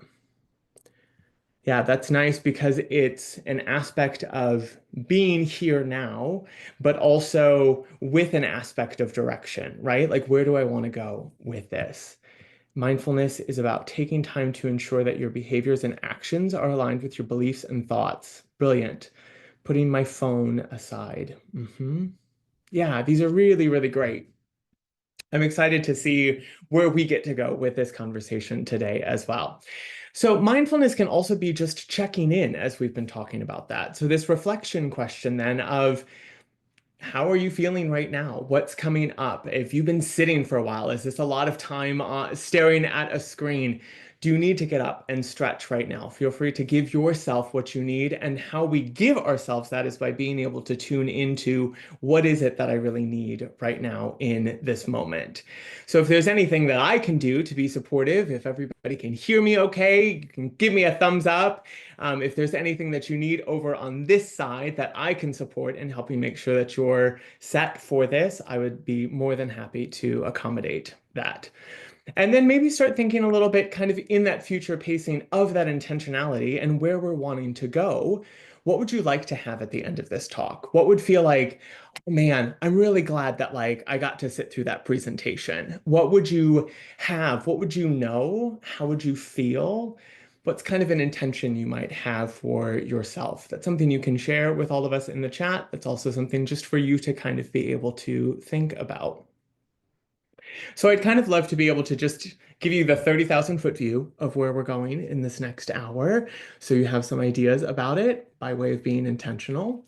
So what we're going to start with first is an ability of being able to look at what mindfulness is and what mindfulness is not. I'll be honest that when I was asked to present on mindfulness, I had to take a second to think, how do I feel about mindfulness? What does that really mean? Do I practice mindfulness?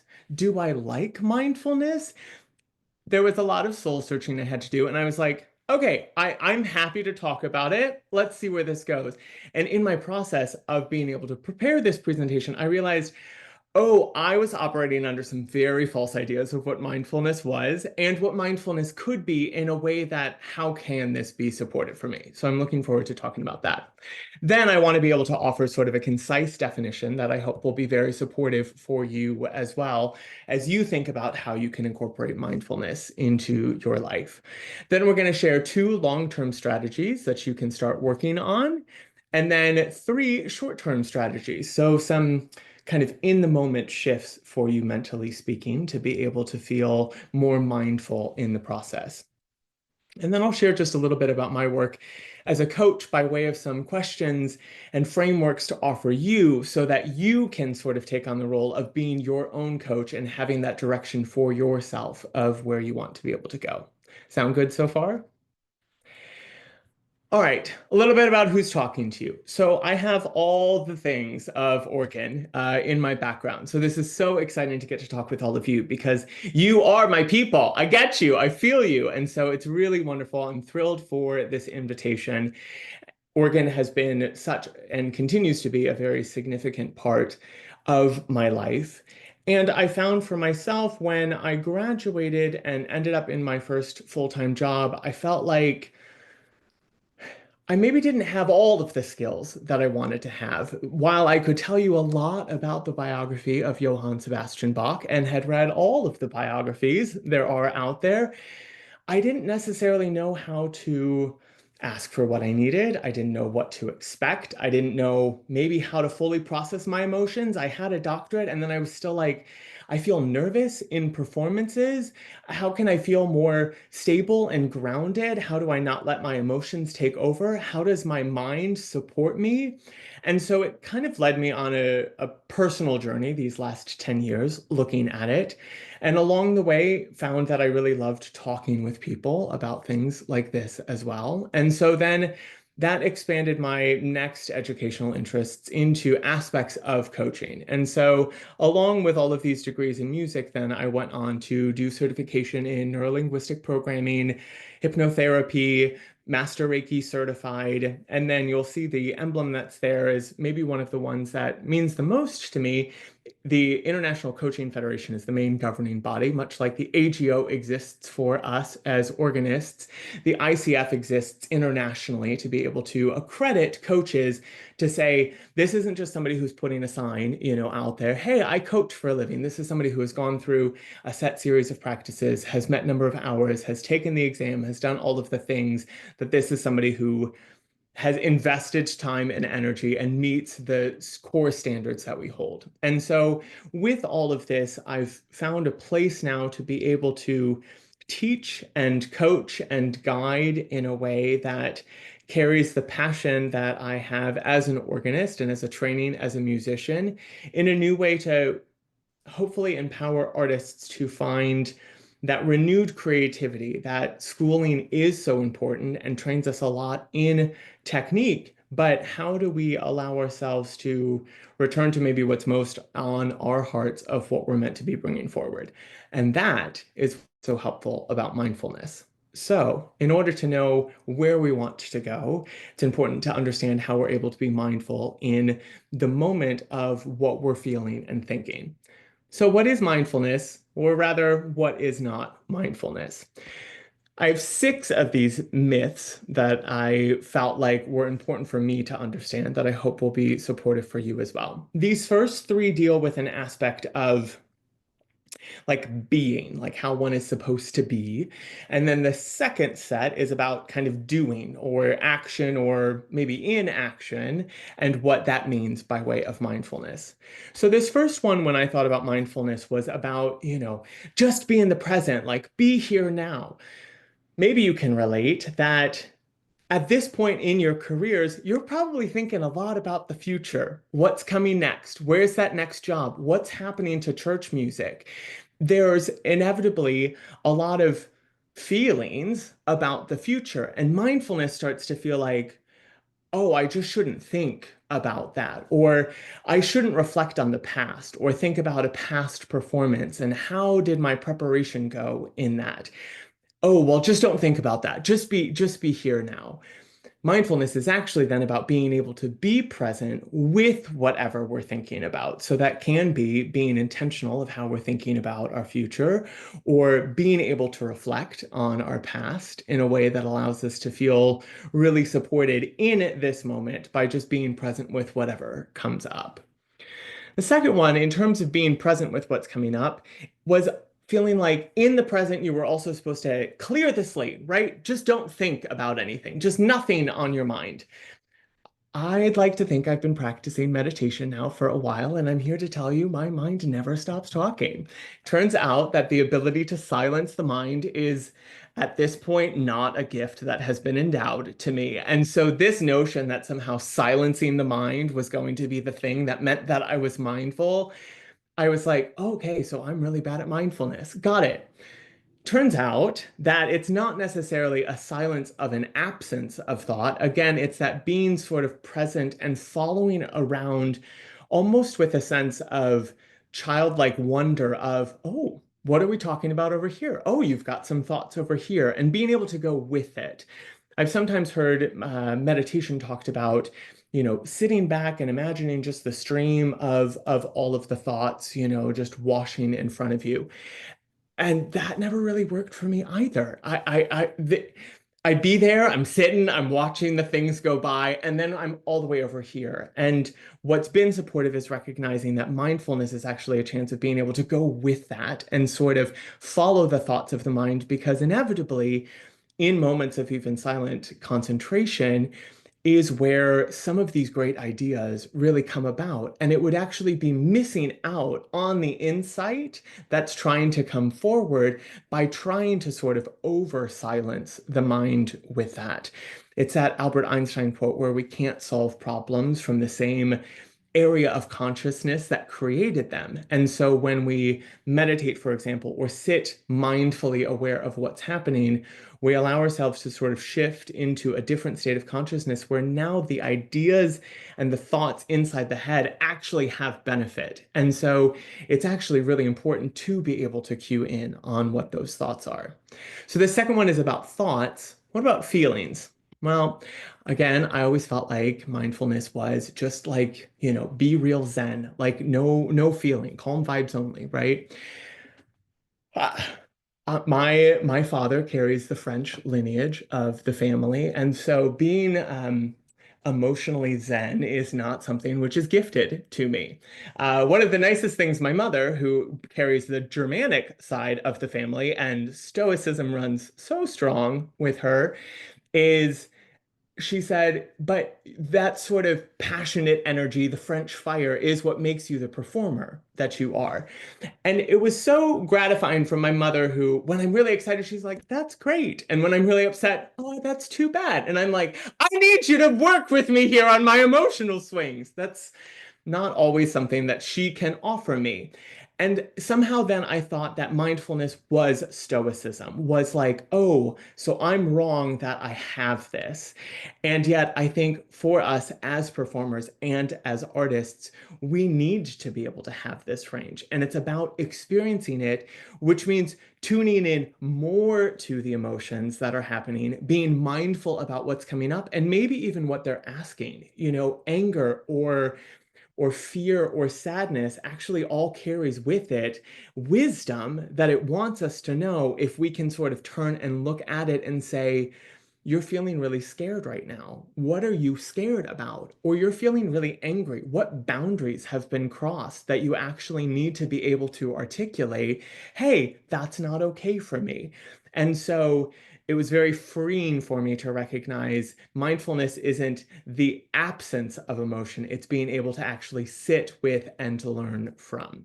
So these three are kind of all that aspect of being. So now let's go into action, or what seemed like inaction, which was this idea of just be, right? Like if we're in the present, don't do anything. Don't make goals, don't set plans, don't do anything that would in any way like move you out of best moment, present moment kind of a thing. And again, it's that aspect of moving with intentionality. Andrew, that's what I loved so much about your comment of like that in being intentional about what it is that we're doing. It's the antithesis then of, has anybody driven to, let's say church on Sunday morning, and all of a sudden you're like, oh boy, how did I get here? Like, how did I physically arrive at this location? If anybody has sort of zoned out in the process, we're going into sort of that unconscious state, because being able to drive kind of creates that movement. And it's like, oh, I know where I'm going.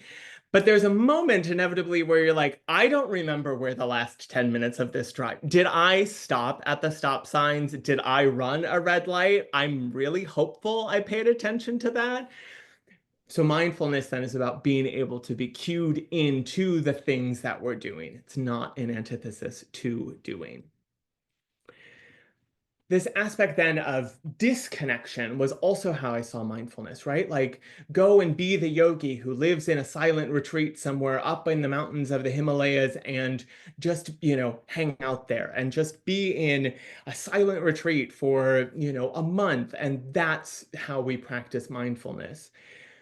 Incidentally, mindfulness actually, I find, promotes connection, because it is about being able to be present with our emotions. It's being able to be present with the thoughts that are coming up, and then how do we communicate that in an effective way in real time with people that matter to us. And so it can increase connection. It might be through moments of solitude where we learn more about what we're feeling, but by way of being able to be in the present moment with the people that we care about that are around us, being with all of you right now, right? This is connection, being together. And this last one then of they're like the 6 myths. They're also like the 6 ways I was convinced I was terrible at mindfulness and like should in no way be in charge of giving a presentation about mindfulness, because patience is still the virtue that like this gets to be apparently a lifelong journey, is being able to figure out how to be sort of patient with it. And I somehow thought being able to be mindful then was like that Zen transcendent master where like, oh, stuff goes wrong and yeah, I'm chill, right? Calm vibes only. And oh, isn't that interesting? I'm just going to notice how that made me feel, right? Like, and you're in a performance, right? And all of a sudden there's a gust of wind and the piece of paper is blowing in front of you and you're expecting that I'm just supposed to be patient. Like that was not, if that is the litmus of success, that we're determining one is mindful, I think then we're all setting ourselves up for a little bit of failure. And so what I hope has been helpful with some of these mindfulness myths is, I think one of the best ways that we can encourage ourselves is understanding the story that we're telling ourselves of who we think we have to be. And so much of mindfulness is more coming into who we are and in what capacity we are in this moment. So given these kind of duality, this being, this doing, in trying to understand a sense of what mindfulness is, this is a definition I'd like to offer up for you. Awareness in the now, intentionality. So for me, this definition then allows for that awareness piece, which is kind of the being piece. Like, am I aware where I'm spending my thought, whether that's the past, whether that's the future? Am I aware the thoughts that are coming up? Am I aware the feelings that are coming up?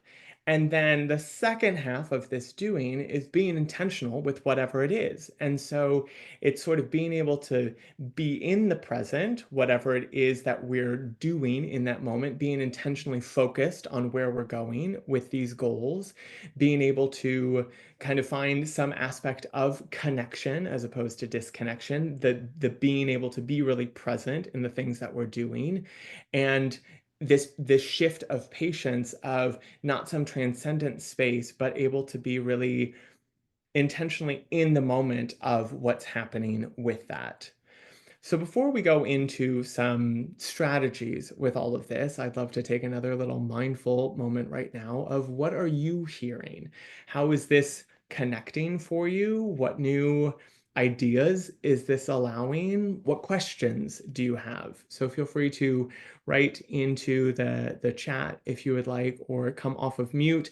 I can see some of you on my screen right now, but if there are others, Michelle, if you're able to help, just let me know if somebody's raised their hand and wants to be able to speak. Just looking back through the chat, making sure there was nothing over there for me. Well, I will trust that you are all in a place that just being washed with information and new awareness is coming, and I will allow you to be able to just have that time. If there are thoughts that come forward, I'll be glad to share and engage with those too. So I want to talk about some long-term strategies, and I delineated these between long-term and short-term in a way of, so you see this first one being a meditation practice. And I think there are short-term immediate benefits. I'm not necessarily going to get into this is how the mind operates in the present, and this is what the brain is doing, and the body somatic response. There's a lot of science behind it, and I think a lot of that is really wonderful to know. I also have, I guess, found in my journey that doesn't necessarily, knowing that we should eat broccoli does not necessarily inspire me to eat broccoli. And so there's kind of knowledge of what the benefits are. And I think that there are a lot of excellent scholars out there that are really gifted at being able to teach that information. So I wanted to share maybe a bit different side of that. And so I feel like meditation is something which, in taking kind of that mindfulness moment to either figure out how to quiet the mind, there are different styles of meditation that one can try. So whether that's, compassionate-based mindfulness, whether that's listening to some guided meditation, whether that's through music, and I'll share a few apps that I use here. There are different styles of meditation depending upon what supports you the best. And so there's a lot of this that is, try it out for yourself. What kind of meditation works for you? It can offer some stillness in the moment, but also I feel like meditation it's like flossing or something. It's like mental floss for the brain, where if you floss regularly, your dentist is very happy for you. And yet if you floss once, it doesn't maybe necessarily feel like something magically transcendent has happened to you because you did it once. And it can be really nice to get that piece of popcorn out of your tooth, right? So it can be beneficial in the present moment, but also has these aspects that it builds and develops over time. So one of the apps that I do really love that was early on in my meditation journey is the Calm app. It's Tamara Levitt has sort of her 10-minute daily meditation. And I believe this app is all free. There's a paid pro version to it. But What I really appreciated about this in the way of my mind never really wanting to stop was somebody talking to me and saying, think about this, let's focus on the breath, and continue to focus on the breath when 15 seconds in, I've completely lost track of what we're supposed to be focused on. Hearing somebody's voice can be really helpful as you're getting going with this practice to really cue into what's happening.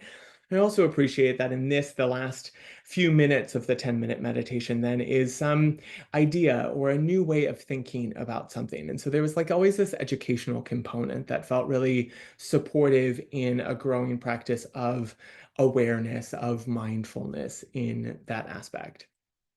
This next app that I really loved called MindSpa, I think they have some of the first few meditations that are free. And then again, of course, there's a pro version from there. Their claim to fame was that 25 minutes of their meditation was worth 4 hours of normal meditation.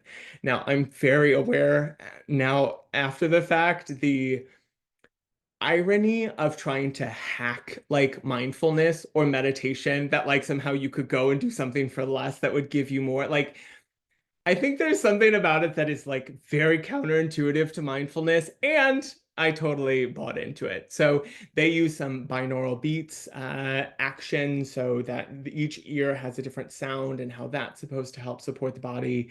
ASMR style audio that supports it. It's largely just music guided. And what I found so fascinating as a musician listening to it is it essentially is 20 minutes of like a chaconne where it's like a 4-measure thing that the bass kind of keeps repeating. And so I found myself always listening, and then I had to figure out like what the harmonic progression was in my head while I'm supposed to be meditating on it, trying to sit and think, oh yeah, okay, 1, oh good, thankfully not Pachelbel this round, okay, and incidentally, in the process of being so focused in on trying to analyze it, there inevitably then came this moment where then I could just relax into it because I knew what was happening, I knew what was coming, and I think that's why I've always loved even variation sets as an organist. There's something that underpins it, that provides that support, that familiarity, that some things shift, but there's something that's gotcha, during it, and that's what I really enjoyed about this. Most recently, then, I've been doing transcendental meditation. I started this about 2 years ago. It's a process that then is based on a mantra-based meditation. And so through this process, you actually go and meet with someone who gives you like your specific word or phrase that then you use, and has been kind of the next version of a meditation practice. And so it's something that does evolve. And maybe you've noticed already your musical practice sessions evolve in terms of how you used to practice 5 years ago and how you practice now. And I think what's so great about meditation is that there's enough possibilities and opportunities out there that you're able to explore different ones to feel what works for you best in the moment. So this aspect of meditation would fall under kind of this first part of the duality of this awareness, of being able to just be, of kind of being able to be aware of what's coming up. The second exercise then is about something that we can do to be able to support us. Who here knows about The Artist's Way? Has anybody read Julia Cameron's book? It's a really, really excellent resource for all kinds of artists. She comes to it from sort of a writer slash some visual artist aspects, but how she talks about things it's just really insightful. So at some point when this book resonates with you, you'll know, highly recommend it. One of the key things that she recommends in her work is something called morning pages. And she suggests doing 30 minutes every morning of longhand writing, kind of uninterrupted stream of consciousness. And so the idea is sort of filling 3 like 8.5 by 11 sheets of paper. Now that can feel like that's really extreme. It's not even that it's not really extreme. It's something you could work into. What I think is so crucial about this part is it is the awareness of being able to kind of get down on paper the things that are stressing us out. So the unconscious mind operates from a directive to keep us safe. It's one of the prime directives of the unconscious mind. One way the unconscious mind thinks it's being helpful in keeping you safe is, you know, the running list of the things you have to do that it's going on in the back of your head as I'm talking right now.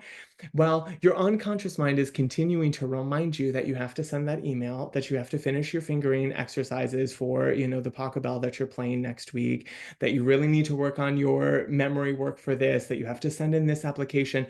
It's saying, hey, don't forget about this thing. And it doesn't know that that's not necessarily as supportive as it thinks it is. It's just trying to keep you safe so you don't forget it. Something like morning pages, or even just doing sort of those brain dump exercises where you sit and you write down everything that's on your mind, is about being able to get it out of the mind. So it's recorded, it's written down somewhere, which actually then calms your mind, because it's, oh, okay, they've got it. They heard me. Now I can go and focus on just breathing. You know, I can go back to your regularly scheduled programming of making sure that your heart rate keeps, you know, you alive. So again, this is kind of one of those long-term strategies as well, that yes, there are short-term benefits of doing it. And then over time, you start to notice maybe patterns of things that do frustrate you, that you find yourself regularly complaining about, or things that you find yourself really wishing that you would go and try and explore. And all of a sudden you're like, man, that's the third time I've talked about going to buy myself a little plant for my office. I should really just go buy that so I have it for my space. And so it starts to kind of build over time, because you're regularly doing these check-ins of, what am I feeling? What thoughts? What am I anxious about? What am I nervous about? What am I excited about? And allowing a space for you to regularly be able to check in with yourself. So some of the short-term strategies then. I want to first talk to you about the gap and the gain. So there's a moment where we are, which is sort of right here in this present moment.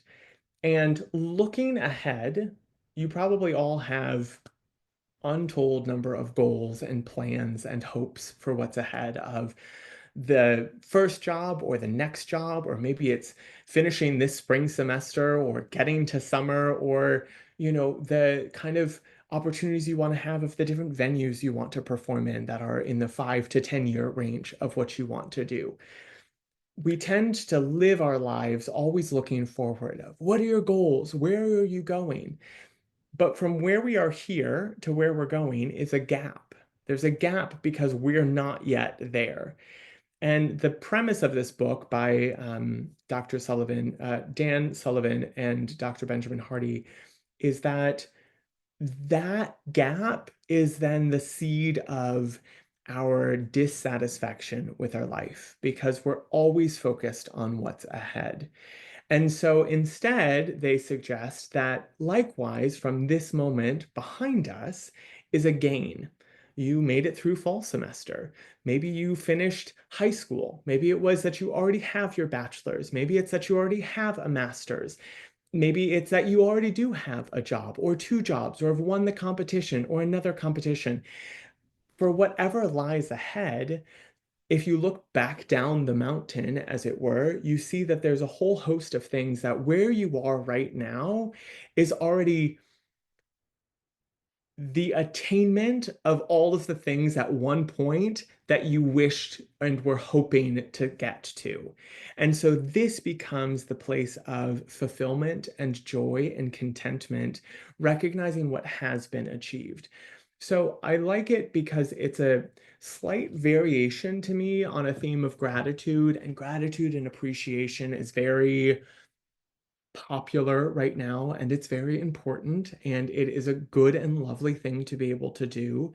And this is a different bent maybe on gratitude, where it's kind of being able to appreciate in this moment, how are you better than you were yesterday before you even came to this weekend workshop, right? How are you better than where you were a week ago? How are you seeing progress in the music that you're working on? How are your performances already going better than they were 2 years ago or 5 years ago? The repertoire that you're playing, right? There's an untold number of ways that we can sort of measure from this point to any point in our past, in as much as there are plenty of points in our future that we want to be able to go to. And sometimes we get so focused on where we're going that we lose sight of all that we have achieved. Is this making sense? Are you starting to have some shifts for yourself as well of how you've been thinking of things? Does anybody want to share anything that's coming up for them at this point? Maria said she also has a mantra before performing. Oh, and great book. Excellent.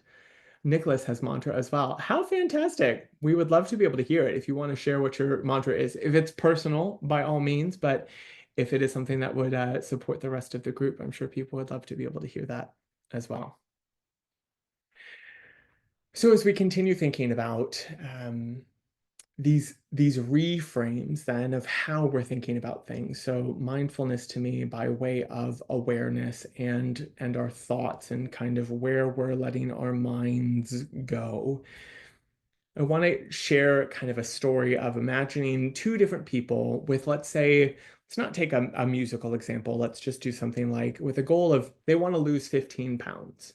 So two people have set this same goal, but let's say the motivations are different for both of them at different points on this journey. On the one, this person is thinking, well, I need to because I feel really insecure about how I look. It's really hard for me to go up and down the stairs. I can't fit into the dresses that I want to wear or the suits that I want to be able to put on. I'm insecure of how people sort of look at me. There's a lot of like fear and moving away from pain with this.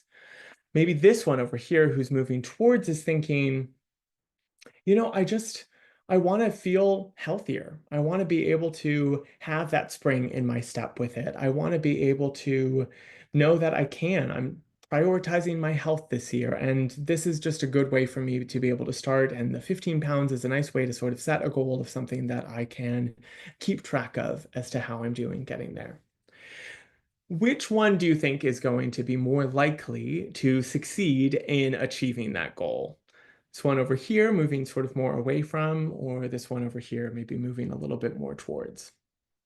Now, the truth is either of them could still go ahead and reach their goal. And let's say both of them show up at the gym. The likelihood is if there's a lot of fear and away from with that motivation, it might be harder to sort of convince themselves to get out of bed, to be able to show up at the gym, or they're already there and now concerned of how people are looking at them. They don't really want to be working out. It's too hard. There's just kind of this heaviness of this energy while they're in the process of trying to sort of attain their goal. Maybe this one though over here is, yeah, I can do this. I can achieve this. I'm really excited about this. Look at how I get to learn these new things. Maybe they're keeping track of their gains, their sort of physical gains and the gains of, hey, I didn't know how to do a squat that well last week. And now look at how far it's come. Or I'm using now 15 pounds instead of 10 pounds. And they're feeling inspired in that moment. So again, we reflect who has the bigger likelihood maybe of being able to achieve that goal, but also who's actually enjoying the process more. In this final stage, then, if we think about the attainment of the goal, let's say they both did it. The one maybe who has been grinding their teeth in the process is like, well, thank God that's done. Like, I'm never doing that again. Like, we did it, it's done. Like, what? There's got to be something more to life. Like, goal achieved, check. Maybe less likely to sort of set up any sort of next goal with it. This one over here is maybe thinking, that's awesome. I did that. You know what? I kind of want to try for a 10K, or let's do a half marathon. Why not make it a full marathon? Or you know what I want to do because of that? I've really been curious about martial arts. Let's go and explore that. And there's continuing to be creativity and possibilities and excitement and energy that would spur then the next step that would come on this journey. And so I want you to consider that in any of the goals that you do have set, as we're thinking about kind of this gap between where we want to go, is to consider mindfully, what's your motivation for that? And so there's this towards and there's this away from motivation. I guess away from's over here and towards was over here, of kind of, are you trying to move away from pain and trying to achieve something to prove something wrong or to not be that? Or are you moving towards it because it feels aligned, because it's something that you actually want to achieve for yourself, because you feel a calling from within that this is what you're supposed to be doing, that these are the artistic goals that you want, that you want to record a CD of the works of Maurice Duruflé or all of the Johann Sebastian Bach works, right? Any of those goals are fine. Is it being done because you're feeling like you're forced into it, or because it's something that's being drawn forward from you? And the idea being that there's a higher probability for success and attainment of that goal when you're thinking about the towards motivation of it, in addition to hopefully a greater enjoyment in the process with it. So is anyone having anything come up for them with this one, of maybe some goals they have that they're thinking of right now and different ways that might start shifting? When I've taught this before, I had somebody kind of rightly be able to say it's a little bit of a spectrum of a gauge where, you know, maybe you're at 50-50 with the motivation right now, but could you make it 70-30 where you're moving towards something? And so there might always be some aspects of fear. It can be a very great motivator, and running away from something can maybe offer some impetus, but is it really the long-term fuel that you want to be using? And how can we sort of shift in the moment to be able to find ways that actually does become more supportive for you? Let's see, Katrina said over here, I'm a perfectionist, so I have been and am still finding thoughts that can help ground myself and forgive myself for musical mistakes. It's really, anybody else struggle with perfectionism and making mistakes? I certainly know that I do. And so I think, you know, Katrina, if we apply maybe some of these principles that we're talking about right now, do you feel like, from a gap and gain standpoint, can we recognize areas where are we making fewer mistakes than we did before?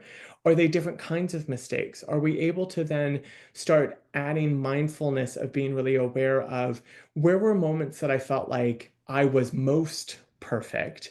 And then from a towards and away from is maybe even asking, what does it mean for me to be perfect and to give those perfect performances? I certainly know it's something that I feel a lot as well. It kind of gets built into our artistic culture, right? Of what perfectionism really is. And so this notion of, if a performance is guided by a notion of needing to be note perfect, does that end up feeling like it's pushing us away from something which actually only adds more critical energy to the process than moving towards maybe a musically compelling performance? Was I all in when I played that? Did I feel like I connected with my audience at that moment? Did it feel like I was able to just let the music speak and get out of the way of trying to be the critic and the inner critic of that? And so it's a really great question. And certainly if there are some of these, or if you want to be able to talk live now, we can. But I'm wondering how these strategies and these aspects of mindfulness can be supportive and might offer some of those reframes.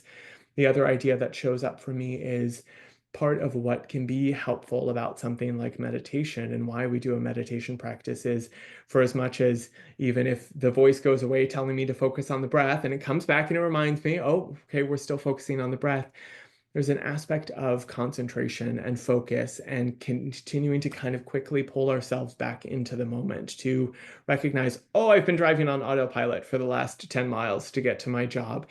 The ways in which we're being conscious in other aspects of our life, of how we can sort of end up being really mindful and present in the moment, then help support us in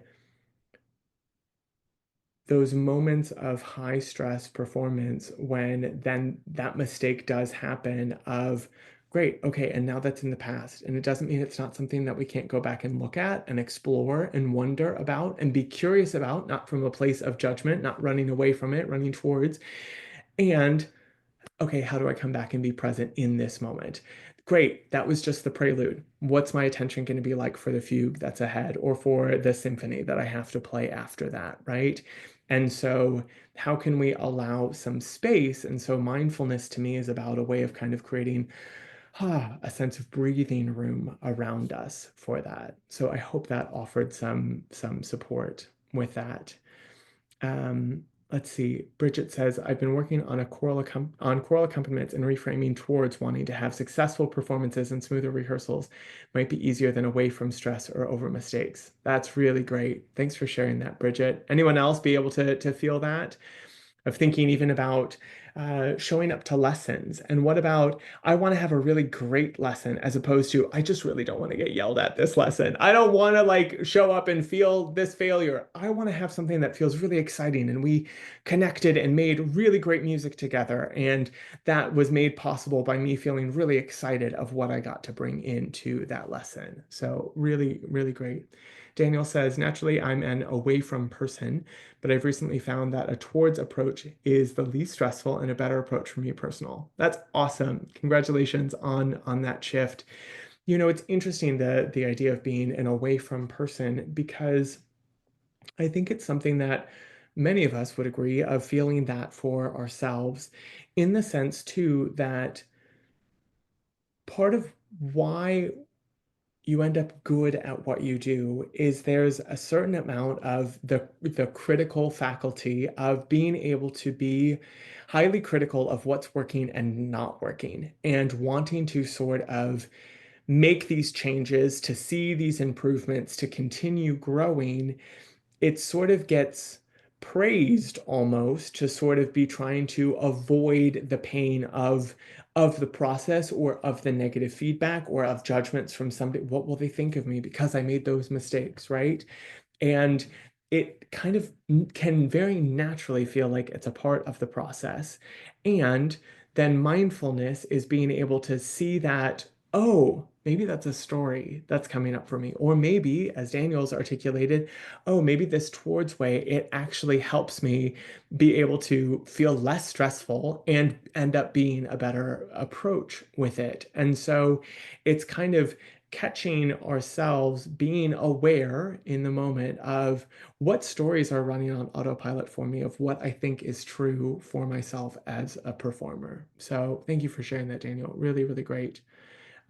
Earlier I see you had written, as someone who has performance anxiety and imposter syndrome, I find that thinking about successes in past performance helps alleviate that stress. Yeah, really, really helpful. So that is a way of being really present with those past moments and being able to bring that into now of how we want to feel. I would sort of offer also the way of, there's a concept called future pacing to consider here, which is, it's a term through neurolinguistic programming, I think is where it shows up most, but think about the recital that's upcoming and write about, as though it's already happened, how did the recital go? So I love this idea of being able to pull from the past of, hey, I've had successful performances. So often in this gap that's created in the future where we're stressed about an upcoming concert can feel like, I don't want to mess up. Like we're focused on all the things we don't want to happen, but we don't necessarily spend a lot of time thinking of the things we do want to happen. I really felt connected to my audience. That was the best I've ever played any of that. You know what? I was the most relaxed I've ever been of any performance. I felt so excited and alive to be sharing that music. And I feel as I say that, like the like energetic feedback from the universe of like, that, what are you talking about? Like no one ever would sort of pre-think that that's how you want to go into a performance. And yet, isn't that sad? Isn't that sad that it seems to make more logical sense, even and I'm very guilty of this myself, of prepping for a performance and being really, oh, well, I just hope it goes okay. And I just don't want to make a fool of myself. And it's not about invalidating that feels very real for a performance, but it's about recognizing the airtime we're giving to assuming that somehow we wouldn't be able to be at our best for that. And so future pacing is sort of going out into the future, beyond the event, looking back as though it's already happened.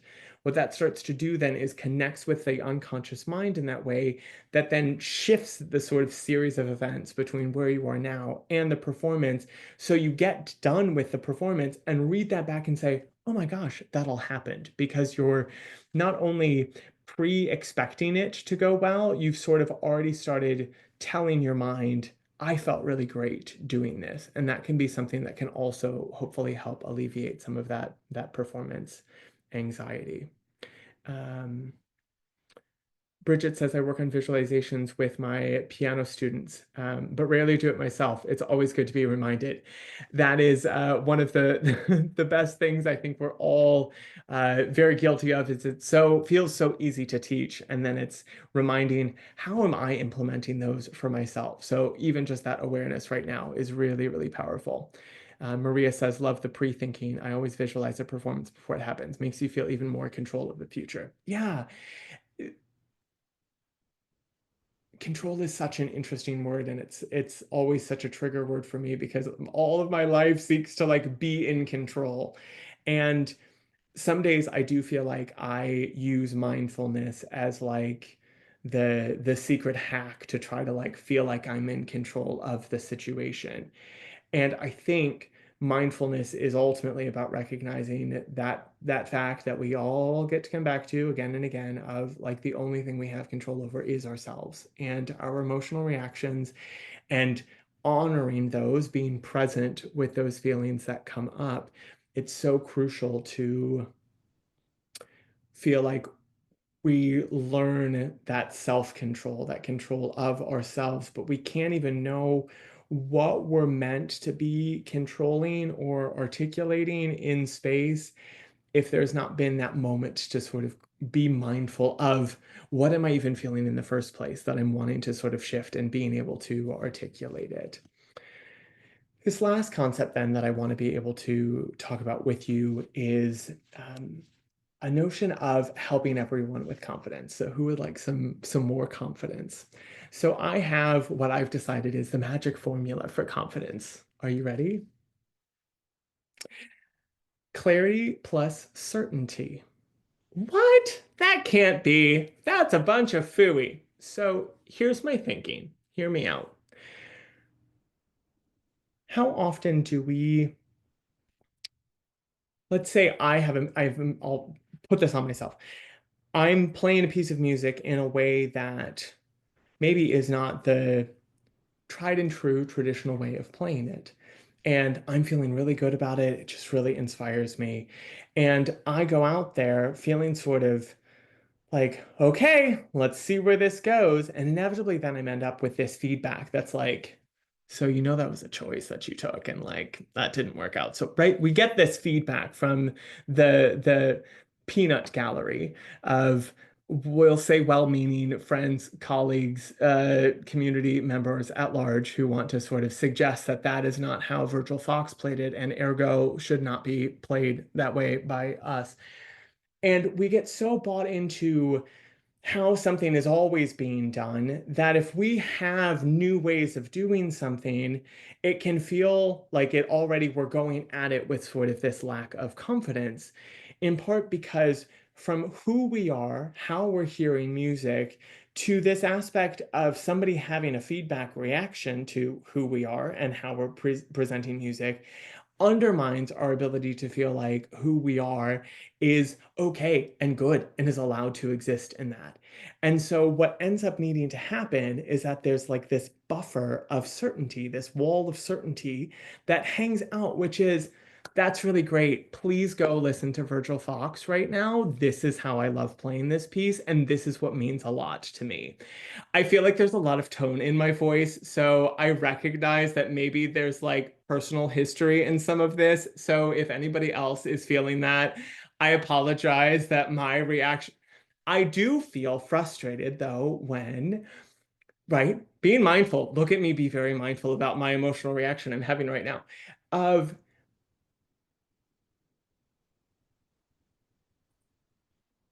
I want us to all feel like we can show up as our full selves. And so often there's a myriad of things around us telling us that how we see, hear, understand music is not okay. And when we're looking for confidence, so often the confidence that I'm seeking is to hear sort of the right things back from people.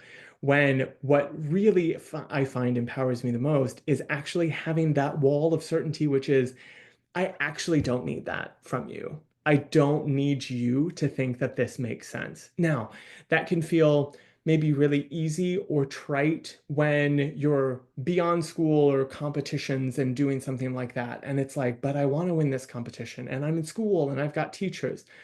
Yes, and right there is truth to that. And how do we sort of not lose sight of who we are and come back to that? And maybe part of it is getting clear then on who we are. And so I know we're sort of running to the end of our time here. So I just want to move quickly into aspects of coaching, which so much of coaching is about gaining clarity into who we are and what we feel. And so being able to, you'll notice, reflect and project, right? Which is being able to be mindful in the past and mindful of the future, of what worked in that performance, what didn't work, or pulling a successful performance forward to be able to help support you. Being able to recognize, are there patterns that are coming up? Being able to see the truth of who we are based on who we've been, and does that feel most authentic? Or looking forward of, what are these goals that we have? What do we want? What do we need? Is that in relation to somebody else? Have we set a time frame of when we want to be able to achieve that? Looking at, towards, and away from with that motivation. And so for me, coaching is really about, for as much as we like to mirror out and should listen and be able to hear from our teachers and mentors of how things are done, how something should be done. At the end of the day, we get to come back inside and say, what if that works for me? Or what if that doesn't work for me?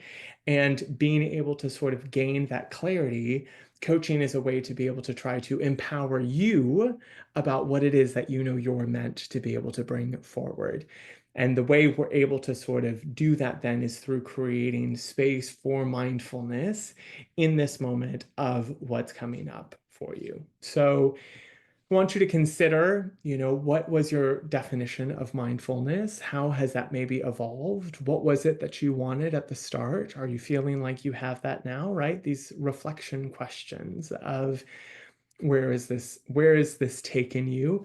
And then maybe even think after this call of, where do you want to go from here? What new goals do you want to set? What maybe new habits do you want to start practicing by way of being able to do some morning pages, or being able to do some meditation, or invoke these reframe ideas? And certainly if there is any way that I can be helpful, I'll make sure that Michelle gets this PowerPoint slide. Information about me is there. I'd be happy to speak with any of you further as well. So I so appreciate your attentive listening today and being really present. I think there are all of 3 minutes left. So if there are any additional questions or comments, I'd be happy to answer those.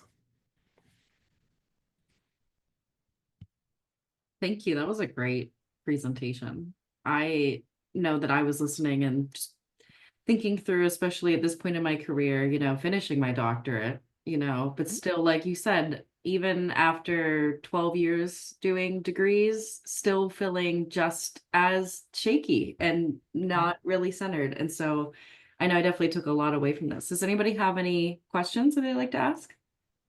Thanks for that, Michelle. Well, I so appreciate the shares in the chat too along the way and getting to engage. Katrina asks, how do you overcome overthinking in performance?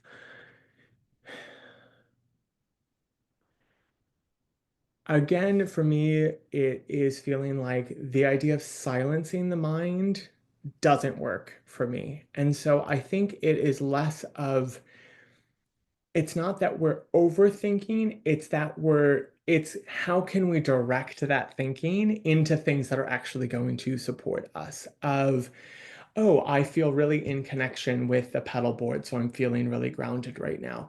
I'm really thinking about the musical arc of where this phrase is going. I'm listening to the music out in the room as it's coming back.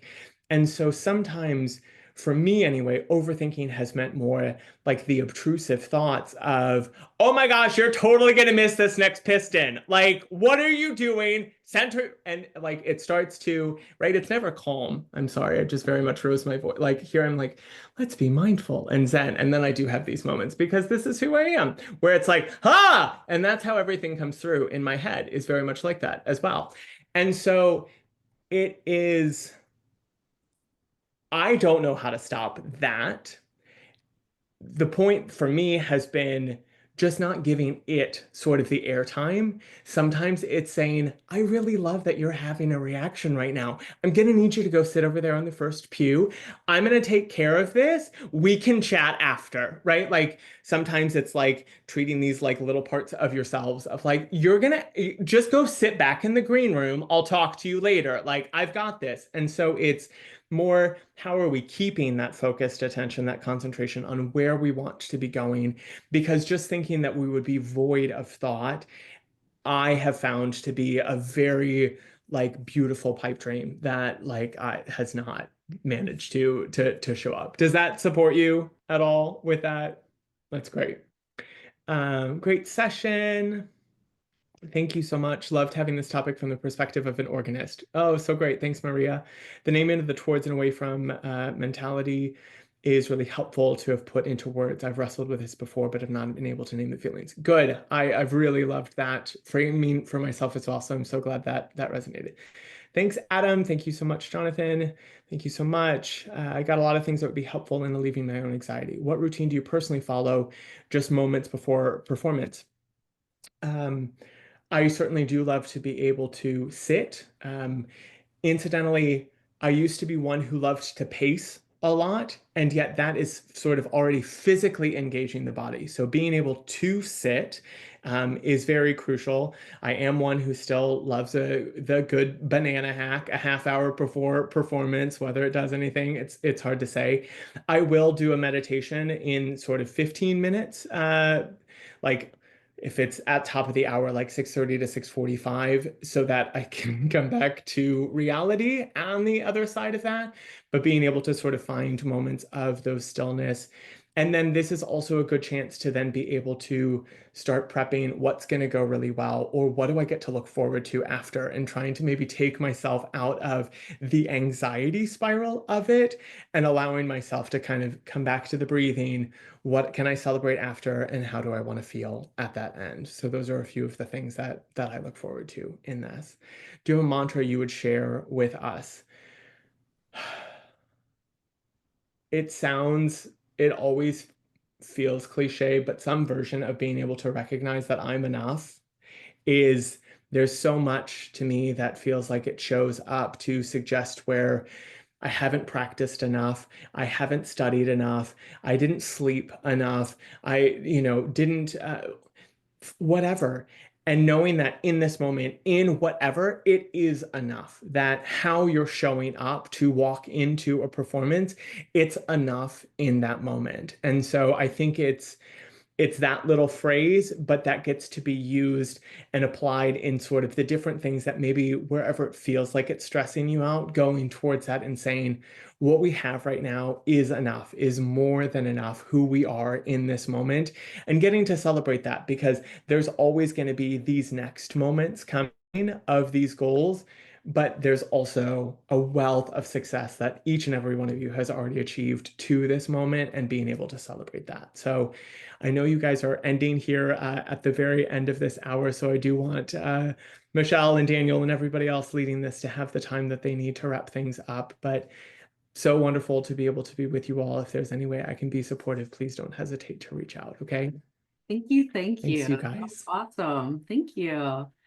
Yeah, so we're at the end of our conference now. We've had a full day, 2 days now of really awesome presentations, wonderful people, lots of learning that's happened here. Recording of both days will be sent out to everybody registered for the conference, as well as a lot of the resources that we've listed here. And if you have further questions for anybody, please write back and we will connect you with that presenter. I just want to share my screen for one last little raffle here. We had an anonymous donor donate a $30 gift card for Sheet Music Plus. So we're going to have that go now with all of our registrants. So here we go.